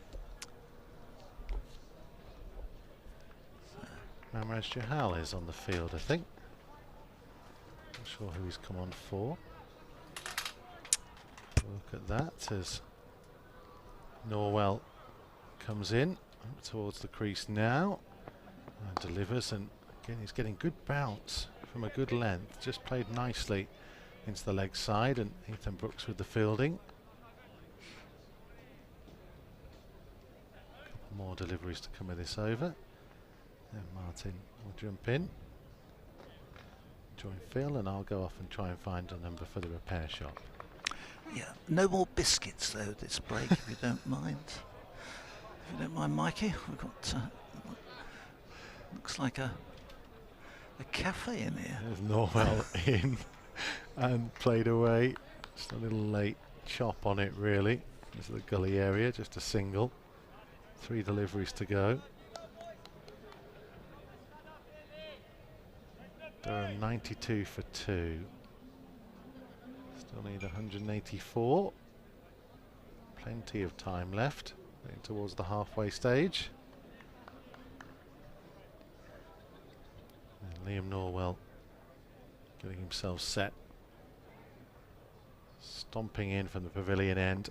Full, little bit on leg, whipped away and whipped fine, and chases on for Garrett, and he won't get there. It's 4.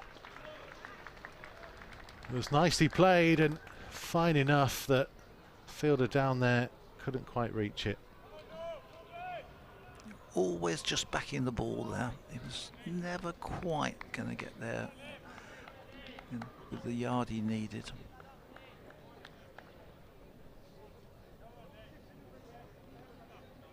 Two more to come from Liam Norwell in his 7th over. Still searching for a wicket. Oh, he came very close to getting one there. A big edge, and Maddy threw himself to his right-hand side. He wasn't far away from reaching it. He went for the boundary, and it brings up the 100 for Durham. 100 for 2. 23 overs. That was very close.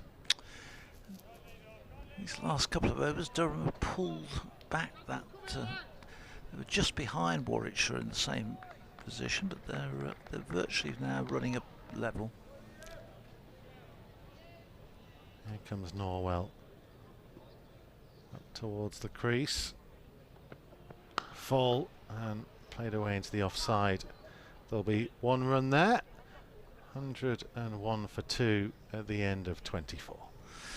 It was a good over for the visitors, and probably I think it may well have been their best over of the innings so far in run accumulation.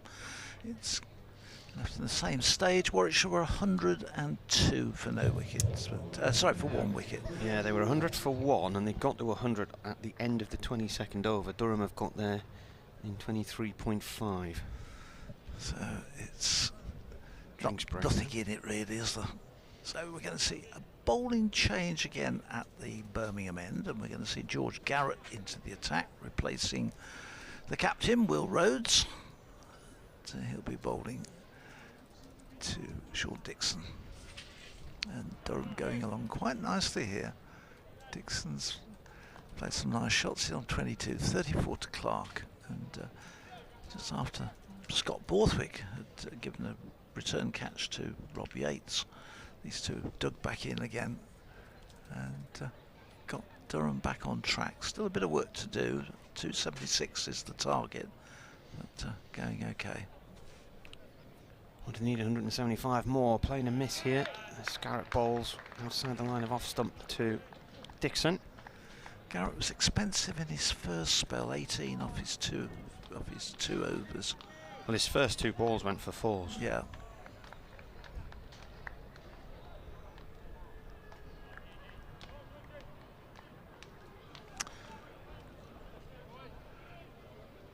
So you've been working on your designs, have you?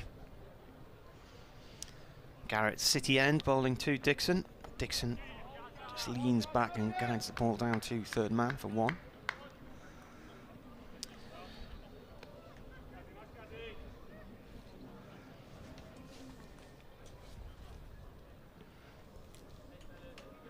Sun shining brightly on the white flats over to the to our right as we look out. The Radisson building, you know, the blue and green glass. My mate's brother lives in there. Oh, right. He's got quite a good view looking back towards the stadium. Garrett in, driven by Clark, stopped at backward point by Brooks. Clark's on 34 from 61 balls, I think that is. He's been out there a long time, hasn't he? Yeah, he's doing the job though, isn't he? Mm-hmm. Just holding it together. Don't need plenty of time to pace the innings and try and go through carrying his bat. They needed 5.5 and over Durham. Current run rate's 4.16.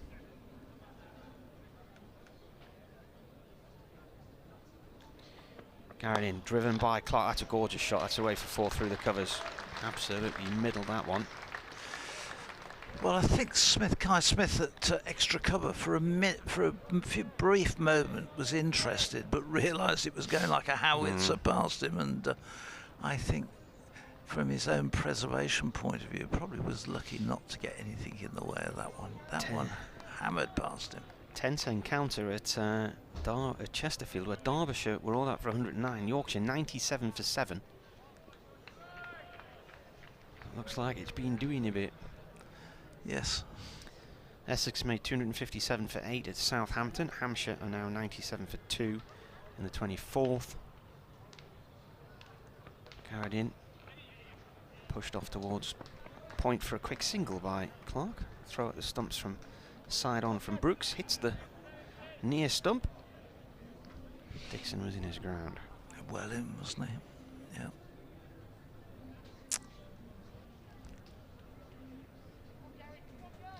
T20 International, the United Arab Emirates are playing Kuwait. I wonder what the crowd's like, does it say? In Al Amarat. Garrett comes in and bowls.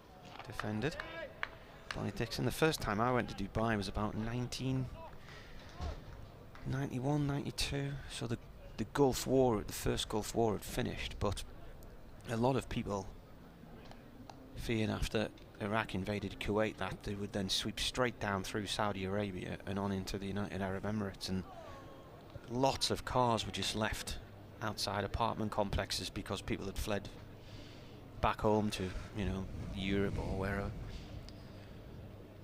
And it was a lot smaller then. Dubai was very much a desert enclave of expats. I mean, it's not the mega city it is now.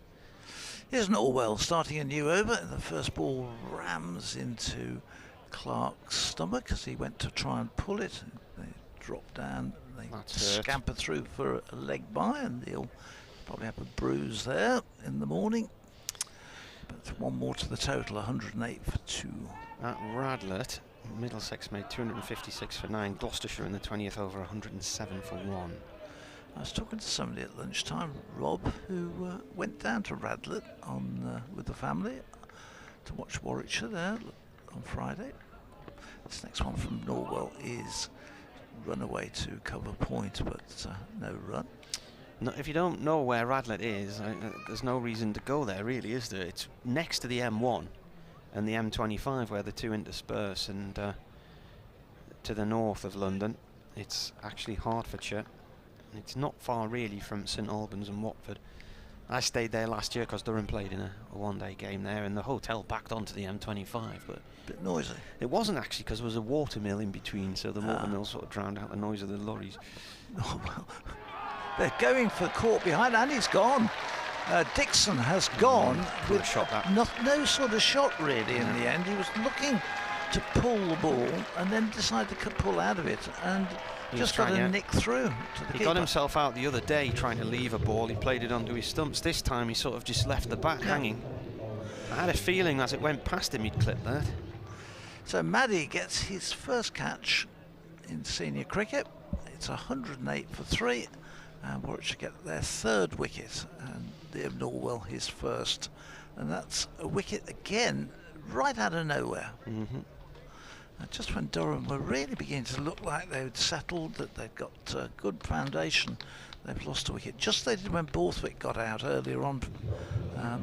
Wicket coming really with them looking as though they'd settled in. And that will bring the new batsman, Liam Trebaskus, coming out to the wicket to replace Dixon. With 168 still needed to win.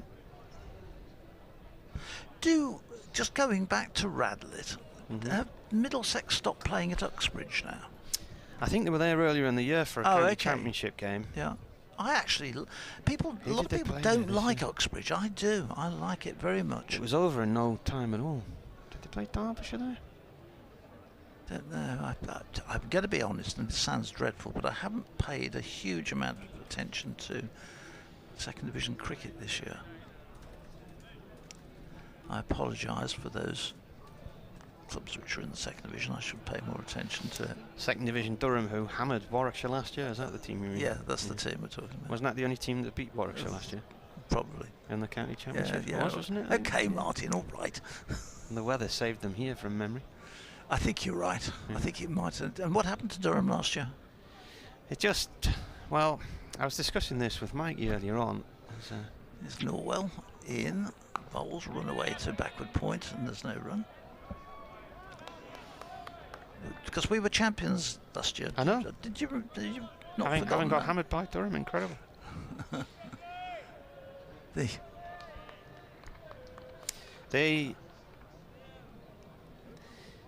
was talking to the Durham chief executive, Tim Bostock, because he was one of the people who came up with the conference system as a result of what had happened with COVID. And I always thought... Norwell comes in, bowls, and Damascus plays it up to mid-on. I always thought taking the points against the one team who went with you from your original group into your second group was a strange one, but only taking half the points. And I actually think you should have taken all of your points from all of the matches you played into the second stage. And as it is, the only team to beat Durham in the group stages last year was Essex, and Durham ended up in the same group with them in the second bit, so they took hardly any points with them. Yeah. And then Surrey called the first match off because of COVID, so that was it. Durham were marooned. It's what it is. Bowled in, end of Trevaskis. 2 wickets and an over for Norwell, and Warwickshire suddenly take a grip. 108 for 4. Durham. Trevaskis goes without scoring, and the Warwickshire team a little bit cock-a-hoop just at the moment, because that was a good full delivery which Trevaskis played all round it. He did, and he's played completely the wrong line as well. His bat's miles from his body. So, big over there for Warwickshire and for Liam Norwell.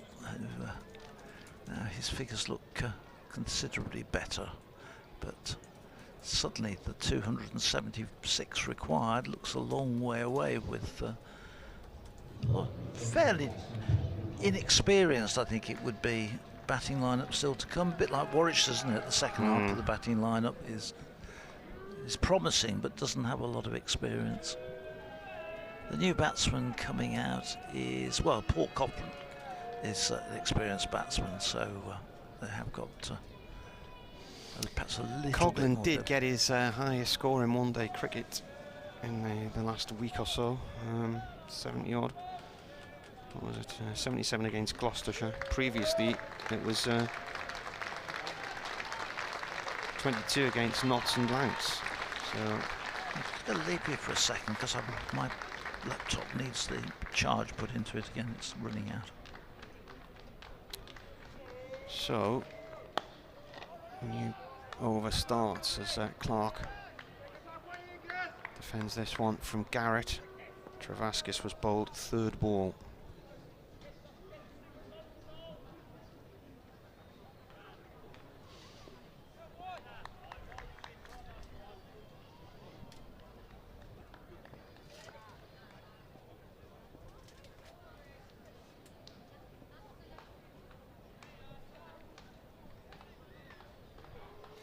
Carried in, Clark plays the ball out into the covers. Tumbling stop out there by Kai Smith, close in on that offside. Judging by the way he's walking away, having dived down to field, that square is bone dry and rather hard.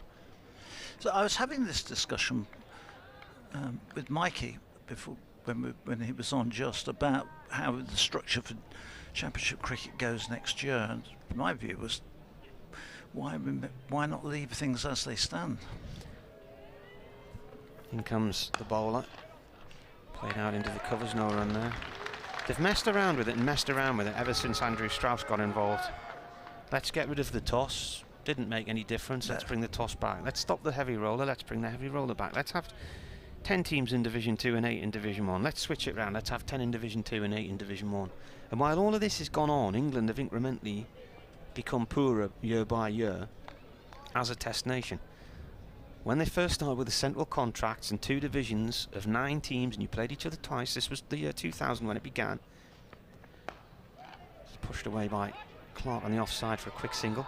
bearing in mind how dreadful England were in the 90s, they were just the whipping boys in Test cricket, and then through the 2000s, as they started to benefit from the central contract system and a better organised county championship, they got to world #1. And then they've started messing around with it, and they've drifted away from world #1. Now they're down the rankings again. I would say that is cause and effect. Yep. They've already taken 2 entire rounds of county championship cricket away in recent seasons, so that's 8 days less these teams are playing. And they want to take another 2, I gather. I'm presuming when there's only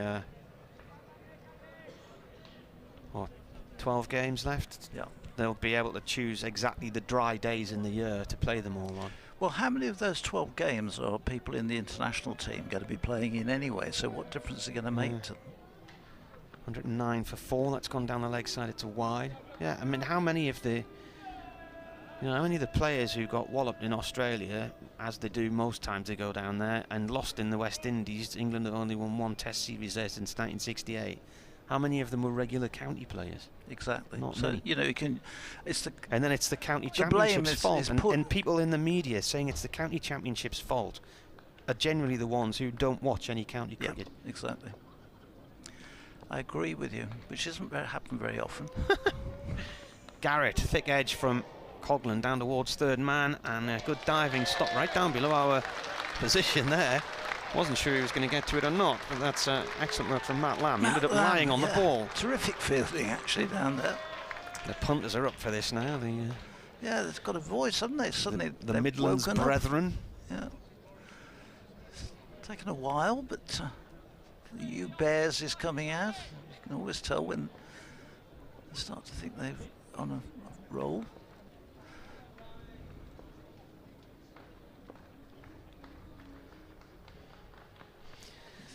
Oh, a wild wahoo here from Coghlan, who then looked like he's stretching out his Achilles, his calf. What's he stretching out there? Himself, hasn't he? He's not been bowling recently. He's been carrying some kind of knock. I don't really think I've come across a cricketer who's been more injured than Paul Coghlan over the years. Hairline fracture of the back. Oh, Ollie Stone has been is one here we got at Warwickshire. Did his shoulder in, thumb, hamstring. Then he did his knee ligaments last year, diving to stop a 4 on the boundary in a T20 and missed the entire one-day cup. He only played one one-day game for Notts in the 2 years he was there. And the physio's now coming out to see him. Paul Curry, and this is not good. Looks like he's got cramp already. No, he's saying it's his hamstrings. Yeah. Yes, poor old Ollie Stone. He gets himself fit from all his back and then damages his hand, and probably won't play again this season. So it looks like his career at Warwickshire is over. Played well in the white ball cricket in the T20, but haven't seen him in the championship all season.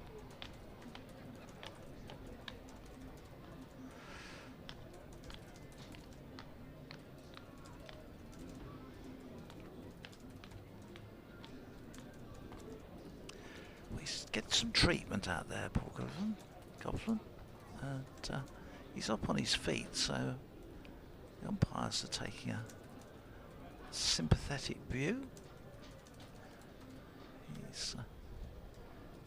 Anyway, he's continuing. And Durham. He's only just gone out there, hasn't he? Yeah. Yep. He clipped the ball down towards third man and got 2. And then he's just trying to drive the next ball and hurt his leg. 2 balls he's faced so far, that's all it is. Matt Lamb is the new bowler from the pavilion end.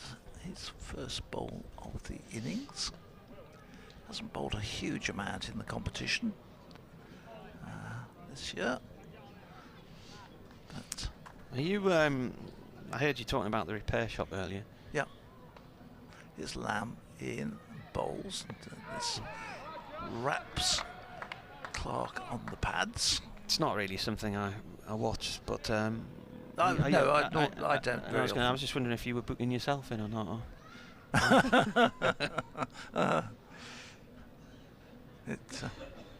Yes, This next one, it's down the leg side. That'll be signalled a wide, and they run a by, so a little bit expensive, that delivery from Matt Lamb. They do some fabulous work, though. The few programmes I've seen, some of the things they've done are terrific. It's Lamb, he sort of stops, doesn't he, on his run-up, as if, oh, I'm not going to do that one. This one, again, is on leg stump and turned just behind to short.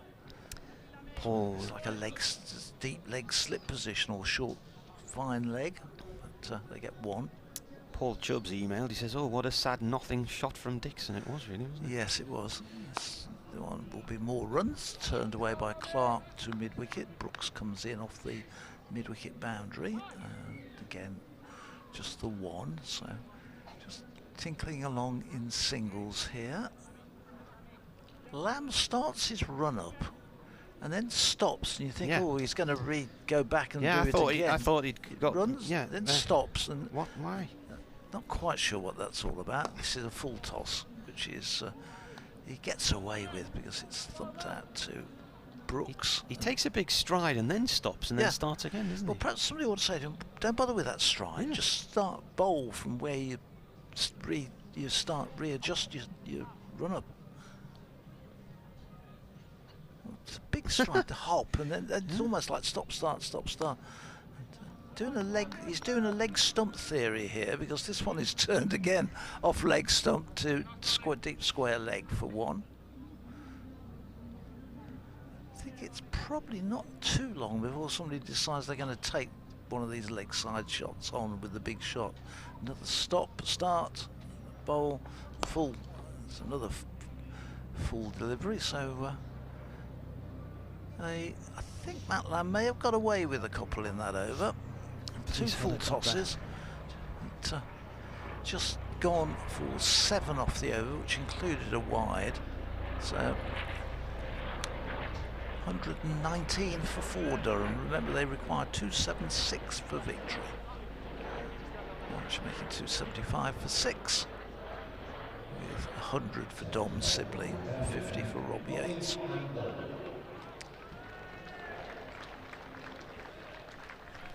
Hannon Dolby coming back into the attack from the City end. He took 1 for 19 in 5 overs earlier. 2 of them were maidens. Duckworth Lewis Parr scored Durham a miles behind. 155 it is. They are 119 for 4. Coghlan, he's on 5 as Hannon Dolby comes in to bowl to him. And that's down to third man for 1. And he sprinted well there. Didn't look like there was anything wrong didn't look there. like, it's whatever tablet or whatever magic sponge. You don't have the magic sponge anymore, do you? The bucket of water and a sponge, which seem to cure all manner of ills in sport. It's physios with sprays and everything these days, but it used to be just a sponge thrust into a cold bucket of water and that to do you. And then Dolby in, chopped down into the ground by Clark. It bounces high up towards the slip cordon area. He gets a single. I remember my dad saying, man, they played Sunday morning football and the sponge was that filthy. You didn't want it anywhere near you. You would miraculously recover. There was also the famous time when one of the teammates was saying he'd hurt his leg and they said, just run it off. And about 2 days later he went to hospital and broke his leg. Never any first aid on pitches on Sunday mornings. Nothing like that. And then Dolby, slowish ball to Coghlan. He plays it to 0.1 run. When I played on a Sunday morning for South Tyneside, in the South Tyneside Sunday League for Clevedon Village, I really can't remember any nasty injuries for anybody on any teams. One of our centre halves did fracture his skull once, heading another player, but I wasn't there that day. And he was driven to hospital, and but I can't remember anybody being really hurt at all. I can remember one nasty break, but that was all. 122 for 4, in comes the bowler. This is defended by Clark. I had to go to hospital once to interview a milkman who was... This was a bizarre story. He was a member of the local camera club, and at their Christmas party he'd got on stage to do some funny dance routine and fell off the stage and dislocated his knee or something like that. So I was going to interview him. Humorous Christmas self-injury story, as you do. And the lad in the other bed had 2 broken legs. And I was chatting to him, and he'd been playing Sunday League football. As Hannon Dolby bowls, and that's that's right into him. That's hurt. That's just gone straight into the ground. Yeah. What did that hit? Bang! Oof! Well, that's caught his finger in, I think. Yeah, that's a little bit of a blow there? to. They've got to be careful there. Hopefully, Hannon Dolby is okay. He looks as though he's okay. He's just. I don't think he's even saw it. It just bounced down into the ground and slammed into his hand before he even had the chance to react. They were waving the physio on. Yeah. Anyway, this kid in the other bed, 2 broken legs, and I said, well, what happened to you? And he was playing on a Sunday League game in North Tyneside somewhere, and just as he passed the ball off, this other kid came straight through and took him out from behind deliberately and broke both of his legs. And I said, did the referee stop the game? He said, the referee never even awarded a free kick. So he had to have his legs rebuilt. Well, physio's having a look. This might need a bit of cold spray rather than the mucky sponge. Did you play Sunday League? Did you? Yeah. Played. Used to play rugby on a Saturday and football on a Sunday, and I saw more injuries on the rugby field than I did on the football field. The only really bad one we were playing over at what they call the Junior Leaders Regiment ground over at Nuneaton. Unfortunately, the bloke who broke his leg had a compound fracture. Oh, and nasty. That's nasty when that happens. But because we were on the campsite, they'd got all the medical stuff which we were able to get hold of straight away, and they dealt with it. But it was a nasty one. But we never moved fast. Newcastle United are a goal down after 5 minutes against Manchester City. My brother-in-law lives over at Tamworth, and he plays for the Spartans Rugby Club up at is it Bassett's Pole? Is it? Yes, Bassett's Pole. And he went up for a line out a couple of years ago and landed awkwardly and fractured his ankle. And they took him off to hospital in an ambulance, and they had to cut his rugby socks off. And he was pleading with them not to. And he said the socks are older than half the lads I play with. Yes, on the team. Exactly. But sorry, that sock's got to be cut in 2. That's a nice setup, the Spartans ground, because it's a big area. There's a cricket club there as well. Is that the one which is up just near the Belfry? Yeah. Hannon Dolby has received a bit of treatment on his hand and then bowls to Clark. It's a single. Ball just going down towards the wicket-keeper's area. So 123 for 4. Durham need 153. They're not even at the halfway stage yet in terms of runs being acquired, and they are, though, past the halfway stage in terms of overs bowled, because 29 have gone and only 21 remain. Really, I think Durham relying on these two if they're going to get up to this total. These two are both going to have to bat long and start to really open up. Clark's got the foundation here, but he's 75 balls for his 44. He's just had the 4 boundaries. If Durham lose today, this will confirm this as their worst one-day season, because in their previous worst year in 1996 they won a couple of cup matches and 1 league game. Right. Whereas they've only won 1 this year. This one from Lamb is short and pulled away viciously by Clark, but it's only out to Brooks on the mid-wicket boundary. Hit it so clean it travelled, and they were only able to get through for a single.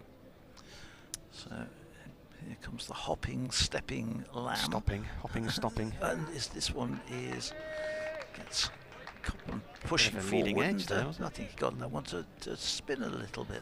I've gone through all of Durham's one-day records for the last 30 years of first-class cricket, and actually in 2018 they only won 2 one-dayers.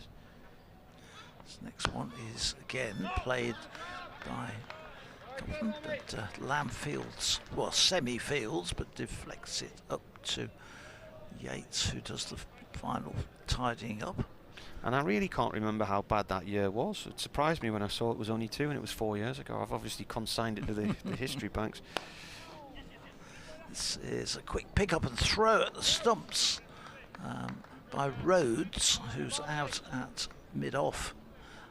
It was well hit by Copeland, and confused Garrett a little bit as he looked to try and field that backing up. It hit a used strip, and then suddenly it was up around his neck. That's happened 2 or 3 times today. I noticed when Durham were in the field, they had the same problem. Lamb in, bowls, that's short, but pushed through, and in the end, it's only turned away for a single. So Lamb is restricting the Durham batsman again. He's gone for 10 off 11 deliveries. So it's Warwickshire have very little spin option in this team. Yates would be their main spinner, and Lamb is taking on the role as the secondary spinner. He's normally medium pacer, but he's doing the job and getting a little bit of turn, and again what gets another dot ball, so doing a tidy job for his team as he walks away. 126 for 4, and we've had 30 overs, and at the 30 overs stage the Bears were 138, so about a dozen ahead, that's all, in terms of par score with them, with Durham. You'd think Durham only needing about 5.5 and over that there is the opportunity to accelerate, but they are also, of course, 4 down. I'm beginning to wonder whether this pitch is just a little bit slow and whether it's quite difficult to force it. And Dalby, played by Clark to backward point, no run there. It's cut off by Dom Sibley. I said it at the halfway stage. I didn't think, even though it was a par score, I didn't think it was a bad score. No, I must be honest, I felt it was quite well short of what it should be, and that 270 was... In fact, in my tweet at lunch, I said my colleagues think it's not a very good score, and I think it's a decent score. Well, so, given how the way I've seen Durham playing, what we know about cricket doesn't count for much. And then Dalby, this is cut by Clark to Sibley again at backward point. In case you didn't know, there's another competition in this franchise world. It's plastered on every building, isn't it? Yes. Every piece of advertising hoarding across the tops of the stands carries its name. Well, I have to say, Martin, whether you like it or not, it filled the ground. It was packed here on Friday. Lots and lots of children and families, and they're all enjoying it. And then Dalby is carved over towards the cover boundary. I thought for a second that was going to be the end of Graham Clark. Ethan Brooks was out there, and it just drifted away from him at the last second. And Clark's got to 50. 50 has come off 80 deliveries, 5 boundaries.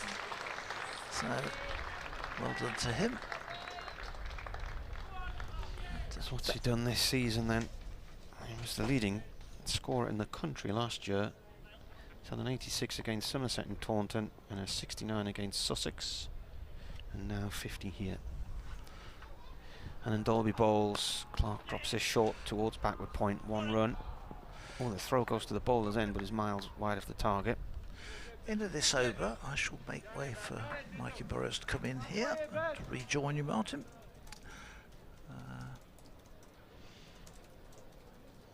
How many free tickets were given away for the game the other night that you mentioned? I have no idea, no idea. And just think, if the marketing money that had been used on this new, if even part of it had gone towards the T20, those children would have been, well, they probably did watch T20. I have a theory though about that, which I'm not going to have time to expand on. It's going down the leg side. It thuds into Coughlan's pad as he looks to play it. I mean, some people are suggesting, I've seen Don Topley because he's pro 100, you know, his son plays in the 100. But he's, you know, people who are Essex supporters going on about how generally it's a boozy lads' night on the T20 on a Friday night at Chelmsford. But it's never felt that way to me at Durham. You get the odd group in, but it's a big ground. And there's always been, to me, families at Chesley Street in the T20 for years and years and years, and that's where most have seen their first cricket, and will continue to do so. Hannon Dalby bowls. That's a shortish ball, and it's clubbed up into the air by Coughlan. He clears the men at mid-on and mid-off, and it lands just beyond them, and I think it was high up the bat there. We seem to have lost a lot of the school parties coming to T20. It's much more of a football culture beginning to creep in, and the drinking side of it, whereas the 100 is very much still And like T20 For was now, when then. we first had it. Yeah. You remember when it was all young families and things, and I think they've just got to be really careful how it develops on. But still, that's a different story. I'll wait for Mikey. Start of a new over here, 31 gone, 19 to go. Durham 133 for 4. Need 267 to beat Warwickshire. And it's Lamb with his stop-start run-up. Comes in and bowls. That's off the pad. He's half-heartedly inquiring rather politely to the umpire. Please, sir, may I inquire as to what you think of that delivery and where it landed on the pad? Not out is the answer.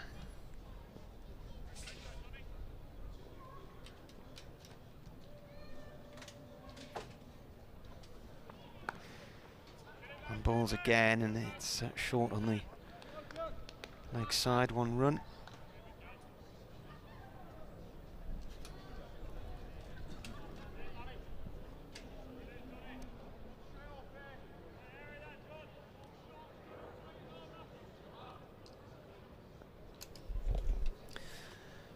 Lamb walks up to the stumps and bowls. That stayed quite low, and that sounded awkward on his bat. Coghlan gets a single as he plays the ball down past the bowler, and he's looking at the toe of his bat and he's flexing his bat, and I'm wondering if he thinks he might have damaged his bat. He's going to play on for now with it. Lamb to Clark on 52. Clark plays this out through deep mid-wicket. 1 run. I think that 2018 season I was mentioning, when Durham only won 2 games in the One Day Cup, I think that included the highest opening stand by any Lancashire pair, and Alex Davies getting a massive score as well, which was the highest score by any Lancashire player at Old Trafford in a one day. Durham absolutely walloped that afternoon, but 2017 they failed to get out of the group because they were docked 2 points, and just the weather conspired against them towards the end. Otherwise they would have done. In comes Lamb and bowls, driven down the ground by Clark, down below our position for 1 run. That was after a single from Coghlan, so that ends the over. Rattled through that over, didn't he? Yeah. Absolutely rattled through it. Oh yeah, 138. So it's a dot ball the first ball and then singles afterwards for every delivery, 5 from it. As I say, I was mentioning when you were out there, my brother-in-law plays for Spartans Rugby Club. Oh yeah. Bassett's Pole, and they've got a nice cricket ground there as well, so that's not too far from where you live, is it really? No. We're getting all ready for the new rugby season. Winter is coming. I was driving down to Worcester one night, and it was the final match of the season a few years ago. And a friend of mine, Gary Porter, who's a football agent, represented a number of Aston Villa players at the time, many of whom lived in the Sutton Coldfield area. Here comes Will Rhodes into the crease, only from the Birmingham end. Nicely played back down for no run. And I think I come down the A38 because there was masses of roadworks on the M1 where they were changing it into a smart motorway, and you were just stuck there forever.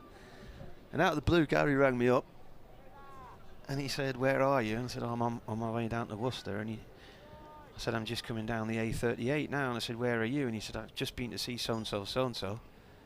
And I said, "Where does he live?" Sutton Coldfield. Here comes Rhodes, that's in the air, but it will be safe. A couple of bounces down to the fielder. They'll come back for a second. Oof. Then he hit the stumps. Yeah, Rhodes wasn't particularly happy with the speed of the fielding, and he's going to send Kai Smith down there. Try and make amends. Garrett, is it? Anyway, I said, "Where are you?" And he said, "Well, I've just left his house in Sutton Coldfield and I'm on the A38. And I said, "Oh, I'm on the A38. I said, "I'm just coming up to the roundabout at Bassett's Pole." And he said, "I'm on the roundabout at Bassett's Pole." And we sort of flashed each other as we went our separate ways. Rhodes slapped away, brilliant shot. Very extra cover for 4. Really nicely middled there from Graham Clark. I remember once driving down again, it was a game at Worcester. Might be in the same night. Got a phone call off Radio Tees. Could I preview the match? So I said, well, I'll pull into there's this car park on this roundabout. I'll pull in there. And I was doing this match preview. In comes Rhodes up to the crease and made away into the offside for no run. So I'm, parked up at this in this car park, car off on the phone doing this preview piece and reading some of my notes. And then I looked up to see a guy staring through the window at me in an SS helmet. I thought, what on earth's this? And when I looked round, his mate was wearing something similar. And I thought, what am I looking at here? And it was the local Hells Angels group had turned up for a meeting in this car park. Here comes Rhodes in, and just trying to work it away. Gully, but backward point in came Sibley. And anyway, I got the shock of my life because I hadn't realised they would all come in and were parked near me. And I think they were all wondering what I was doing on the phone, giving a running commentary, and obviously thinking I was spying on them. So I had to explain to this guy I was on a phone call, and then off I went. Don't know which chapter it was. Here comes Rhodes, and played nicely down towards where Kai Smith is. Long on boundary, and 145 for 4 at the end of 33. 7 from the over. Are you aware of the local Hells Angels branch in that neck of the woods? No, I'm not. No. I tell you, I thought you were going to end that with, and I've been lifelong friends with them ever since. We meet up every summer. Yeah. Share a timeshare in San Moritz.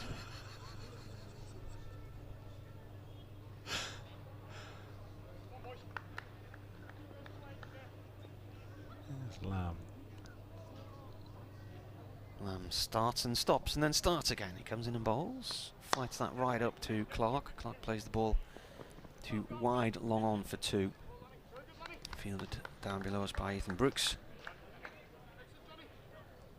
147 for 4 Durham. They need another 129 from 16.5 overs. Lamb to Clark. He bowls. Oh, leading edge from Clark, nearly made its way back to the bowler. Just wasn't quite enough energy in the shot there, just as well from his point of view. Clark's got to be careful here. He's the key man really from a Warwickshire point of view. Comes in and bowls. This is played through the legs of Coughlin at the other end, 1 run. I've got Lamb down as right arm medium, but has he reworked his style, or is that wrong? Has he always been a spinner? I think he's been working on all sorts of things. I mean, it's a slightly bizarre action, isn't it? Yeah. Stop. Pause. Start again. Bowls. That's out the back of the hand. He's looking to try and cut that away from the batsman, who pulls it towards deep square leg for 4. Coughlin, nice shot there. It's gone towards the far end of the Hollies stand.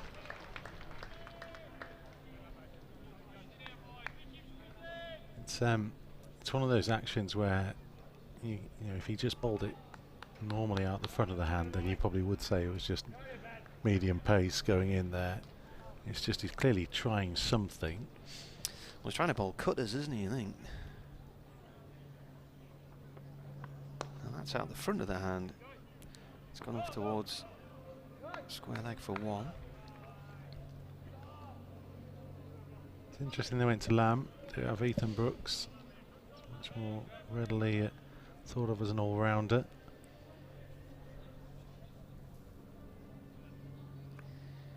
He bowls. Driven along the ground, out to wide, long on once again. Brooks gets the throw back in, and Coughlin's there just at the bowler's end. Just quickly look at the scorecards again, because Derbyshire have lost to Yorkshire by 1 wicket. Yorkshire finishing on 110 for 9. Chasing their target of 110 with nearly 20 overs to go. Derbyshire all out for 109, so that's been a tight affair. Middlesex 256 for 9 at Radlett. Gloucestershire 147 for 1 in the 29th. Essex 257 for 8 against Hampshire in Southampton, and Hampshire 155 for 3 in the 35th. Will Rhodes, his 7th over from the Birmingham end, in and played back at him by Coughlin. So bright sunshine again. All of a sudden a break in the clouds. Shadows getting longer. Pointing towards the Stanley Barn stand. Northeast of where we are. Flag fluttering in the breeze above the old press box stand. In comes Rhodes. Again played nicely. Into the offside. Good stop though by Garrett this time. Will keep them down to 2. He was getting a telling off from his captain and moved his position last over. Got a little light round of applause from the skipper there. Not fully forgiven just yet. Runs to win is coming down. 119. Time's beginning to run out. Oh, that's a big, huge hit though. There is a fielder down there. He's always had to throw it up in the air and he'll catch it at the second attempt. And the wicket goes down. Sensational piece of fielding on the boundary. Yeah, Hamza, I think, wasn't it? Wonderful piece of work. Hamza shake. It was up in the air for a long time. It looked like it would have the legs to reach the boundary. And it just dipped alarmingly right on the rope. And he still had to be aware of where his feet were and throw it back up in the air, step back over the rope and claim it at the second attempt. And it's a wicket at a key time. 157 for 5. Gone for 19. Was caught by Sheikh Bold Rhodes.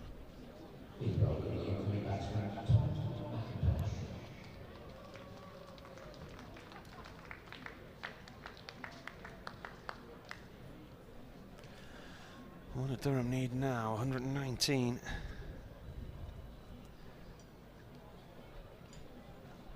The new batsman is the wicketkeeper Tom McIntosh, the Scot.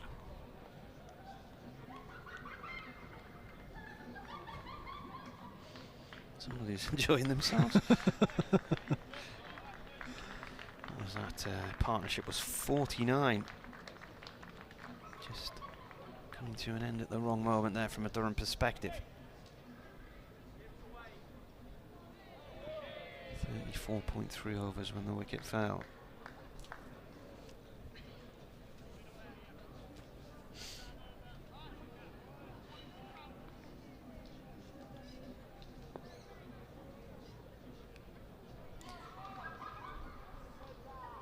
And that person's really loving life. Yeah. Really enjoying watching Will Rhodes bowl, presumably. In he comes up to the crease and he's played defensively out into the offside for no run. Matt Lamb doing the fielding.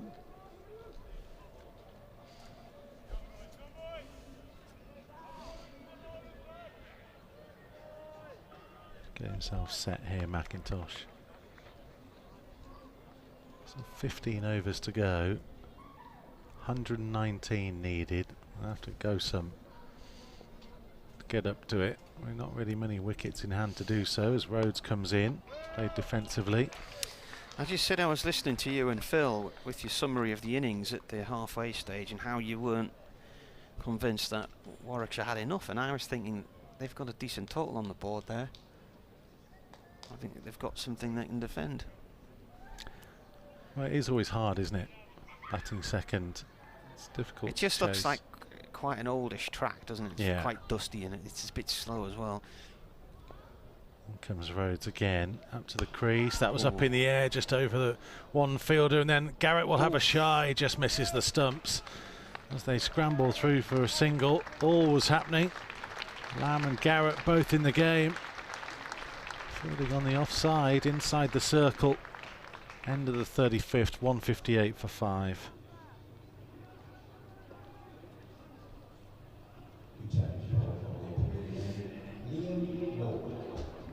Yeah, no, it just felt, didn't it, that Warwickshire had gone, I mean, what feels like comfortably now, but you just felt like there was more in it. Maybe there wasn't. We're now seeing that there wasn't, aren't we? The thing with Sibley was he was just sensible, and you know Clark's playing a similar innings here, but it's on 66. And Norwell, is this Norwell? Did he say? Yeah, Norwell back in the attack. His last over, he took 2 wickets, didn't he? His last spell. It's pulled away though by McIntosh through mid-wicket for 4. He moves on to 5. Durham 162 for 5. Clark has 66 of those. 14.5 overs remaining here on the BBC, BBC Radio Newcastle, BBC Coventry and Warwickshire, and BBC WM. Reminder, it will be my colleague Rob who will be at Leicester on Tuesday. I won't be covering that final game. Ball comes in, defended. So he'll be doing the match with Richard Ray, which you'll be able to hear on the BBC website and via the Leicestershire YouTube channel. Where have Warwickshire got to go yet, or who have they got to face yet? We have Somerset. Somerset here. So it'll be Mr. Gibson on his way up from the Somerset levels to commentate on that one. Norwell. All played this time by McIntosh into the cover area. So those more inclined of deep diving into stats upstairs were trying to work out the permutations as to how Warwickshire sneak in to the quarter-final picture, what results are needed elsewhere. First and foremost, just simply got to win their games. McIntosh waits as Norwell bowls and it's played to short mid-wicket. No run. I feel like they put themselves in with a chance of winning this one. Very good chance. Cut off by Matt Lamb. He's fielding close in on that leg side. Got 2 men out the discs on the leg side. One is at long leg, one's at deep mid-wicket. And the other 2 who are outside the discs, you've got deep extra cover and third man. Everybody else is inside the 30 yards. Norwell bowls from the pavilion end, played short by McIntosh. There's a throw at the stumps from Lamb. He misses the target at the keeper's end. It flies past and is backed up. Mention the fairly dry surface and the well-worn pitches. There's been an awful lot of cricket played here with Commonwealth Games, as well as Test match with India in the last month or so. But a one-day stuff too. Norwell in. Played back to him by Clark. That's the end of the over, where the first ball went for 4 and then it was all dot balls until he conceded a single with the penultimate delivery, and then a dot ball to finish with. So Durham are now 163 for 5 against Warwickshire, and they need another 113 to win from 14 overs. So in terms of required rates and all that malarkey, the last 5 overs they've been going along at 6 and over, but the required rate is now up to 8.07, and overall in their innings they're going along about 4.5, which is what Warwickshire were doing right until the end of the innings, where I think they put 24 on in 2 overs, didn't they, right towards the end there. Yeah, they had a really good little push. And they were their 2 most profitable overs, I think, as well, weren't they? Yeah, How's a shake and Kai Smith. In comes Garrett returning from the Birmingham end. Through for a leg bye.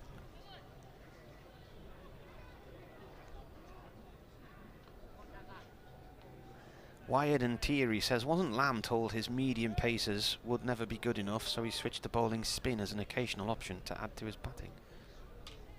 Might well be. It's funny though, isn't it? Because medium pace does tend to do bizarrely well sometimes in county cricket. Maybe it's part of the time of the year sometimes when it's played. Here comes Garrett, again played into the offside. Bounce will evade Kai Smith at backward point. In came Ethan Brooks from the boundary, and it was a low throw in that Maddie did well to get his pads in the way. Stop the ball running through. I was talking about that women's football match this morning at lunchtime. It was Durham women against Sunderland women, and it was they're saying it was their first sellout. I wondered how much the crowd held. Their sellout record attendance was 1,668. So here comes Garrett, defended slightly into the offside. Where would they play? They're playing at Maiden Castle, which is the university sports complex just outside of Durham City. So it's not to be confused with. It's just across the river, really, from where Durham City Cricket Club play, where Durham Rugby Club play, and there's land there where there's some university sports fields, including the racecourse ground where the university cricket team plays. The university cricket team also plays some of its games at Maiden Castle as well. Here comes Garrett up to the crease. Again, just played into the offside, straight to Matt Lamb. Sunderland women, because Sunderland's youth teams, or certainly the under-21s as it will be this year, play Eppleton Colliery. Yeah, well, that's where they play as well, yeah. Yeah. Was there last season. It was where former Liverpool manager was from there, Bob Paisley. There's a cricket ground there as well. Eppleton play in the North East Premier League.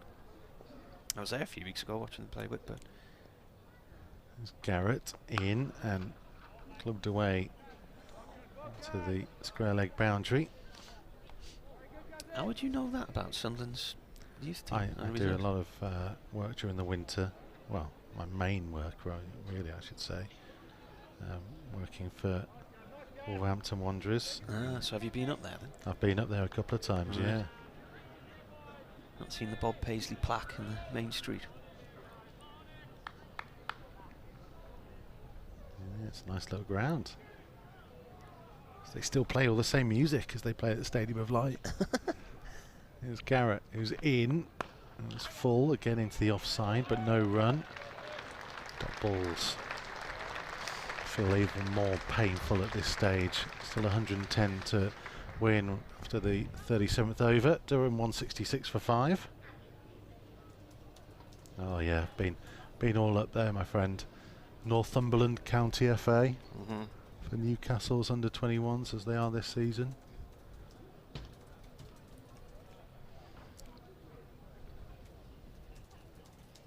That's a long way north.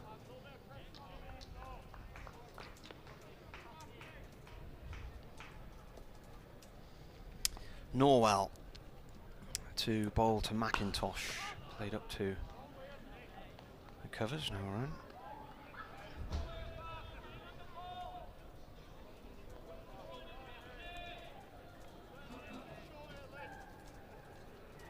We've got to keep ourselves busy when the cricket season's not on. Yeah.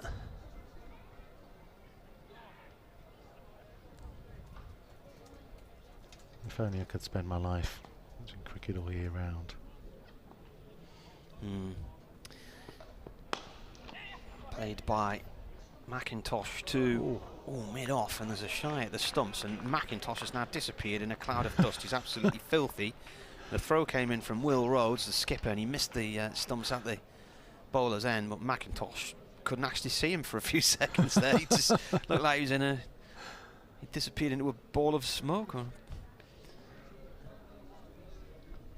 Shows you just how dusty it is. He's just signalled for a drink, probably to just wash his mouth out, I would have thought, after getting a mouthful of grit there.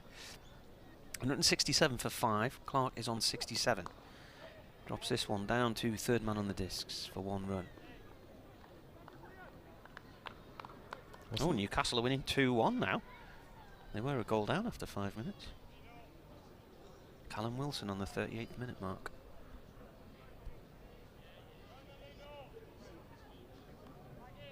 So Leeds beat Chelsea today. Yes. 3-0. It was meant to be an excellent performance.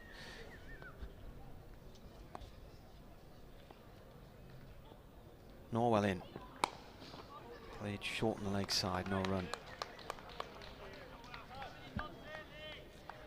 McIntosh has come through Durham's academy, but he's played for Scotland under 19s. He's plays for the Grange Cricket Club in Edinburgh, which is where Scotland stage most of their games. But the one and only time I went up to Scotland to cover a match, it was at Titwood in Glasgow, because the Edinburgh Festival was on, so they'd moved across to Glasgow for matches during that period. Driven down into the ground and back towards the bowler by McIntosh, and Norwell got a hand on it and stopped it racing away. That was a hard day, that one. Started off okay. We were commentating in these old changing rooms where all of the doors were sort of jammed open right the way through to the toilets, and it was a hot day and it really was a bit whiffy.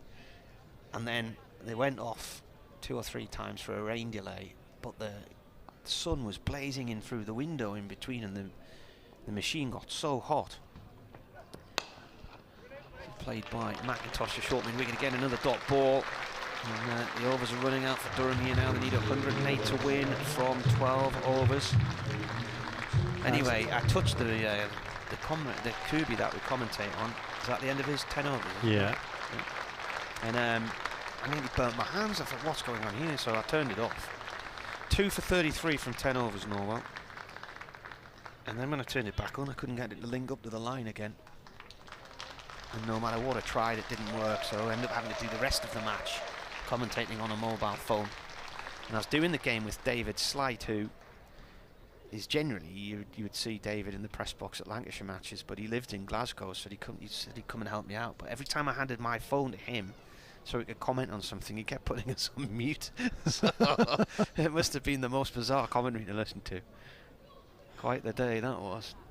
That was August 2013. I left on the Saturday night to get up to Glasgow to cover that game, and then drove back again. It was all during the Ashes test in Chesley Street. There's Garrett in from the Birmingham end. Attempted big heave by Clark. Didn't connect. No run.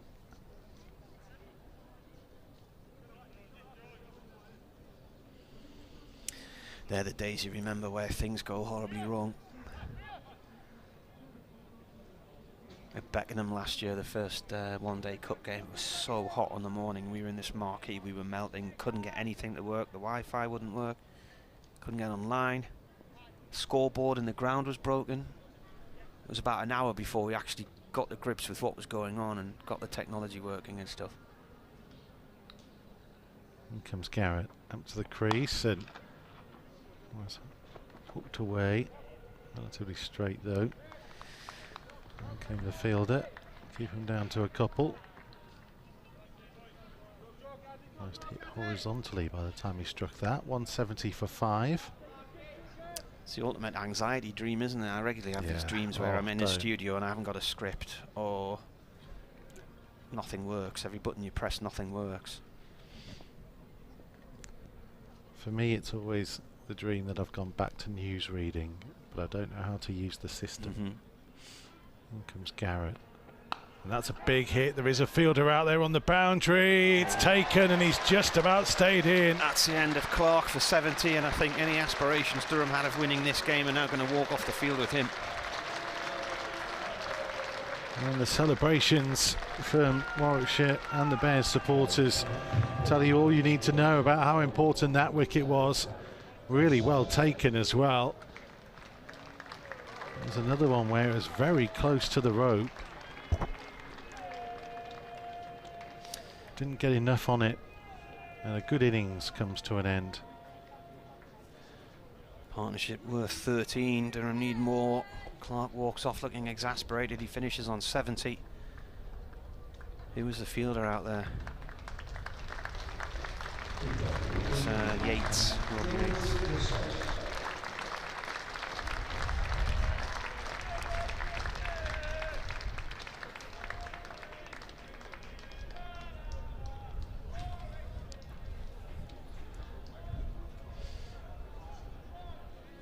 George Dressel that's come out. Join Thomas McIntosh.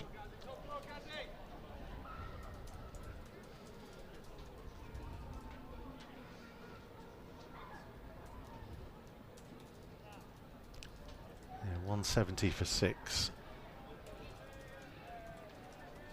Still need 106 from 11.3 overs. Be some remarkable finish now if Durham were to get close. Warwickshire sensing potentially an early finish if they can get a couple of quick wickets. Yates had a little shy at the stumps.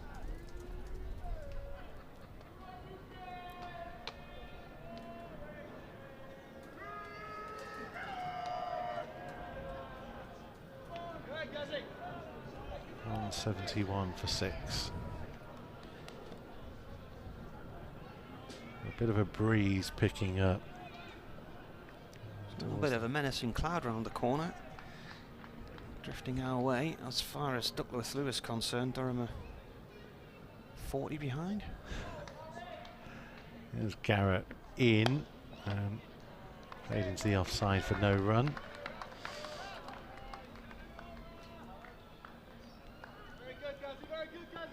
It's still it's commonly accepted system. Duckworth Lewis Stern. It is these days. Saying to Richard Ray at Leicestershire last week, if another mathematical genius comes along and starts adding to it, at what point do they stop adding names and just give it a new title? Here comes Garrett in, final delivery of his 6th over, and that will be another shy at the stumps and a miss.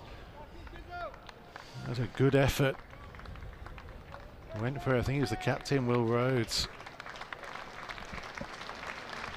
Managed to scramble through. 172 for 6 after 39. There's still plenty of options bowling wise here because Hannon Dolby's still got 3 to go. Garrett's got 6 to go, I think. Yates 5, Rhodes 3. Lamb 6 more overs if it was needed. Well, Yates is going to come back on. 1 for 20 from 5 before that.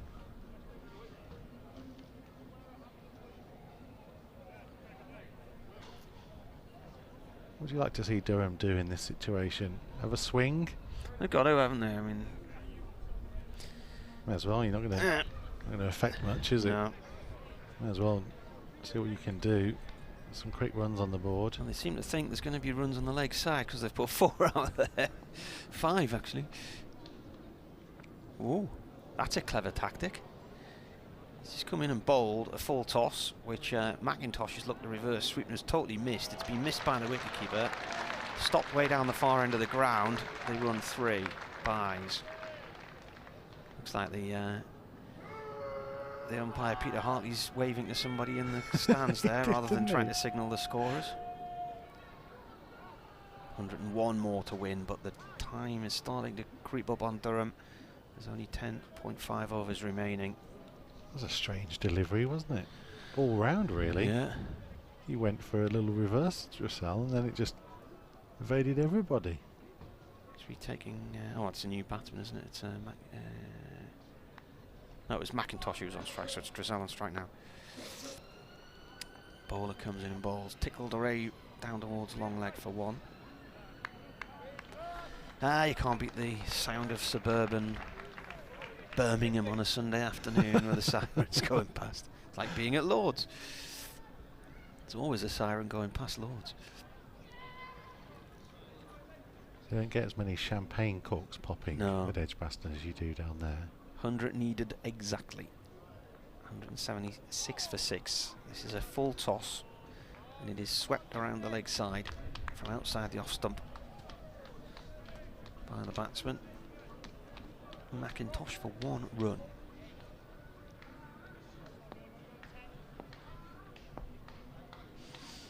Yates in again. Oh, get after that. Oh, it's gone too high up, has it? Is he going to be out? Oh, he's missed it. Oh, it's gone for 4. Well, Dressel's decided to just attack that ball, and he skied it. And just down below us, Norwell was fielding at mid-off on the discs, and it was one of those where it's coming over the shoulder and you're running towards the boundary trying to work out where the ball is and when it's going to come over your shoulder, and Obviously, he dived forward, but he was just out of reach of it, bounced in front of him. This is a slog sweep out through deep mid-wicket for 1. From Dressel. This will make it interesting if these two have a go. But they're always difficult to judge, those ones. He dived and the ball bounced about a foot further on from where he was and bounced across the rope. Say 94 from 10. If you're swinging. He's coming round the wicket now. This is played out in towards cow corner for 2. Sibley with a throw back in, coming up from long on to field that one. So 10 overs to go and 92 runs are needed. Yeah, 184 for 6. So what have you? What's to come if one of these got out now? Mitchell Killeen, Yeah, I mean, Oliver Gibson. Yeah, they're all very junior players with not much experience.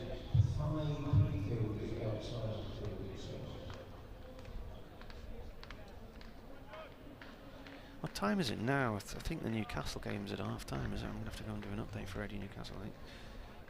It's gone 20 past 5. George Garrett for his 7th over from the Birmingham end. Oh, big, huge hit. Where's that That was a fielder towards cow corner, but it won't go anywhere near him. Rob Yates took a great catch in the last over. Wasn't getting anywhere near that. Absolute gigantic hit for 6. Yeah, 2-1. 190 for 6. Wham. I say, it's down to 86 all of a sudden. A few more of those, and 1 or 2 who thought this was going to be a comfortable run in might start getting a bit twitchy. Squeaky bum time. Here comes Garrett once more. That's a no ball. I think he was trying to play one out the back of the hand, and it's going to be a free hit. Got it wrong, got it way too high. Went all the way through.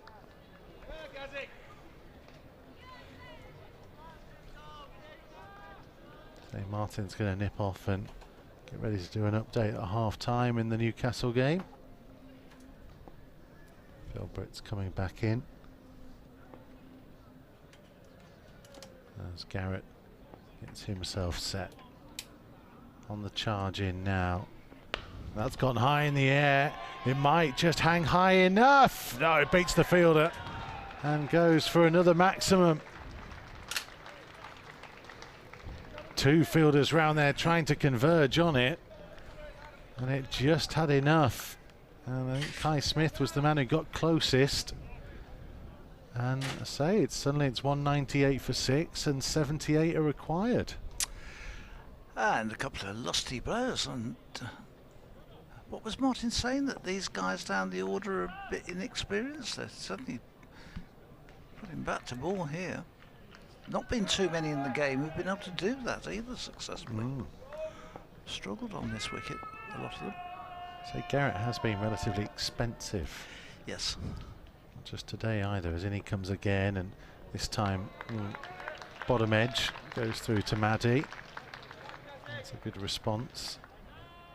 Yes, he was lucky that bottom edge didn't drag back into his stumps in the end. It actually was quite well wide of them, but you quite often see those come back in behind.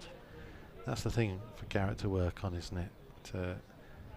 Tighter. You saw how Liam Norwell bowled today. Yeah. If you're going to be critical, I think he lacks perhaps a yard of pace as well. And he comes now on the charge. It's a little bit shorter. No shot offered really, and through to Maddie, who applauds. 2 deliveries to come.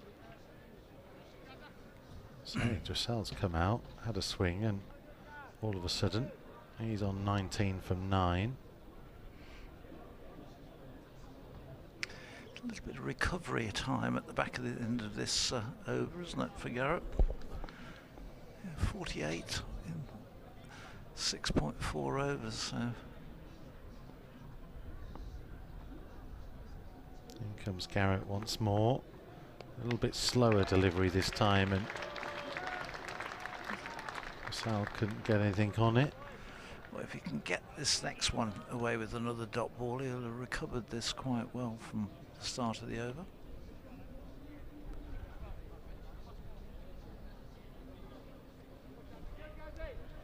Same stage, Warwickshire with 205 for 2. So there's not much in it score-wise, is there? But they really can't afford to lose another wicket. Garrett is in. That's a bit wider. It is wide. And he'll have to bowl that again.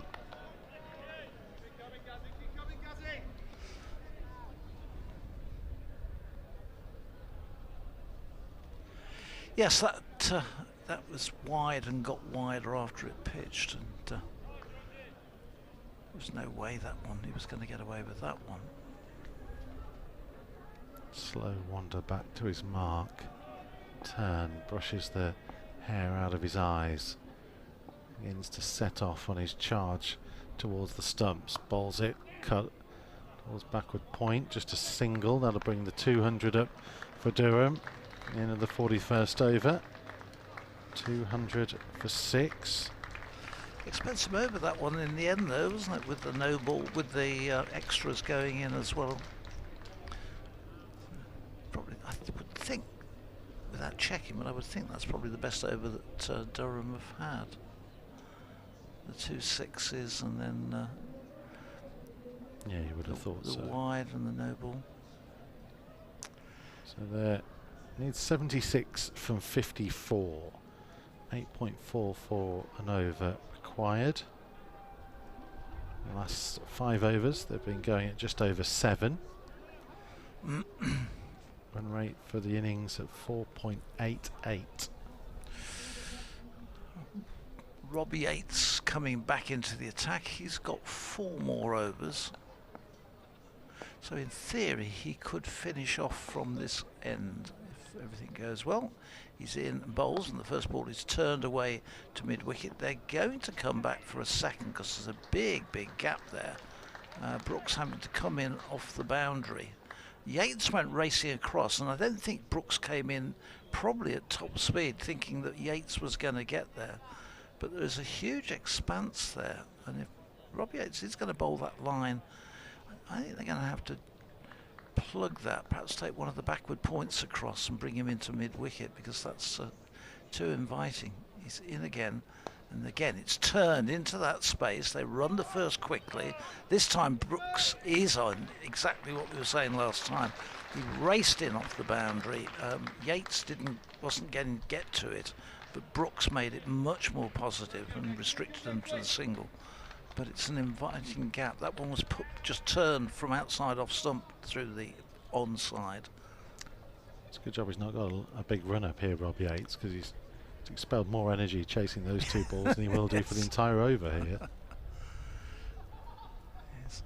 And that one is a full toss, which is clipped away for 4 through, swept away behind square on the onside. And it was, thank you very much indeed. So almost like a free hit, really.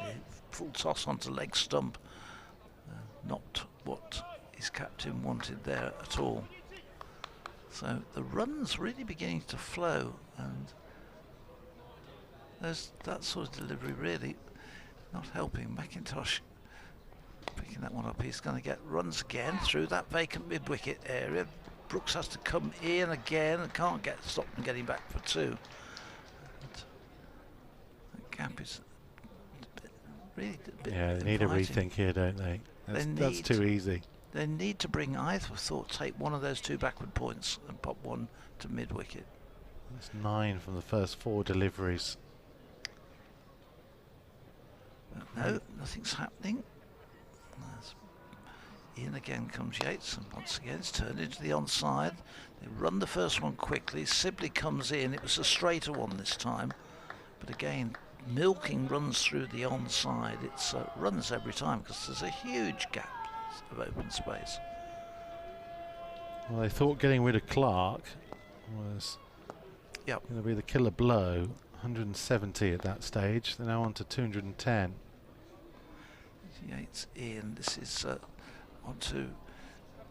played past the diving Yates, who can't stop them getting a single down to Sibley at long on. So good over again for Durham. Another double figure over. 211 for 6. They require 66 more runs, 65 more runs. And 8 overs in which to get them.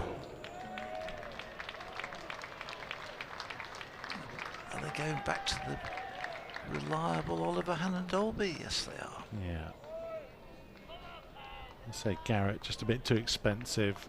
He was 1 for 50.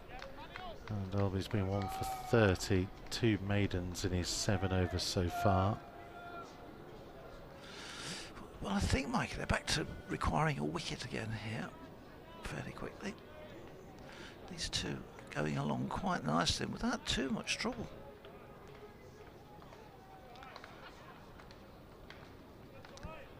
Yeah. Dressel 24, McIntosh is 19. Here comes Hannon-Dolby from the Birmingham end, picking up a bit of speed close to the stumps. Then was a bit slower. It was edged, and they're trying to run for one, and they'll definitely get one. They're returning, looking for a second. Oh, and then a misfield from Kai Smith allows them to come back for that second. All sorts going on in there. Well, it was poor cricket all round there. Right off the bat, I thought that was going to be a catch to the sort of fly slip area. It dropped down in front of Norwell, whose throw at the bowler's end was weak, if we're being complimentary, and then it was over, just missed by Kai Smith. So all in all, pretty poor. Hannon-Dolby is in, dug out for a full delivery. In comes Garrett. They'll keep him down to 1. 214 for 6. They're being hustled a little bit here by the Durham batsmen, who are having a little chat in the midfield, in the middle of the square. As, that target is coming down all the time. And Dalby into the crease, full. Oh, is there an edge in there? There was. They needed a wicket and they've got one. Brilliant bit of bowling for a man who's been so dependable this season. Ollie Hannon-Dalby returns and he gets a breakthrough at a potentially crucial time. Durham at 214 for 7. Yeah, he just went down on one knee and looking to sort of cut it or drift it away through the offside, sort of behind square. Just got a thin nick through to the keeper. George Maddy taking the catch low down, so well done to him. But that is the end of McIntosh for 19. Just when we were saying Warwickshire really needed the wicket, they get one, and it's Ollie Hannon-Dolby again, once again, who, as he's done many times this season, is the instigator. So well done to him. His second wicket of the innings, and just makes that task a little more difficult, as Mitchell Colleen is the new batsman coming out. That partnership was 44 from 25. Well done to him. You know, I think full credit to them. They came out with a purpose and played some shots, and it's still, they'll still believe they can do it. As Josh Dressel is having a word with Mitchell Colleen as he comes out. The equation is 62 from 45. That is not beyond the realms. No, absolutely not. In comes Hannon-Dalby up towards the crease, close to the stumps. So again, it took a little bit off it this time and bounced on its way through to Maddy. 214 for 7. 2 deliveries to come of this, the 43rd. And Dalby has 2 for 33. His 8th over.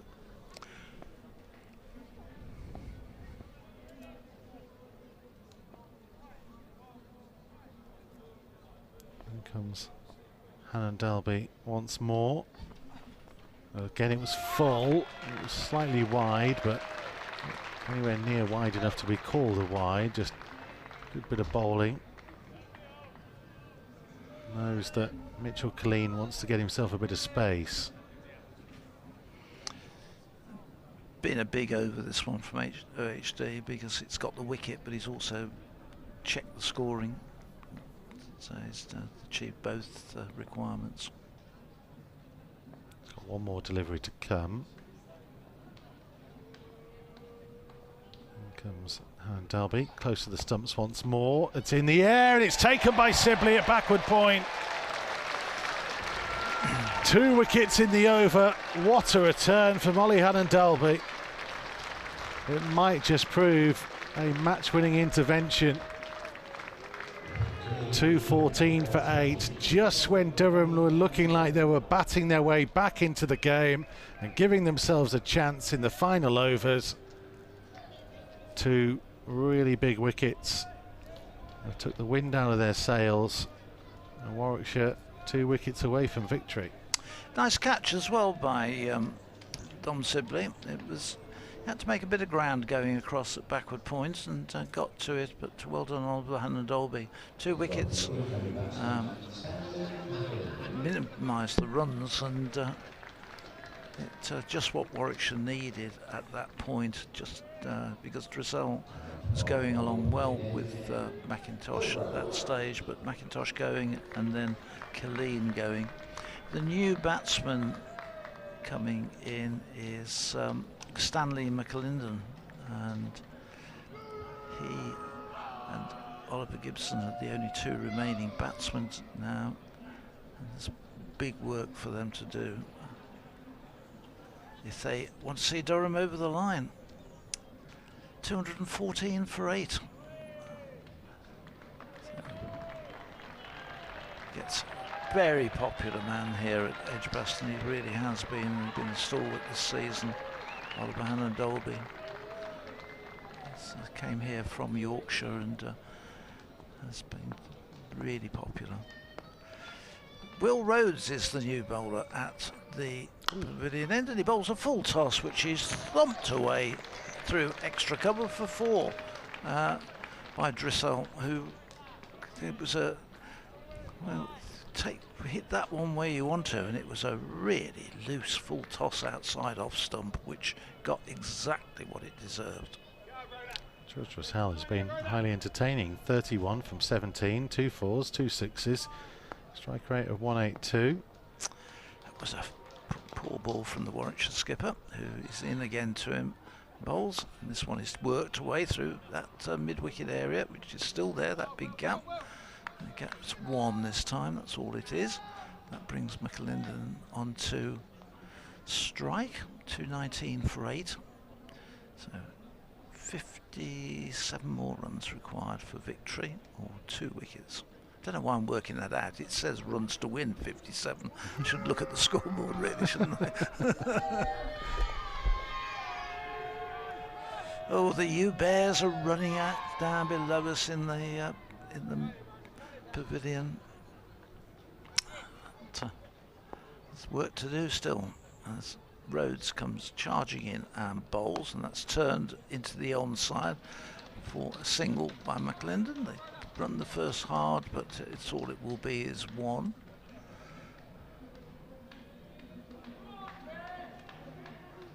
So 220 for 8. So they've been getting a good full day's play for this enthusiastic crowd, and a decent crowd here at Edgbaston for this match. As Rhodes is in, and this is worked away behind square on the offside for a single. Matt Lamb does the fielding. 221 for 8. Just on to 33.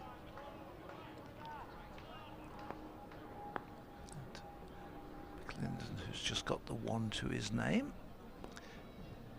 taps the ground with his bat and then waits as Rhodes is into him, and this one is played with no great surety by McLinden. It's in the air, running back down, but drops down in front of the advancing Rhodes, who on his follow through thought for a moment he may get a return catch.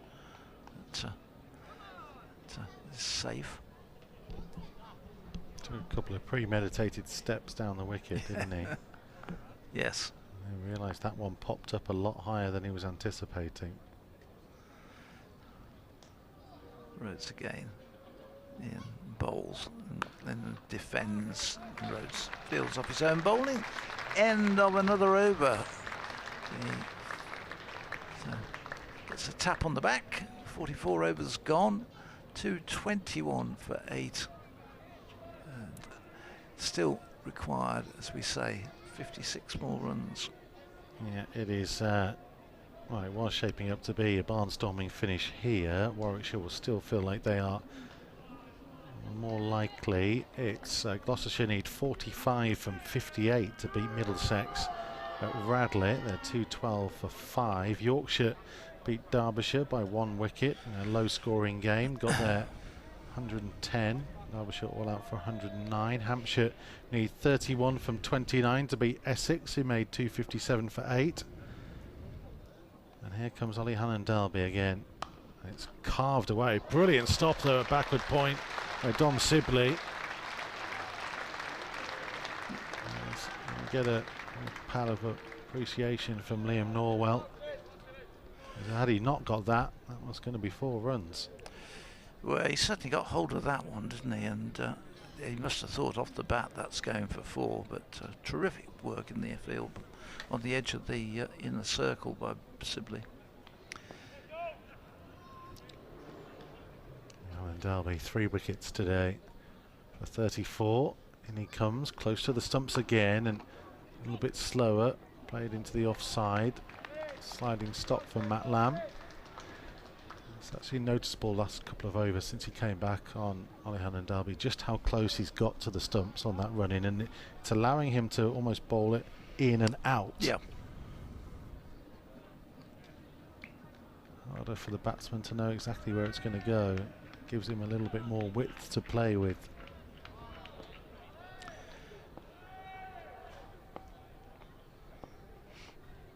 Sets off now on the edge of the circle, picking up pace as he arrives at the stumps. Bit wider this time and crashed away.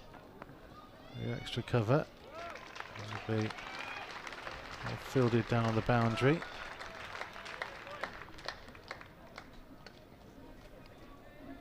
.225 for 8. 3 deliveries to come, 51 required.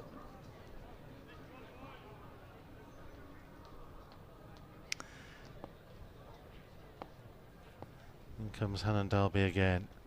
Up and a little bit slower this time, just got back to behind square on the offside where Dom Sibley was.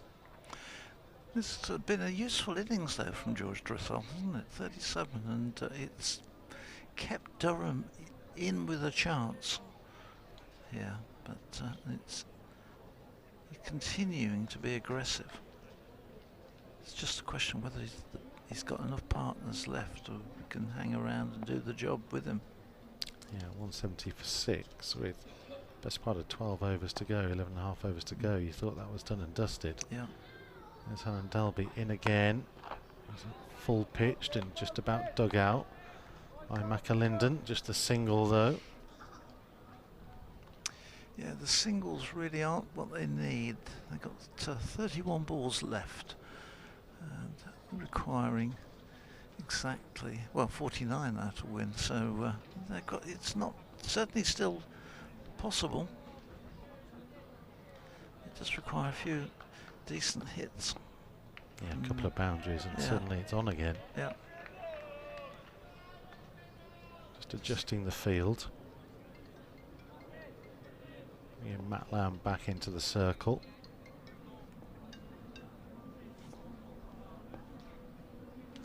In comes Ollie and Dalby for the last ball of the 45th, and that's gone high into the air. Should be caught by Dom Sibley, and here's comfortable catch. Dressel has gone. Durham 227 for 9, and now Bears supporters may just begin to breathe easy.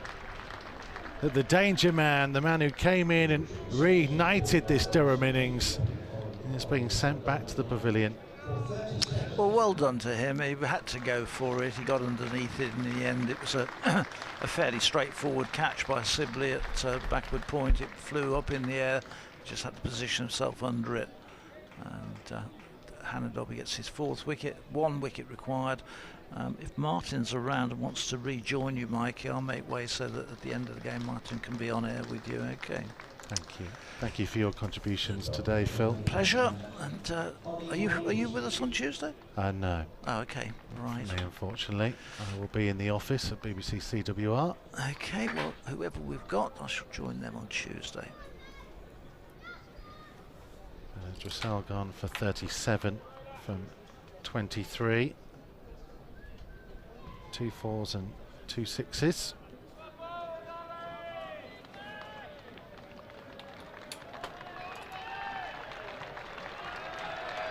This has been a really important spell.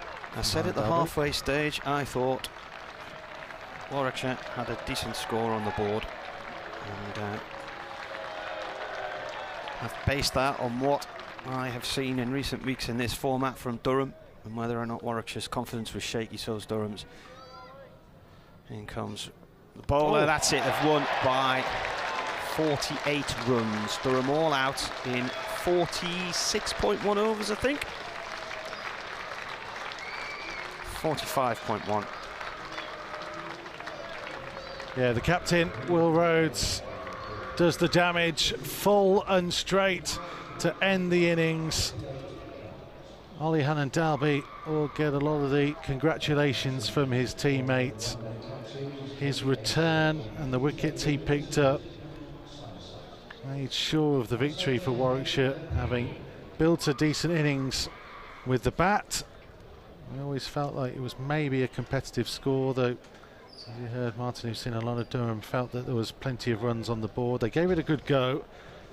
At one point they were 170 for 6 though, and it looked all over, and then Dressel certainly came in and swung the bat and made a quick 37, and suddenly it looked like there might be an opportunity, but Hannon Dalby returned, picked up a couple of important wickets, and Warwickshire suddenly are walking off the field early with an impressive victory and keeping alive their hopes of progressing in the Royal London One Day Cup.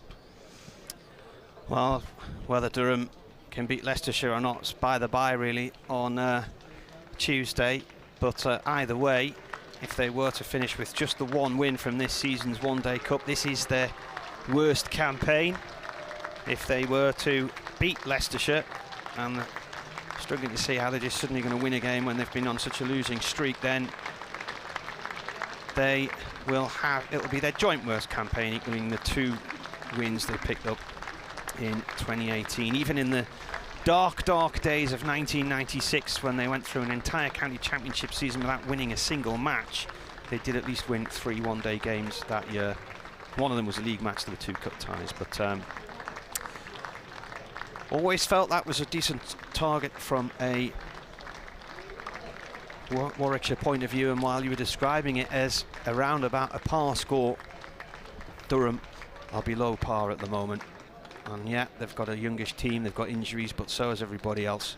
And they've nearly all of them have had call-ups or people away at the franchise, or 1 or 2 players missing from injury. I think Middlesex are the beneficiaries this year of managing not to lose so many players. They've got quite a senior setup still, but likes of Surrey and some of the other sides we've seen are fielding, you know, kids who've just come out of the academy and whatnot. So it's been a sorry season from Durham's point of view. Just 3 wins in the T20 and 10 defeats, which was a joint worst record, and just the 1 in the county championship. Is there the element of it being more frustrating that, and Mark Robinson said to me last week that you don't mind sometimes when you're well beaten, but when you're in a game and you give yourself a chance, as they did a couple of times in that game. Well, yeah, I mean, you know, some of the defeats in this one have been close-ish, but teams like last week, Nottinghamshire knew they could just pace it. Durham didn't bat out the 50 overs last week at Grantham, so Nottinghamshire had 5 overs in which to benefit from, which Durham didn't bat out. So margin of this one was 48 runs in the end, wasn't it? With how many overs were left? 48 runs, and there was just something like 4.5 overs left. So yeah, and I say Warwickshire have had an up and down time. They started off this competition really well and had defeat by Leicestershire by 131 runs last weekend, then a tight victory over Notts by 14 runs. Middlesex then win by 128 on Friday, and suddenly a win by 48 today. Somerset to come on Tuesday at Edgbaston. There will be, of course, live commentary online and regular updates on both BBC CWR and BBC WM. Durham off to Leicestershire on Tuesday. Yeah. Leicestershire have gone well this year. Yeah, I think it'll be a tough one for them. They won quite convincingly there in a T20 in late May, and then hardly won another game in the competition. And Leicestershire recovered from a poor start. Probably would have got out the group if they hadn't been docked 2 points right in the last towards the last round of matches. So Rob Rush will be there for Radio Newcastle in my place on Tuesday, and for Radio Newcastle and Radio T's listeners, I'll be back with you in September. Wow, that sounds awful, doesn't it? September the 5th, Derby for a county championship. How have we got to that stage of the year already? Well, as for those elsewhere in the country who hoped Durham could do them a favour today and get a result, it wasn't to be. Well, Warwickshire into 4th in the Royal London One Day Cup table. They are on 9 points. Their net run rate has come down to minus 0.379. Middlesex